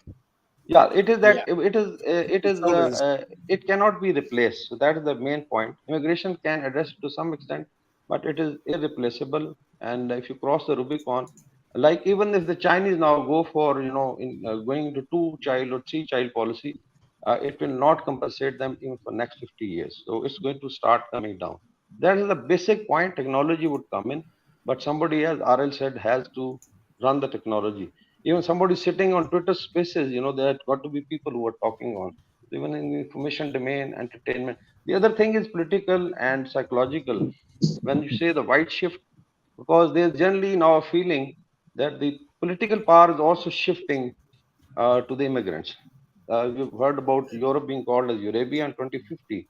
But there'll be a lot of Arabs in Europe, which maybe, let's say, 50% of the It's total all population. It starts creating no, that it's political all fake pressure. stories. These are the It's problems. actually Jordan, if the yes. Jordan, please. What? You give me the example of agriculture. Yes. You are confusing robotization and mechanization. Yes, mechanization shrinked the number of people needed to do the same job. Yes, mechanization. It didn't happen in one day. It keeps happening. But not It keeps robotization. happening Actually, through maybe history. tomorrow, maybe in 10 years, maybe, I don't know. But today, robotization doesn't shrink the number of people needed to work. Yeah. You just need, maybe today, people You're need looking to do in the 10 jobs. years period. Yeah? You're looking in 10 years period. No, You're I'm looking looking in today about decades in robotization. histories. Factories who are invested a lot in robots to make stuff need also huge amount of people just to make sure those robots are making things correctly. The maintenance. Right. I think the catch is the mechanization. Yes. Hold on. To But the shrink people, the number of people needed to do the same job. Let Alan Not go ahead. Alan, go the ahead, people please. the people they need to take those positions. I'm not disagreeing with you. I think they need a lot of people to take those positions. But I think the filter to get people like that, right, higher trained individuals, because it's usually software Also- development, all that. That's where you will see fewer people going. Yes, there will be the opportunity for a lot of people, but you're not going to see as many people because people achieving it. Yeah. Yeah, exactly. People achieving that's it. Exactly it. There will And be a much that's harder very important filter. because the education system. I think it was Gru or Wyatts was talking about it. Education system in Europe has been worsening year after year. Especially we already talking about the effect of the pandemic, where these guys are much more behind it. Their previous generation was, and this is a problem we have been seeing. If we talk to teachers, Mr. Jordan, this is like this. You don't deny idle people. Respect each person opinions. Just don't start saying no, it's not like that. Okay. Many people here are very well informed. Many people here are very well informed, and you have to respect their opinions as well. They come from different areas, they have different words, but we tend to normally respect each other. And I hope everybody does the same. So, go on, Alan. Sorry for interrupting you. Alan? No, that wasn't me. That was someone else. No, I interrupted you. In other words, Prada, like we want you to like keep going, bro. You actually, yes. I kind of made my point. You kind of interrupted me right at the end of my point. You made a good comment about the education, but you your mic cut out earlier, and I think you restarted it or something. You were making a point earlier. It was about demographics. Yeah. No, it was just about demographics. The study of demographics, it's very misleading sometimes. It gives you just the information at this point. You need to tell everyone why you can speak on that, though. Right? Me, JS, a couple of these panel members, we know why you have the authority to speak on that, why you're knowledgeable to speak on that. It doesn't matter. I think it does. You're a sociologist. It does matter. Right. It does matter. But it's about the automation, because throughout the last 100 years, there's been this kind of notion that technology is going to create new jobs and it's going to replace old jobs. And to some degree, that's true. But for every 1,000 jobs that get destroyed by, well, not destroyed, but get a machine replaces them because it does things 1,000 times more efficiently. A much smaller amount of jobs gets created for the people that maintain them. And if you've been, take welding for example, if you've been a welder for 20 years, you can't just go and start learning to code when you're 50 years old to start maintaining the robot that's replaced you. So you end up in a position where you're kind of bargaining power for getting a new job, or you're moving to a different industry. It's very difficult at that age. Have a family to support as well, potentially. So it's kind of, I think, a lot of social upheaval, and I think that you're kind of starting to see some of that in the United States as well. I think part of the kind of upheaval that they have between the left and the right is driven by a lot of the people on the right kind of being people that were in mechanical jobs, or they were in some kind of jobs that were automated by we call them the trades. Exactly. The trades. Boz, are you in Ukraine, or are you just from Ukraine and living somewhere else? No, I'm not in Ukraine. I'm from Ukraine. Okay. Well, I was just wondering, because Andrei's been in here and I haven't heard a word out of him. I was wondering if he has anything to contribute. Would Andrei and after that, Boss, introduce yourself so that we know who are you. Andrei. Hello. Can you hear me? Good. Hello. My name is Andrei. I'm from Moscow, Russia. I'm simple IT worker. So not really expert in any field. So if you want asking me something about ordinary life. How's the weather? Yes. Will you be conscripted? Andrei, why are there so many IT people in Russia? What's the catch? Why you're so good at writing scripts and so on? Dealing with I really don't know. Maybe because it's government gives more opportunity for IT people, so many people go to work in this sphere. It's like better mortgage prices for IT. Oh, anyway, more opportunities for IT industry. Yeah, but Andrei, the question everybody really wants to know is like Tolstoy or Dostoevsky. He's teasing you, man. He's just messing with you. Dostoevsky. Tolstoy is just how it's too called much. Tolstoy is Tolstein. He's fat. Yeah, it's. So am I. You gotta read one. Brother Scaramazzo, gotta read it. Must required reading for everyone. Boss. So no, introduce yourself, boss. So I'm Boris. I'm originally from Ukraine. I moved when the Soviet Union collapsed as a refugee to America, where I learned English, and it's my accent. I've been back to Ukraine a couple times, and I currently live in New Zealand. I lived here for a long time. I have a wife from the Donbass and 2 kids. And yeah, I live in Ukraine, in New Zealand. I'm very happy to not be in Ukraine at the moment. And I'm a Russian speaker. I don't speak Ukrainian. So, and I work in software development and big organizations. There you go, bro. And to answer your question about why so many Russians are in software development, if I may, it's a job that you can work for overseas money, and if you work for overseas money, you tend to get better pay, I think, than if you work locally. But there's also a lot of incentives from the government, like they. In Putin's very long snooze fest State of the Union speech, he mentioned something about, just an example, if you use domestic AI products, then you get $1.50 tax breaks for every, or 1.5 ruble tax break for every ruble that you spend. To actually get more money than you spend. Wait, so you get paid? You get paid. Technically, you get a higher tax break than if you were to not use it at all. Yeah, so software as well. Yeah, software as well. I don't know about software. I think for software they have something similar, but he mentioned that for something with AI they have that. For software, they do have a lot of tax breaks. Like you don't pay taxes for your first couple of years. The tax rates are lower, I think. And there's a lot of other things that you can get away with. So in Russia, the taxes are quite small, but you have to end up paying a lot of money for other things that are not taxes, but are like taxes, like your fire. If you pay some kind of something to the fire brigade and something else, and fees. We call them fees.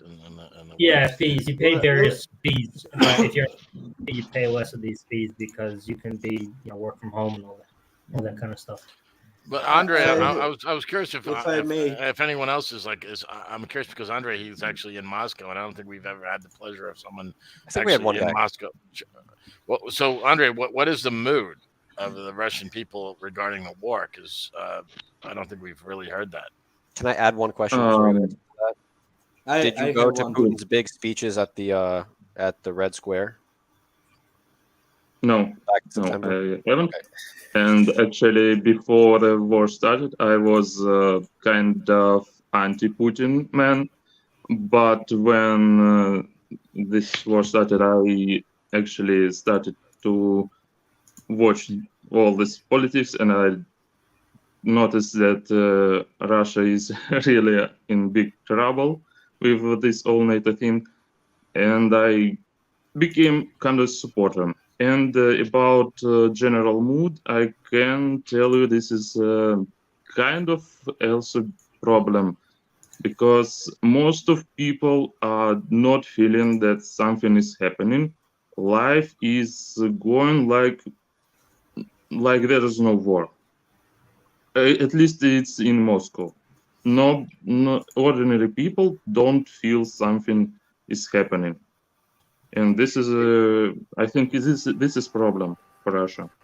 Well, why do you think that's a problem, though? Do you think but don't you think it would be a worse problem if, the average Muscovite felt like, oh, life is getting harder and harder, we want to end the war, as opposed to we're able to fight this war and life goes on more or less normally, like that could be a good thing. Like, I don't know. I'm curious because like the United States, like we had all these wars in the United States. We've been at war. Well, we were always at war, and the average American, they didn't know the difference.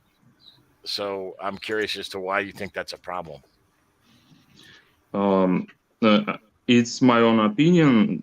That's not some general stuff. I just think this is question of survival. If Russia loses this war, if this kind of be like with Germany after First World War, when German people in First World War, they were thinking everything is fine, Germany winning, and then war stops and they lose and they get real big reparations and inflation and the economic collapse. And I think if Russia will lose this war, if not much effort put into this war, and this drags on and it stops, will be some kind of divides, will maybe some kind of balkanization of Russia, inflation, much of bad stuff. So do you think does the defeat of Russia to you only mean Russia ends up balkanized? Like what does Russia losing this conflict mean? Because from what I understand, if Russia is under threat of balkanization, the entire world turns into glass. So I'm not sure I understand if that would ever be permitted. I'm not sure, but this is a possibility. And the way Russia can lose is, there is really very much corruption in Russia, and I can even give you some example. There's some stories in media that, as example, in military uniforms, there's some problems with them, and all companies that making uniforms started making them, and some son of a high military man, he's made a company, he's 23 years old, and he's magically started making military uniforms that cost 10 times more than market price. So that's a kind of thing happening really with this war in Russia.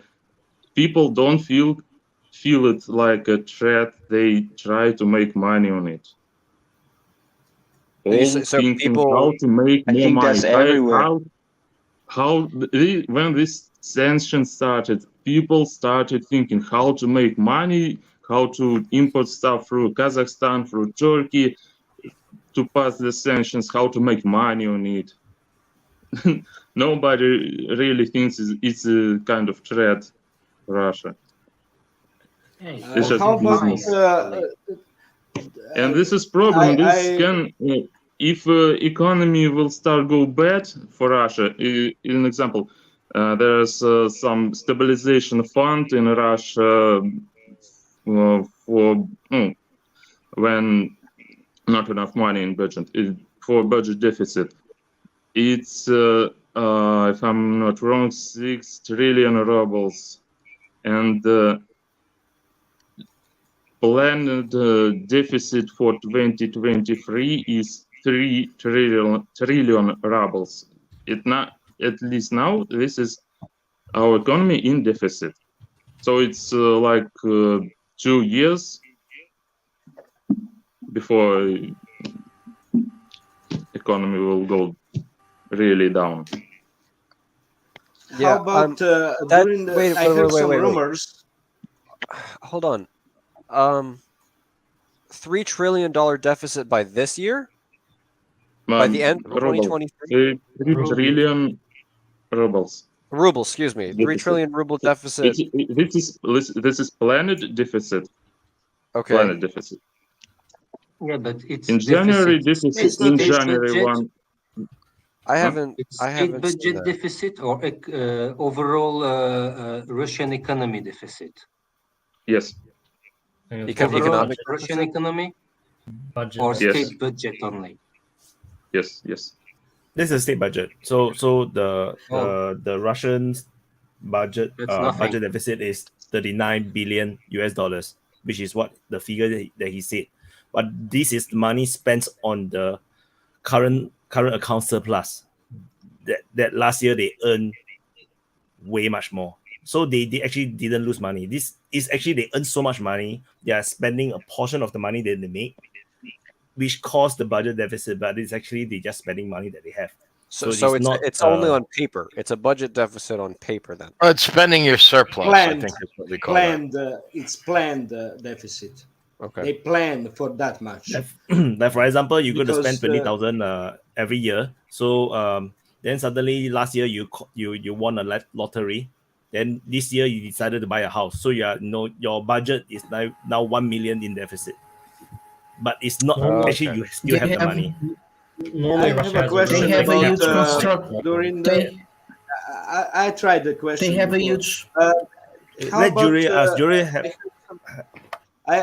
Jury I Jordan heard want to some ask, so rumors let him ask. that during the mobilization, actually even before mobilization, that exodus of young Russians, it's not so much about fear for mobilization, but trying to get back the income from software development and income that was coming from outside of the Russia. Like so many developers were getting income by working for the companies from rest of the world, and the sanctions cut that flow of income. So was it that many people left just so they can reach for that money? Maybe partially, but I don't think this is so much people. Actually, from my company, about 100 people, only one man left the country when mobilization started. He when mobilization started, the next day I come to work and I hear that one tracker guy just took all his stuff and ran to Kazakhstan border. Do we have a number of how many people left? Andrei, you can tell me if I'm wrong, but for me, the corruption you have in Russia, it's like corruption you have in African countries. Because I can tell you, we also have corruption here in France, but it's different. Corruption in France or in the United States involved only high-class people, politicians, very high-level people in the office, in administration. But we legalize corruption. In France, you got caught by police because you are driving too fast. I give an example. If you try to corrupt the police, you will end up having more trouble because low-level people working for state are not corruptible, most of them. In Russia, it's different. I have a story of a French living in Russia. He wanted to have a internet connection, cable connection. So he called internet provider in Russia and he make a contract with them. And so he was waiting for guys coming to install a cable network to his house where he was living. And he was waiting, and after 1 week, he saw a cab of the company who put the internet cable physically from the thingy to his house. But he saw the guy inside the cab from another company, doing nothing, staying inside the car like that. And he think, oh, maybe I will have my internet connection very soon. But no, he didn't get it. So he waited another week, and the next week he saw again the cab van with the workers inside for installing the cable connection, but still nothing. The guys were doing nothing. They were just there sitting, waiting. And then he decided to call back the company where he made the contract for having internet connection. And the guys in the phone say, okay, we will do something so you can have it. And the third week, he see the van of the cable companies, but nothing happened. And the fourth week, he see them again, and he decided to go see the guys who were waiting in their van. And after discussing with them, he immediately understand that he had to pay something to those guys, otherwise his internet connection. And that's like in Africa. I mean, corruption in Russia, in my point of view, maybe I'm wrong. It's more cultural, because it also involves people working in private companies, not only officials. And that's like in Africa. What do you think? Corroborate this That's an information. interesting one. I'm not sure I follow. It's always the issue and environment. Respect the rules as much as they do in countries like Germany. Like if you, remember 10 years ago, there was a big problem in Russia because there's a huge black market. And I know it's a black market like drugs and stuff, but people were not paying taxes and they were making cash, or they were using some kind of schemes to avoid taxes. And the current prime minister of Russia, who's not very well known, but before he became the prime minister, he was the head of the tax service, and he implemented some kind of big digital transformation that increased the government's tax revenue by 30%, which is, if you think, we talked about Mishustin already. Yeah, well, but yeah, I mean, if you think about a 30% increase just from having a digital kind of tax collection is a huge amount of money. Fiscalization. And then, yeah, and, we had that here called fiscalization. I think at the moment the Russian government has a lot of cash. They seem, because all those resource gathering companies, they pay more taxes than normal companies do, especially the gas and oil ones. And it seems like they're flush with cash. Especially last year, there was because of the sanctions. Normally, Russia would have a great big trade surplus, but that would be offset by capital flight, and they'd have somewhere around 200 billion a year in capital flight, which is a huge amount of money, obviously. And last year, that money did not leave the country because they can't, because of the sanctions. So, they, in addition to this big hole from the oil sales, they also kept a lot of money in, because all those oligarchs that had all their shit taken off them can no longer buy yachts and stuff in Europe. So all that money stays in Russia, and they can spend it here. Andrei, what is your take on that? Like, how do you see corruption in Russia, the cultural changes that have happened there recently? I think this sort of cable connection is more like a scam. About corruption, I think it's more connected to government structures. It's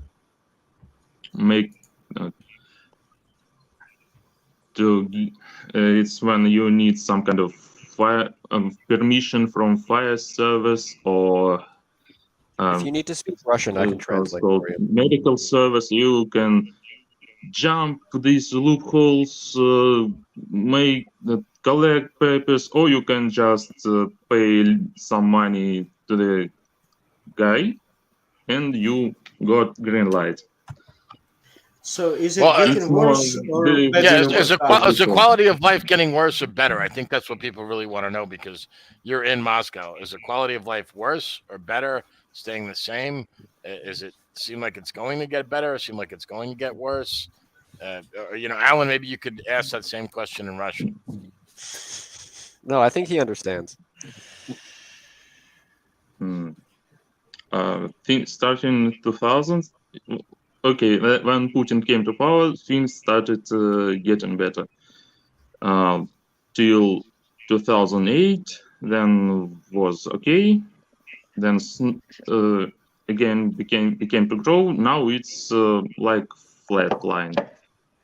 Now it's okay, not dropping. It's okay. Some prices gone up, some prices gone down, but it's manageable. It's okay. So Andrei, actually, I got a question How for you about corruption? too. Have you noticed? Oh, I'm sorry. Go ahead. Okay, but have about you? Corruption? Is it getting worse or better? That was my question. Is it over time in last 5-10 years? Is corruption getting better? I mean, but less of corruption or more? I think it's been better. It's been less corruption. Do you think there's more corruption in Moscow or That's good for you. Yeah, Boz, Very say good. that again. I think you had a really good point there. Do you think there's more corruption in Moscow, or less corruption in Moscow, or because it's a big city and there's more eyes on it, or do you think there's more corruption in smaller towns like Kramatorsk and Volgograd and so on, those kind of provincial capitals? And I think more corruption in Moscow because this tie between big business and oligarchs and men in power. And much more money there. Yeah, it's more concentrated. What I money. think. We need to get Dan in here, man. What I think is impressive is that it's a huge plan. Yeah, this huge plan they have for infrastructure. That's at least what Putin was saying. And the projects actually are going. He wants to build new housing, repair highways, construct new schools, and so on. Do you think this promise is to be kept, or is just to make people happy? You mean in these 4 annexed regions? Yes. Oh yeah, he made many promises during that speech to the nation. He said he was going to build new infrastructure, new houses, housing, schools, roads, and so on, hospitals. What is your feeling? Is this just to make people quiet, or is it really something they are going to build? I think this is true because at least what I can see in Moscow, building never stopped. The roads, new housing. This is really very much building in Moscow right now, and it's never stopped. Impressive. It's impressive. I don't know if any of you guys ever went to Moscow. It's impressive. You don't see that in Monday, I have a no question other for city in you. Europe. Have you noticed a difference? Not only in Moscow, also in other cities. Have you noticed a difference in the popular support for, like I don't know, just let's say Putin to make it easy, since the start of the so-called military operation, special military operation? Like you said that you were maybe less of a Putin supporter prior to engaging in the news about the war, etc.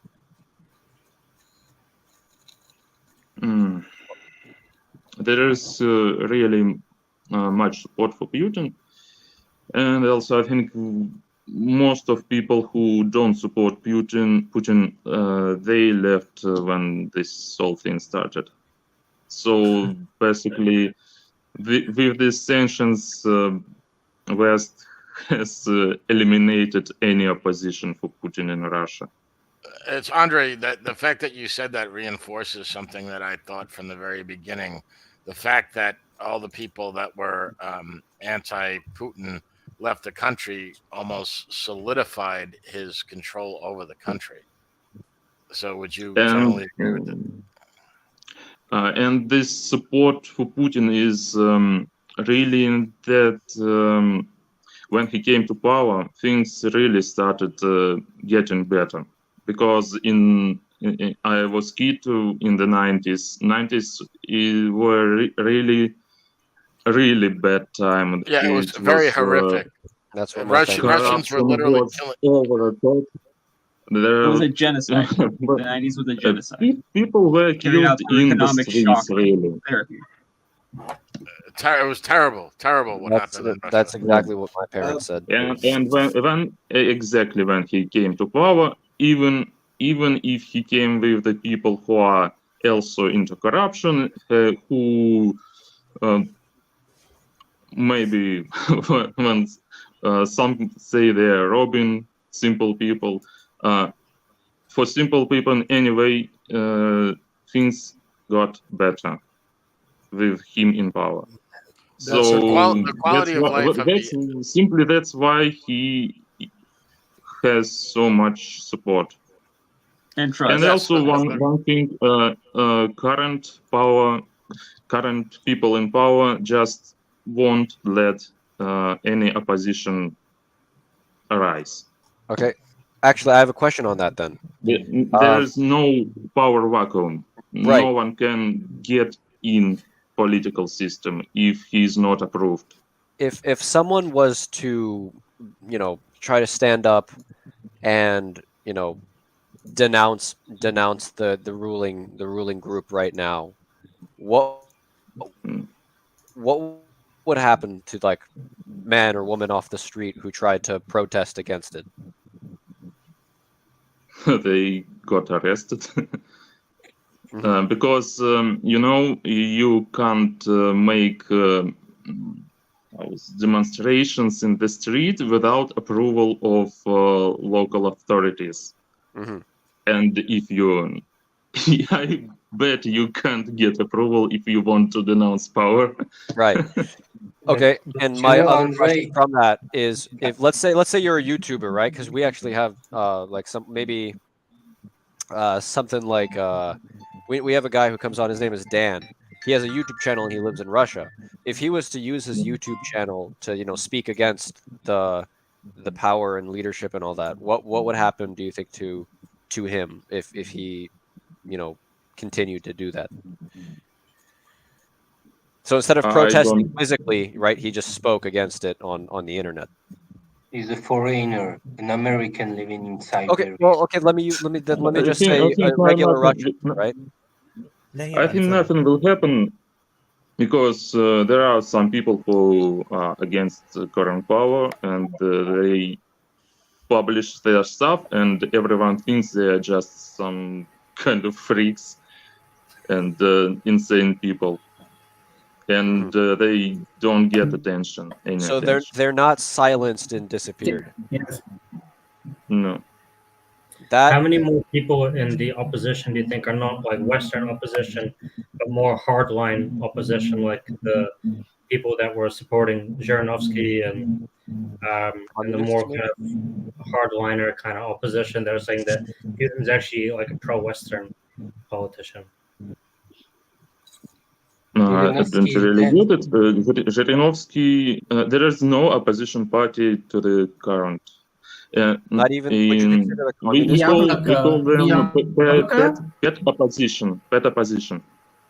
They are pet parties of Единая Россия, United Russia.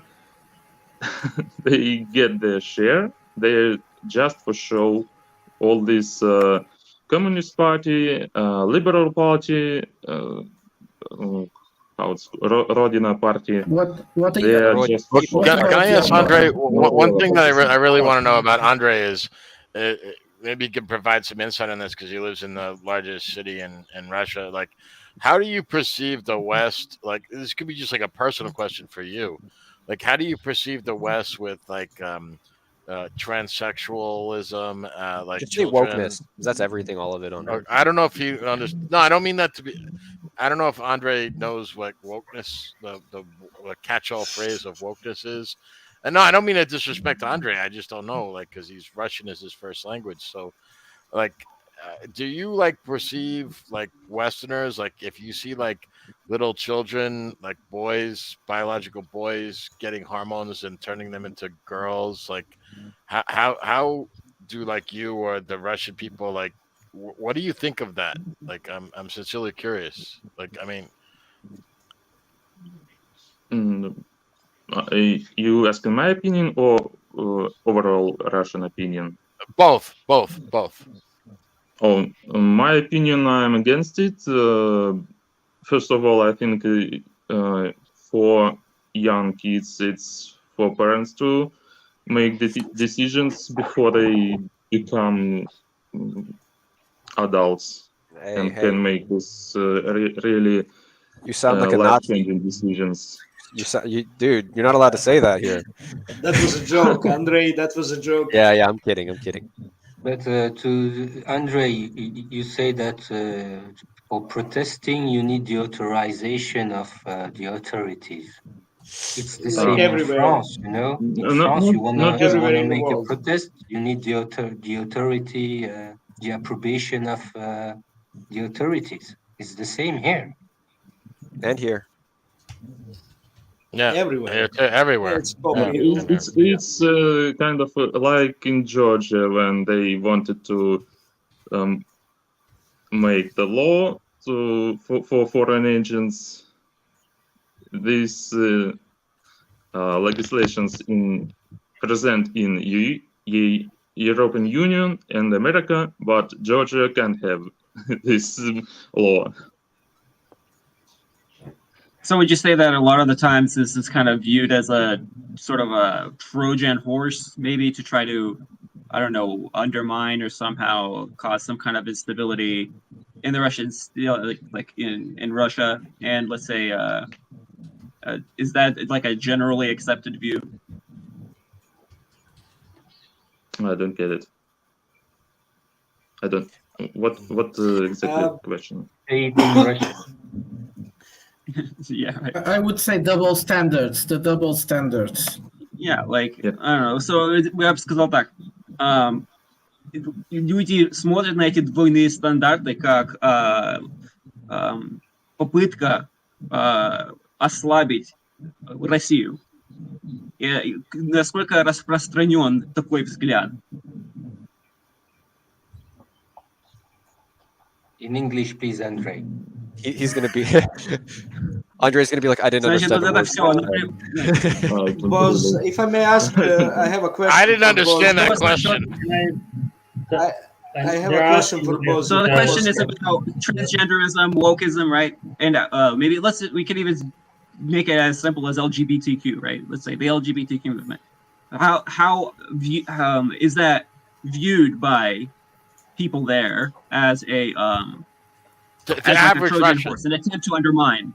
And how widespread is that view? Like that this is an attempt to undermine. You know, it's not really actually about LGBTQ rights, right? It's not like people are getting stoned in Russia for being gay, but it's just an attempt to undermine maybe the legitimacy. Am I making sense? There is no such a thing. Yeah. No, I mean, no. you don't think so? Russian are naturally immune to that. Hold on. Он спрашивает. Okay. Он спрашивает, Yeah. если люди в России, что когда это законы? There is no laws against. You just can't propaganda untraditional relationship. This is against the law. But if you are gay, no one will harm you unless persecute you unless you are putting this in a view. Of course. Okay. We understand in that. your place, you can be whatever you want. You can be transgender. We get it. Sex, I don't think that's the question. Alan, go ahead. Alan, go ahead. No. RL, go ahead. Just look at Andrei. Yeah, he's anti-Putin before the war. Yeah, but he's not LGBTQ. He's naturally immune to that. So stop talking about those issues, please. Pretty much. It's so boring and work stuff. So even thinking about it, it's probably the question basically is how widespread is the view that though the attempt that like that this whole thing, right, with the LGBTQ rights, right, that all of that is an attempt to try to culturally maybe undermine or delegitimize I believe those are just sporadic news. Guys, you guys are going in they circles. barely There's an mentioned easier, that, stop. There's an easier way to say this. Andrei, do you think that the West is using its, subculture culture to hurt Russian culture? I Not believe just there's Russian. not much in the news about it. They don't And watch it so if much. there's no answer, They're then not it's not interested in that. Yes, Just that answers my question in a way. American. On the level of some shows, serials, films, on the other levels, this is not representative in Russia, so not much influence. So are you actually saying that you don't have transsexual? You're saying you don't have a transsexual story hour for children in Russia, in Moscow? No. You don't have that. Well, then your Wait, country. you don't teach your children how to have. No, you need to have that. That's part of. No, we have that in America. In America, we have that. Don't worry, we cannot Yes, change it's you. Russia. It's not United States. I mean, Against such things, Russia has laws. We're making a joke. and that's So the don't worry, the we're point gonna of change you. the What Russian soft Bradley was power trying to ask in the world stage. Okay, what I mean, Bradley it's was trying to traditional ask values is a bit because LGBTQ is Satanism, and Russians are a believer, whether they are Orthodox or Muslims or people from Asia, Buddhist or shamanist. Actually, they are not Satanist. Actually, it's they not are just that. immune. They are naturally entire- immune to those ideology. The entire woke culture, right? The LGBTQ, whatever LGTB. nonsense, right? Whatever TV or whatever they are. It doesn't really exist much outside of the Western culture. It just doesn't. It's like it's not in India. It's not in Kazakhstan. It's not in Saudi Arabia. Even in Singapore, it struggles to take hold. There is some because of the more left-leaning guys, the Why young is people. that? Why? But it's because No, in Singapore so we are also why? largely conservative. It just doesn't stick.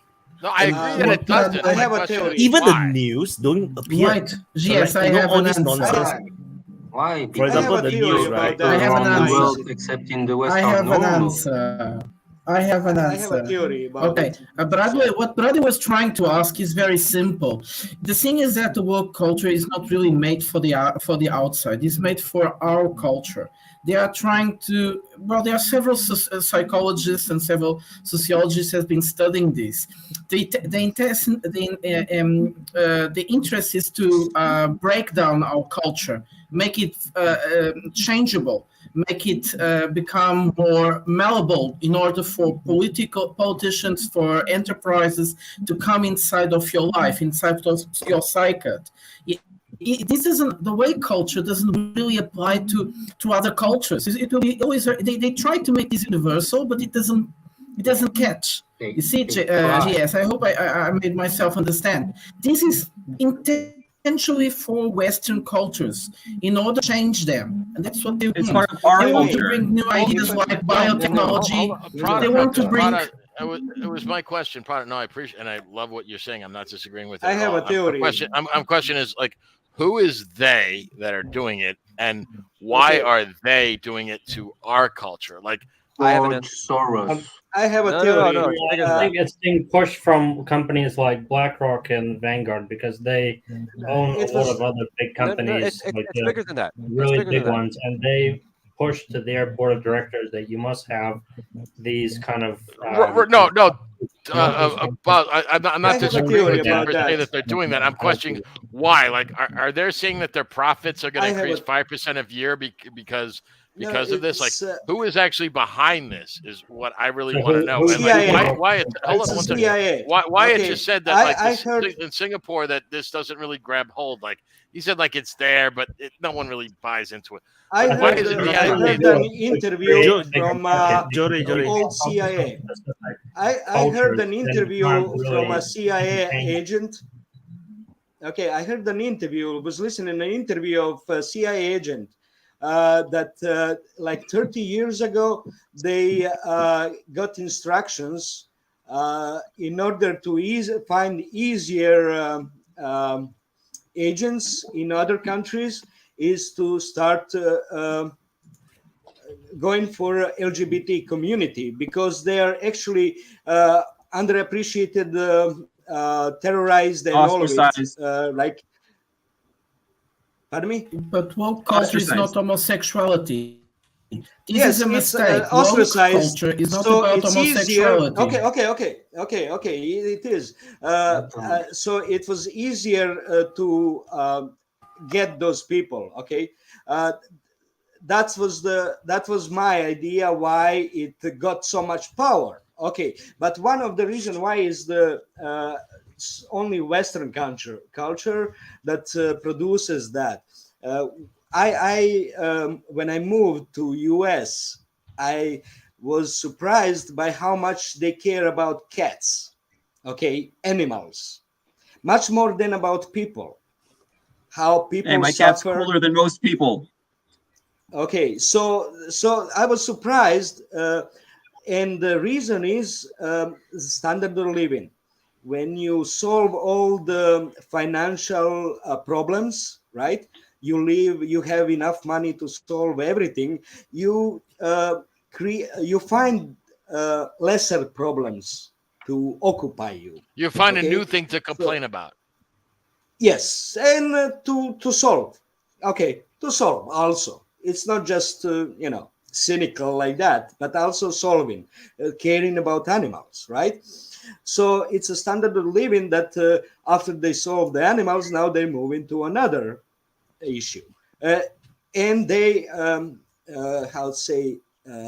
enlarge it so much, became so much overwhelmed because of their own financial life is solved, right? So they're just finding new problems. So and you think that it's why? So Jordan, it sounds like you're thinking that it's like not like anyone's really behind it or there's any agenda. It's just kind of a natural outgrowth of people just having something new. They're looking for a new problem to fix. We have no more starving dogs. So we just we care about. It's a part for the US. It's a part, and first is CIA doing it. Okay, getting the power. People from CIA getting that power, and now they can push for it. Okay, because now they have that power behind everything. It's simple for the US to answer. Prata, you say that LGBTQ ideology was for Western countries only. No. Wait. We have to be careful. We have to be careful because homosexuals gives everywhere. Homosexuals gives everywhere, and not everybody. Actually, this woke culture is using some gay activists in order to expand this network. But this is not about gay people at all.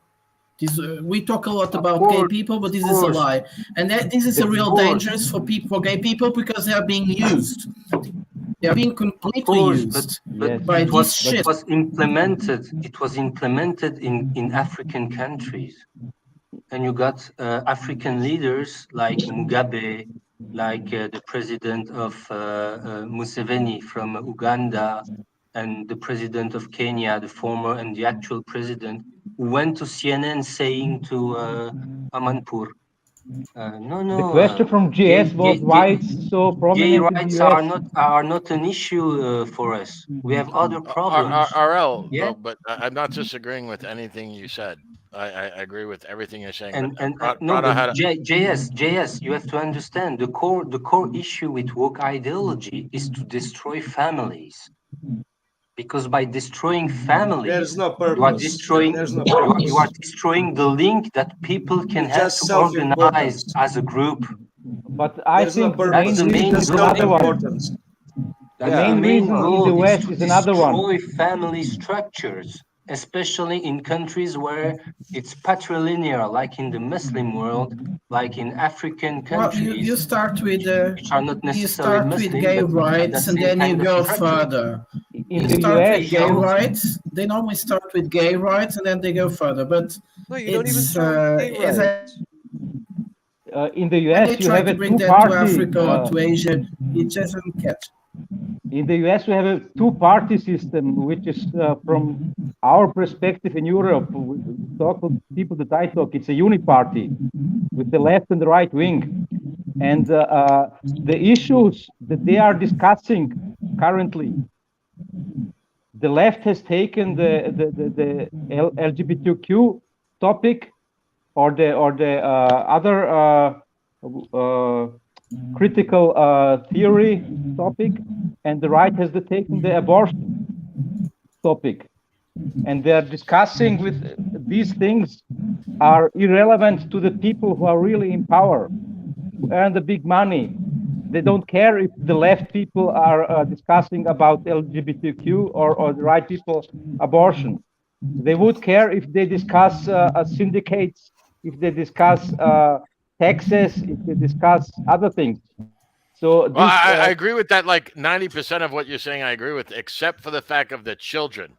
The idea that they are indoctrinating children into this quote unquote woke ideology, whatever you want to call it. No, I disagree with you on that. Because I think, like, once you become an adult, hey, if you want to do whatever you want to, yeah, sure, but the people in power, they don't care about the people probably of the poor. Yeah, no, I guess about children. How widespread Boyan's and Yuray's views and are in where Andrei lives. That was all that I wanted to ask. We've gone on a big tangent. I'm really sorry. Just go to further the. I know Wyatt wanted to end this stream 5 minutes ago, so. Oh, right. That's a great place to. But just look at the continuation of the ideology. I mean, if you promote gays and LGBT and changing sex, how can I make babies? And so to make again test tubes, Narelle, the way they were supposed to be made, for God's sake. And the answer is mass immigration. Simple as that. If everybody is gays and LGBT and changing sex and taking hormones, then you bring immigration. There's no plan. It's a natural answer for them, for the people who are thinking about that. There's no That's plan. Why it's like both. That. You have LGBTQ and you have also open borders. You can't separate both things. It's going together. I think we're going to see. I think we're going to see new things coming, like biotechnical. It's like opening society to many taboos that we have, like cloning and so on. That we finally open that, like augmentation of thinking through drugs, using biogenic technologies and put it into the market. This is also the point on it, is to open the society to these new things. So we are like each taboo that you had, it has to be cut. Are we talking about euthanasia? The right to kill yourself? Are we talking about changing sex? It doesn't matter the team. The team is just like any taboo has to be cut off, so that in a few years you will see we'll have like laws changing, allowing things that we would think today unimaginable. Sorry there. I believe it's a part. So it's a part of. It's a okay. Let Jordan finish. Yeah, I believe it's a natural continuation of individualistic ideology. Okay, everyone is individual, everyone for himself.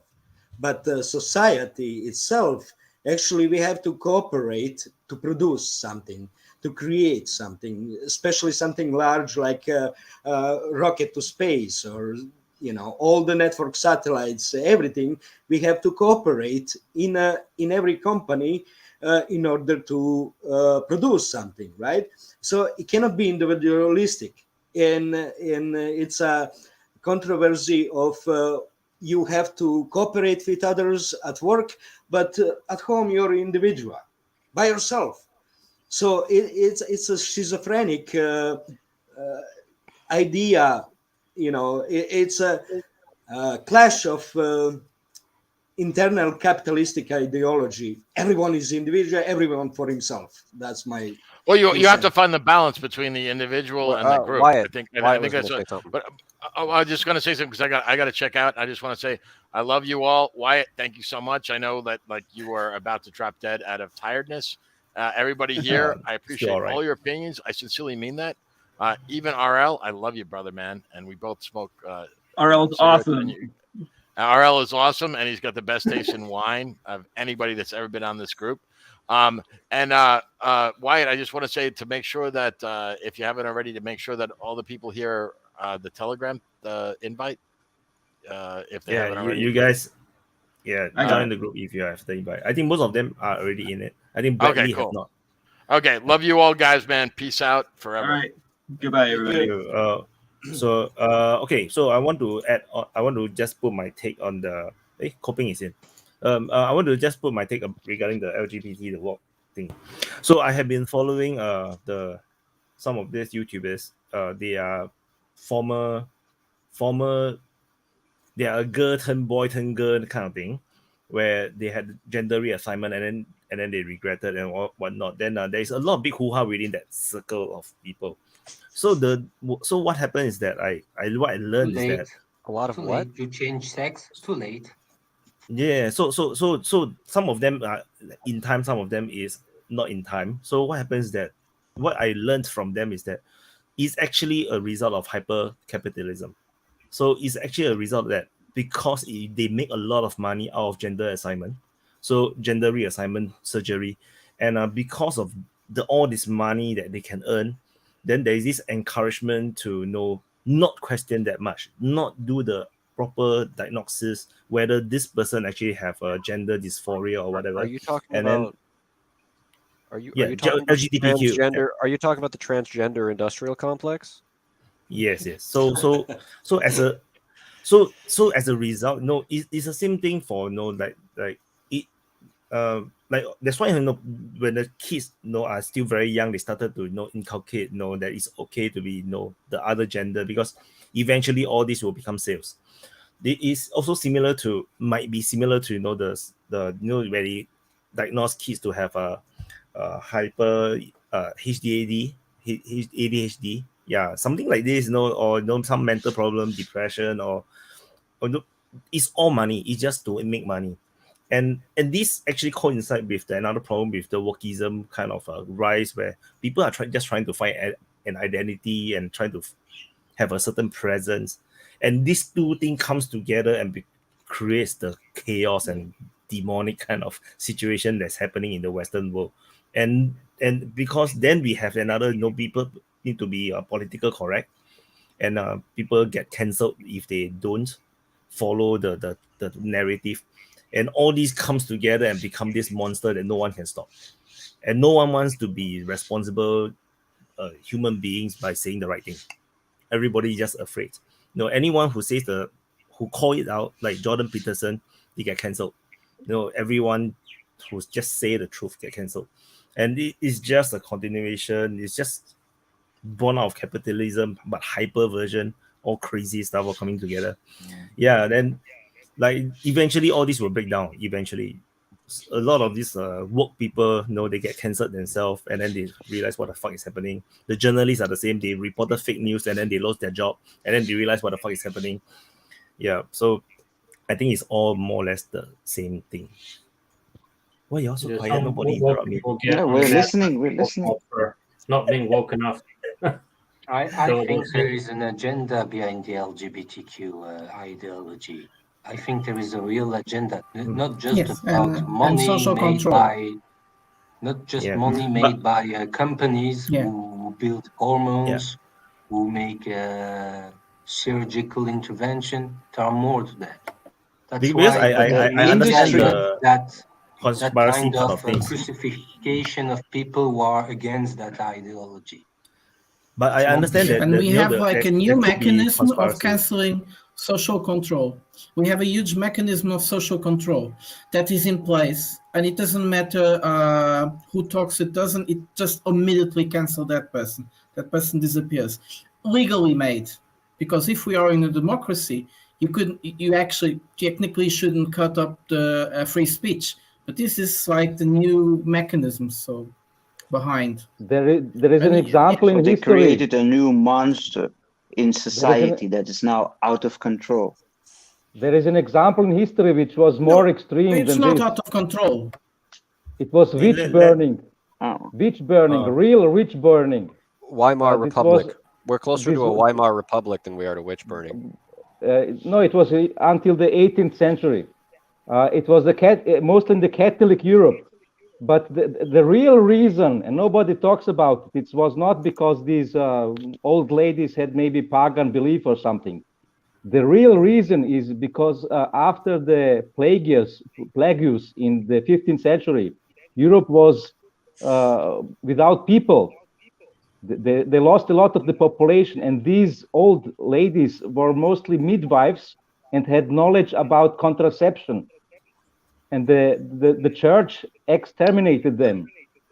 So we had 7-8 kids in the 19th century per women. Yeah. Well, that's natural. Yeah, but yeah, go on. I actually wanted to close the stream. Yeah, but that's the point here. Yes. There is always a big reason behind. Yes, go on. Go on. Don't you know why? Actually, during the plague period in Europe, most of the person who didn't get the disease were women living alone. Don't you know why? Because they got cats. Cats, yes. Yeah, they eat hunting rats. Yeah. Who transmitted, not the rats transmitting, but the little thingy transmitting Bacteria. the disease. And because they got cats hunting rats, they didn't get the disease. But So then it for will the come others, from they rats were to cats and considered from as cats to witches owners. also. Hi guys. Then it will switch from rats to cats, then to owner. It's no logic. No, it doesn't work. Drew, you're back inside. Go on, Drew. I Go, want to Drew. give my hot take on this whole Wokism thing, because I have a very different idea of how this all came about. So from my perspective, this is going to be quite a long explanation. So hopefully you can give me a bit of time. This whole thing came about because of freedom of speech. So we've unfettered freedom of speech in the US. What happened is that people still want to be protected from the bad speech, the hate speech that's coming in. So when that happened, you know, what happened was that there was this kind of movement towards implementation of tribal law to protect themselves. So if you look at all these cancel culture, it's all it has the earmarks of tribal law. What is tribal law? Tribal law is basically you have your own tribe just decide and have kind of a street justice or you know on various people that make you feel bad or did something bad for you. So cancel culture is just the tribal law implementation of speech control. So when you go on to say something that makes some other people feel bad, they get all their friends to cancel you, and then you lose your job, you lose your livelihood, lose your ability to talk. So that was the first stage. Then after that, people figured out that, hey, you know, if he can cancel other people for making him feel bad, I also want to cancel other people for making me feel bad. And this is my little problem. And my little problem here is I'm transgender, or I'm gay, or I'm lesbian, you know, because these are all the minorities who have felt disadvantaged by general society and bullied and whatnot.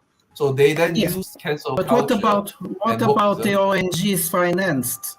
What about ONGs financed by these big what do you call think tanks? No, that's true. You're really true. But the thing is that this is being used. This is being used as institutionalization of it. I'm getting there. And you can use it not just because of your little problem. Okay, sorry. Yeah, Drew, it's because the elites want that. I mean, why the LGBT? Why the homosexuals? No, wait. If he don't finish, we cannot do closing. Topic. Why Black Lives Matter and not Asian Lives Matter? I mean, so please let him speak. If the elites decided that Russia is bad, You can say whatever you want to Russians against Russians in United States. And what about the Russians living in United States?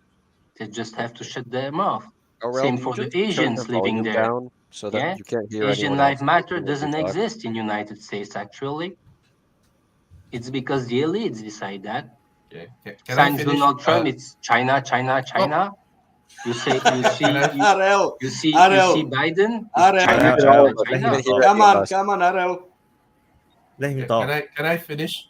Okay, so okay, I lost my train of thought, but I was kind of so basically, the minorities wanted to basically use cancel culture to basically save themselves from all the bullying. So they did that. So that was the second stage. So now then the as you all mentioned, the elites then saw that this mechanism in work. So they have now hijacked this entire mechanism and used it to basically suppress any kind of speech that they don't like. So now if you go and talk to like a gay or trans person and you ask them, do you support this like LGBTQ movement and whatnot? They typically tell you, no, this is just nonsense. They have hijacked our movement. They have hijacked our overall thing. So it's now it's used as a political tool now. It's no longer it's all from the organic growth that came from the you have a new profession. So that's you have a new profession, which is activists. Activists as a profession, they will take any topic.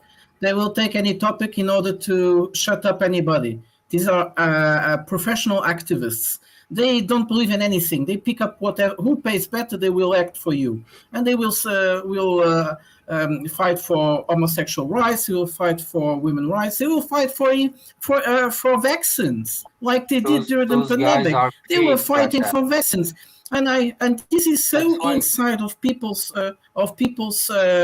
mentality now that during the pandemic, I had like friends of mine. They were not talking with their brothers or with their parents because they didn't support the vaccine. They were against the imposed vaccination, and they stopped talking. This is so strong because this is this social control there is now that you are afraid of saying something that will cancel you. So and that's up because Wade wants to. Okay, close I want down. to cancel you now. That's the consequences of that. And Drew, I want to cancel you now. I'm not in accordance. Wait. You do. Wait. You do during your closing. So we're gonna do closing now. So you can close. Or someone. Oh, but he went. Drew went. Drew ran away already. Okay. So. Oh my God. Okay, let's do closing. So RL, you can start because you just beside me now. Yeah, just to say, if those minorities can have that power, is because the elite made things so they can have that power. Otherwise, minorities are nothing if they don't have a support from the elites. As usual, it was nice just to talk to nice people, new faces. And we didn't almost talk about Ukraine. It was great. No, it's not great. Okay. I would like to talk a bit more, of course, about what was the consequences of the Russian operation in Ukraine. Like, first of all, we saw that Russia can make mistakes, especially in prediction about the wars. But also that Russia was very resilient in an economic point of view. The ability that Russia has to protect itself from financial and economic sanctions from the West, meaning if the West want to crush Russia, they have to go ballistic, they have to go kinetic against Russia, which they are not able to. Because they know if they go fight against Russia directly, they will be crushed also. The entire planet will be crushed, by the way. So this is something the entire world is seeing. So making business with Moscow, with Putin, with Russia can be a good thing. And that is what we see actually now, the shift, the geopolitical shift. And I think what we see in China with Saudi Arabia and Iran, shaking hands together, Argentina too. It's a new step forward to that new world order we will see tomorrow, maybe. Okay. Thank you, RL. Well, that's a very long closing. So, Andre, because I worry what Andre's phone is going to very long die soon. Okay. I want to say that I think ordinary people of Russia and Ukraine don't want this war.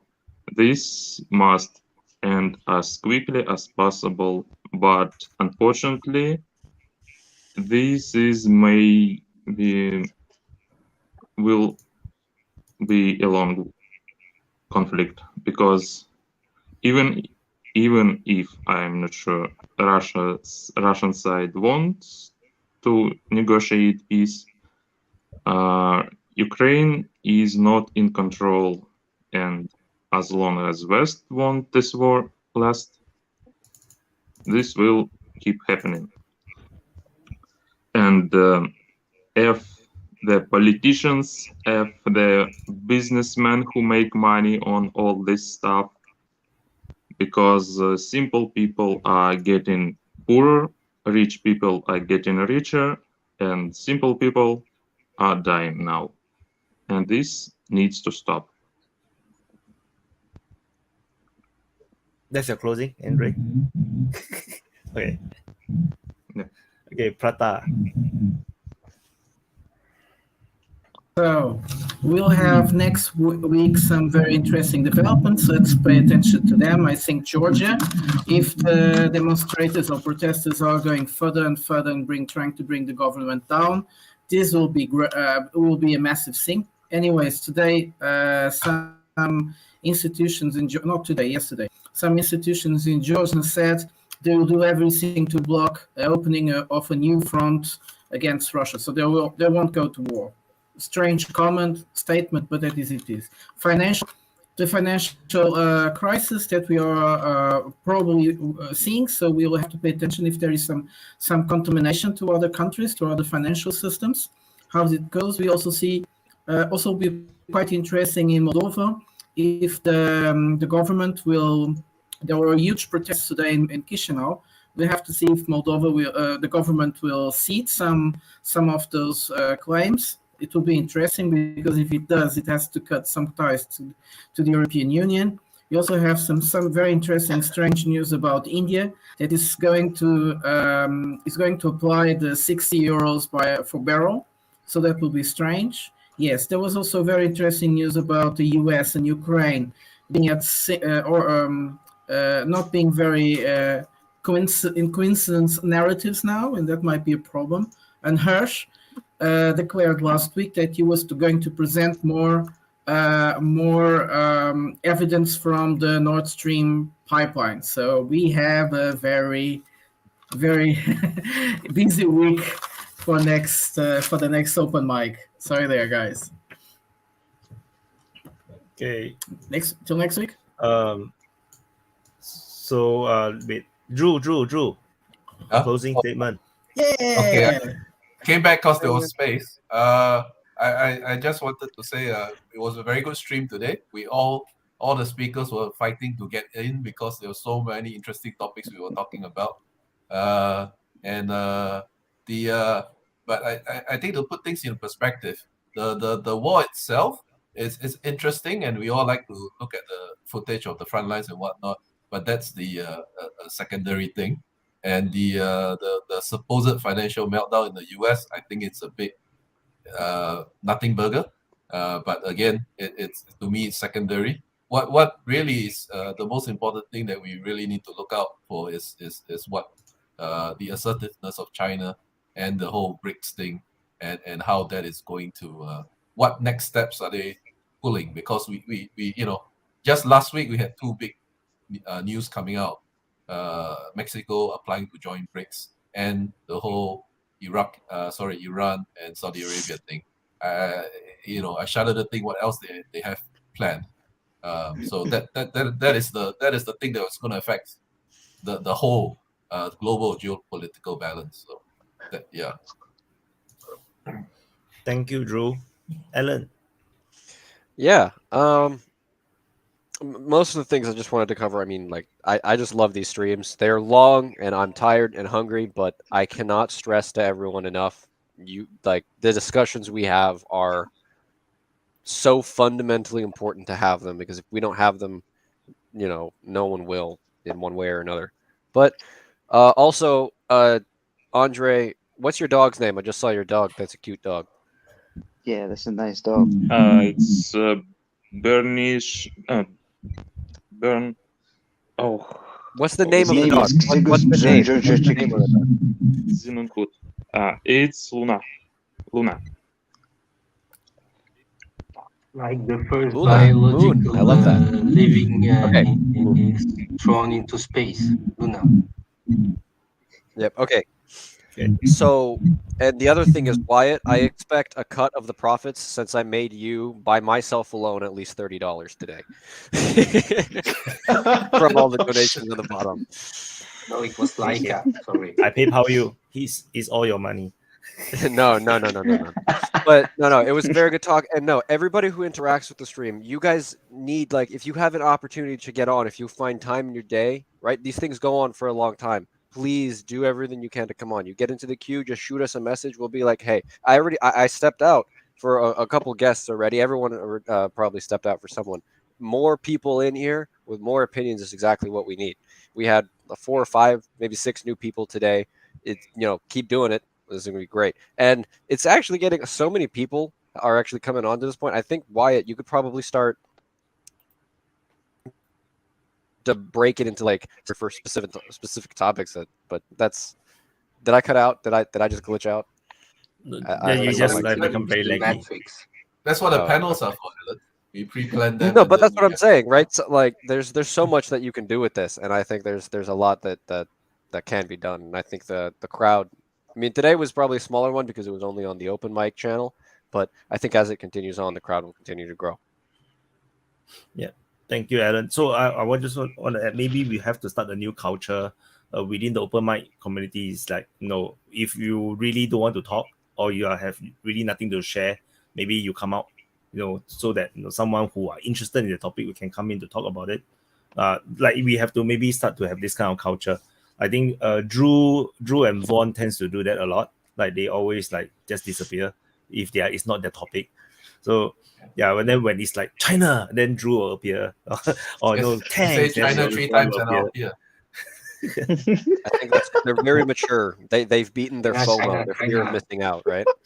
Yeah, because I think the moment you come on very often, you start to don't feel the desire to stay here and must say everything. You have a chance to always give your take. So you don't feel so desperate to talk. So I think this will get used to it. A trio. Yeah, and a trio, for example, just now I asked to come in, and the trio stepped up so I could come in. So it's there's no real need to just hog a space. Yeah. A trio, closing statement.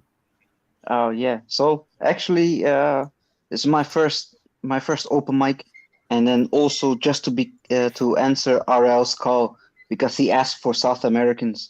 So I am originally from South America, even though I am a halfling. So I'm half Surinamese, half Indonesian, but my roots are mainly in South America. So I am. No, that's not for you. That's for Drew. Yeah. So it's for Drew.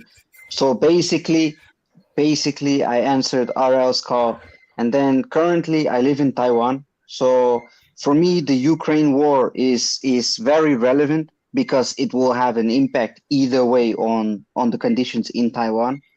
And then as a background, I'm an engineer. I work in the semiconductor industry. So for engineering, I actually am quite knowledgeable, or at least I like to believe so.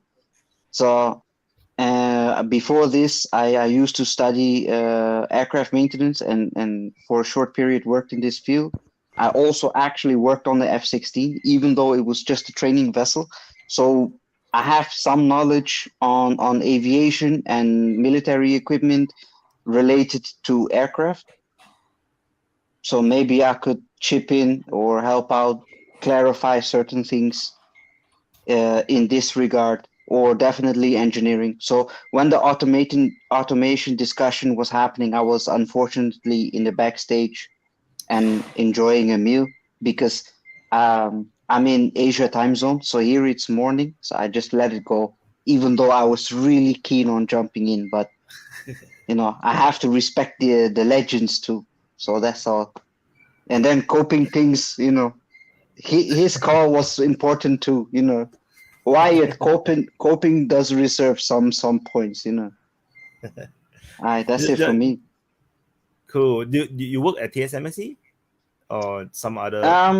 So they are our customer. So I'm not too sure if I'm allowed to speak of it because I signed several codes.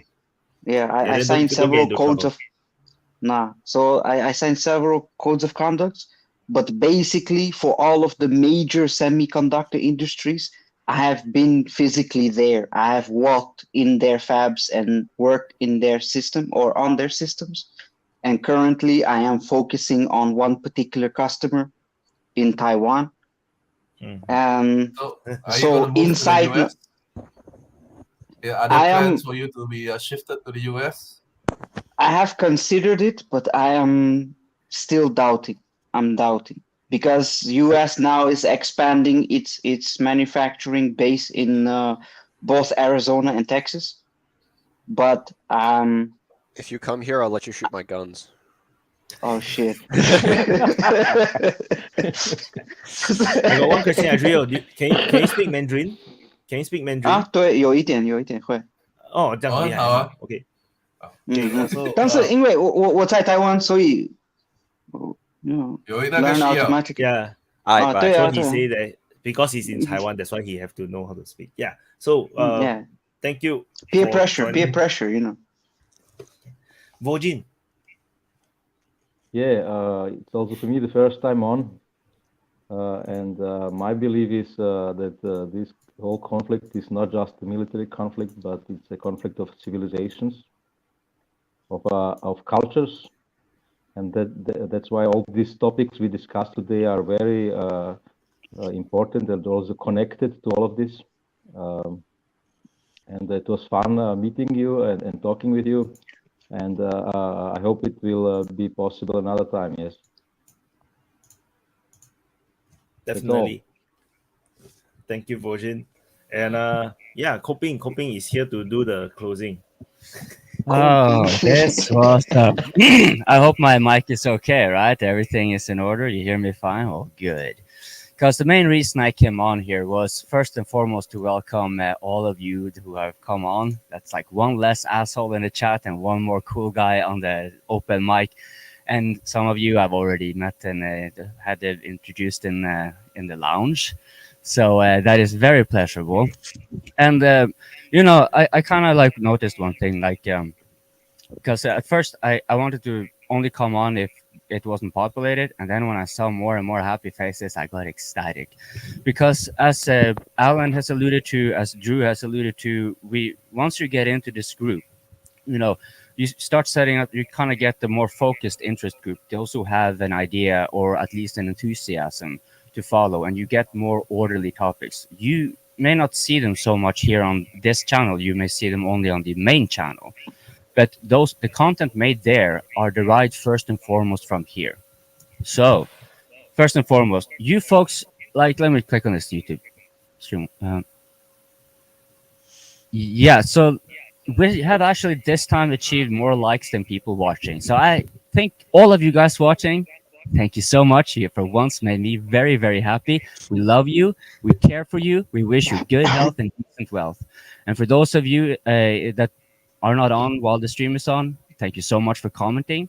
To those of you in the chats, those of you watching right now, I have a special one for you. And this one refers to this guy I also saw in the chat that we've also had on the panel, our dear Aussie with an Anglo agenda, Toby Stewart. Ooh. Well, many of you guys in the audience, you have a tendency to give him a lot of flack. Much of it I find unjustifiable.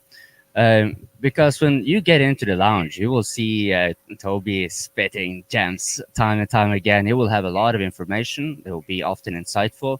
and he has a tendency to give a poetic streak to it. And he has this one gem that I think is incredibly important, especially to you who are watching now, or you who will be on next time you're watching. Because you see, the open mic is quite like chaotic. You have noticed that, especially when there are new people on, we have contesting opinions. You know, Wyatt has justifiably, I would say, said we should perhaps have a new rule coming on here where we're going off. And we have noticed that. I stayed off for that very reason. Shut the fuck up, you. So he self-victimizes himself all the time because he has colonial angst. Where is Dracu? Oh, Dracu, yeah. Dracu always stirs up. Well, anyways, to get this closing done, I have something to you in the chat, and it's a specific. Those of you watching while the stream is on now, and those of you who will be watching when the stream is on next time. Because there's one thing you need to understand with the open mic. It's chaotic because we have all of these different perspectives coalescing. But once we get back into the group, we start ironing out like, okay, I'm from here and there. I'm interested in this and that. So, you know, military things started like with Alan, I believe, right? You sponsored the first panel, wasn't it? Right. And that was from there. That was a great idea. And from there on, me and Drew and Toby and Wyatt and I'm not going to mention his name. You guys got to go and watch the panel to find out who this other dirty one is. Anyways, to you in the chat, you must understand the reason you want to get. Oh, Jesus Christ! Perfect. Hey, perfect. Vaughn, Perfect. you're muted. Perfect, Vaughn. Soon you're okay. Excellent. Excellent. I was really hoping you would be on. So, to you in the chat, you must understand that the open mic is chaotic, but you get these more organized and focused and much more informative and insightful panels because of people coming on the open mic. You have to first come on the open mic and be willing to kind of stand by your words. So, courtesy of Toby Stewart, the open mic is a greasy pole you need to climb up in order to enter the DPA treehouse of knowledge. And that is why we want all of you on. And once you have entered that treehouse of knowledge, you'll find out exactly how much of a sicko Vaughn is. And I have public proof of that. You watch any of the panels, I'm not going to spoil it for you, but this guy here, as a kid, he wanted to make a Molotov pumpkin. Fast forward a few decades, and the only thought he gave to indirect fire was how to accidentally hit a hospital. And that is in public. This you can find on the panel. So you just go look up the panels on the main channel, watch them. I guarantee you'll have a good laugh.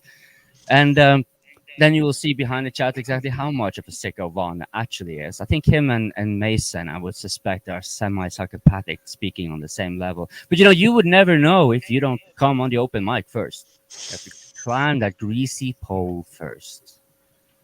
And until you do, thank you for watching. And thank you all new ones for joining. Thank you. And especially, of course, thank you, Wyatt. That's it. Vaughn, closing statement. Well, I didn't even expect anyone to be here. I just so a great panel. I love seeing the new faces. It's cool. We got some people from Russia. Anyone out there in the DPA world, we need somebody from like South America and somebody from Africa. From South America is here. Like, well, that somebody's on the ground there, not from there. And you know, great chat. I love hanging out and talking to everybody. Had a good time. You know, everybody needs to be cool and get along and let everybody talk. But you know, it is what it is. That's all I got. I wasn't really expecting to be here. Yeah. So thank you everyone for participating on the open mic. Congratulations, you all break a record. It's 6 hours now. It's like yes. So this is not going to be normal. We'll stick to 5 hours. You keep saying that. This is, and then it keeps getting longer and longer. Hours. It's a Oh, new but record, to you folks in the Wyatt. audience, no, I'm going to be gone for over a month. For over a month, I'm not going to be a regular here taking the slot. Whether I want to or not, don't you worry. I cannot. So you just be encouraged further to come on. Like, you have 6 hours now is the record. So that should be reaching quite a lot of time zones. I think a lot of you are starting to run out of excuses. The only reason why it can go up to 6 hours was because the conversation was damn good. It's just too good for me to stop. That's the main reason. Although towards the end, the Wokism conversation, I'm really not very interested. It's like, what the fuck, yeah? I don't even know what the hell is happening. But no, the especially the first part, the economics one, where like maybe half the viewers are like, what the hell? Why are we talking about economics again? That was actually a very brilliant 2 hours. That was so damn good. But it was really good, yeah. So the conversation is really good this time around, which is why this end up dragging up to 6 hours, because usually I don't really want to stop when things are going very well. So anyway, thank you everyone for participating. See you guys next week, and you guys should have the link to the group chat. So see you guys in the group chat. Bye, I'll guys. see you all later. Take it easy, guys. Bye-bye. Bye. Ciao, ciao, Nice call. ciao. Bye-bye.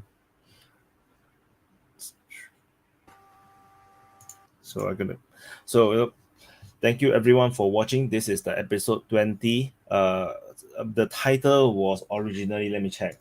The title was originally Russian military flexing after Wagner provocation. Ukraine stays in Bakhmut, and we talked nothing about it. Like totally, we didn't talk about it. It's amazing that we didn't talk anything about Wagner or about Russian military. We didn't talk about Bakhmut. Crazy. Unbelievable. So the world doesn't revolve around Ukraine.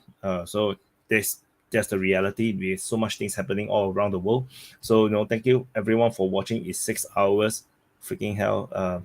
Let's not drag any more longer. And thank you for watching, and I'll see you. Do subscribe and do share, do promote the open mic for the DPA community. I think open mic really needs to reach more people. So you have to promote, you have to tell people about it, so that they can come in and watch, and then they get converted and actually enjoy the entire experience. So thank you for watching. I gotta drop the closing, and which button should I press? I will see you in the next update.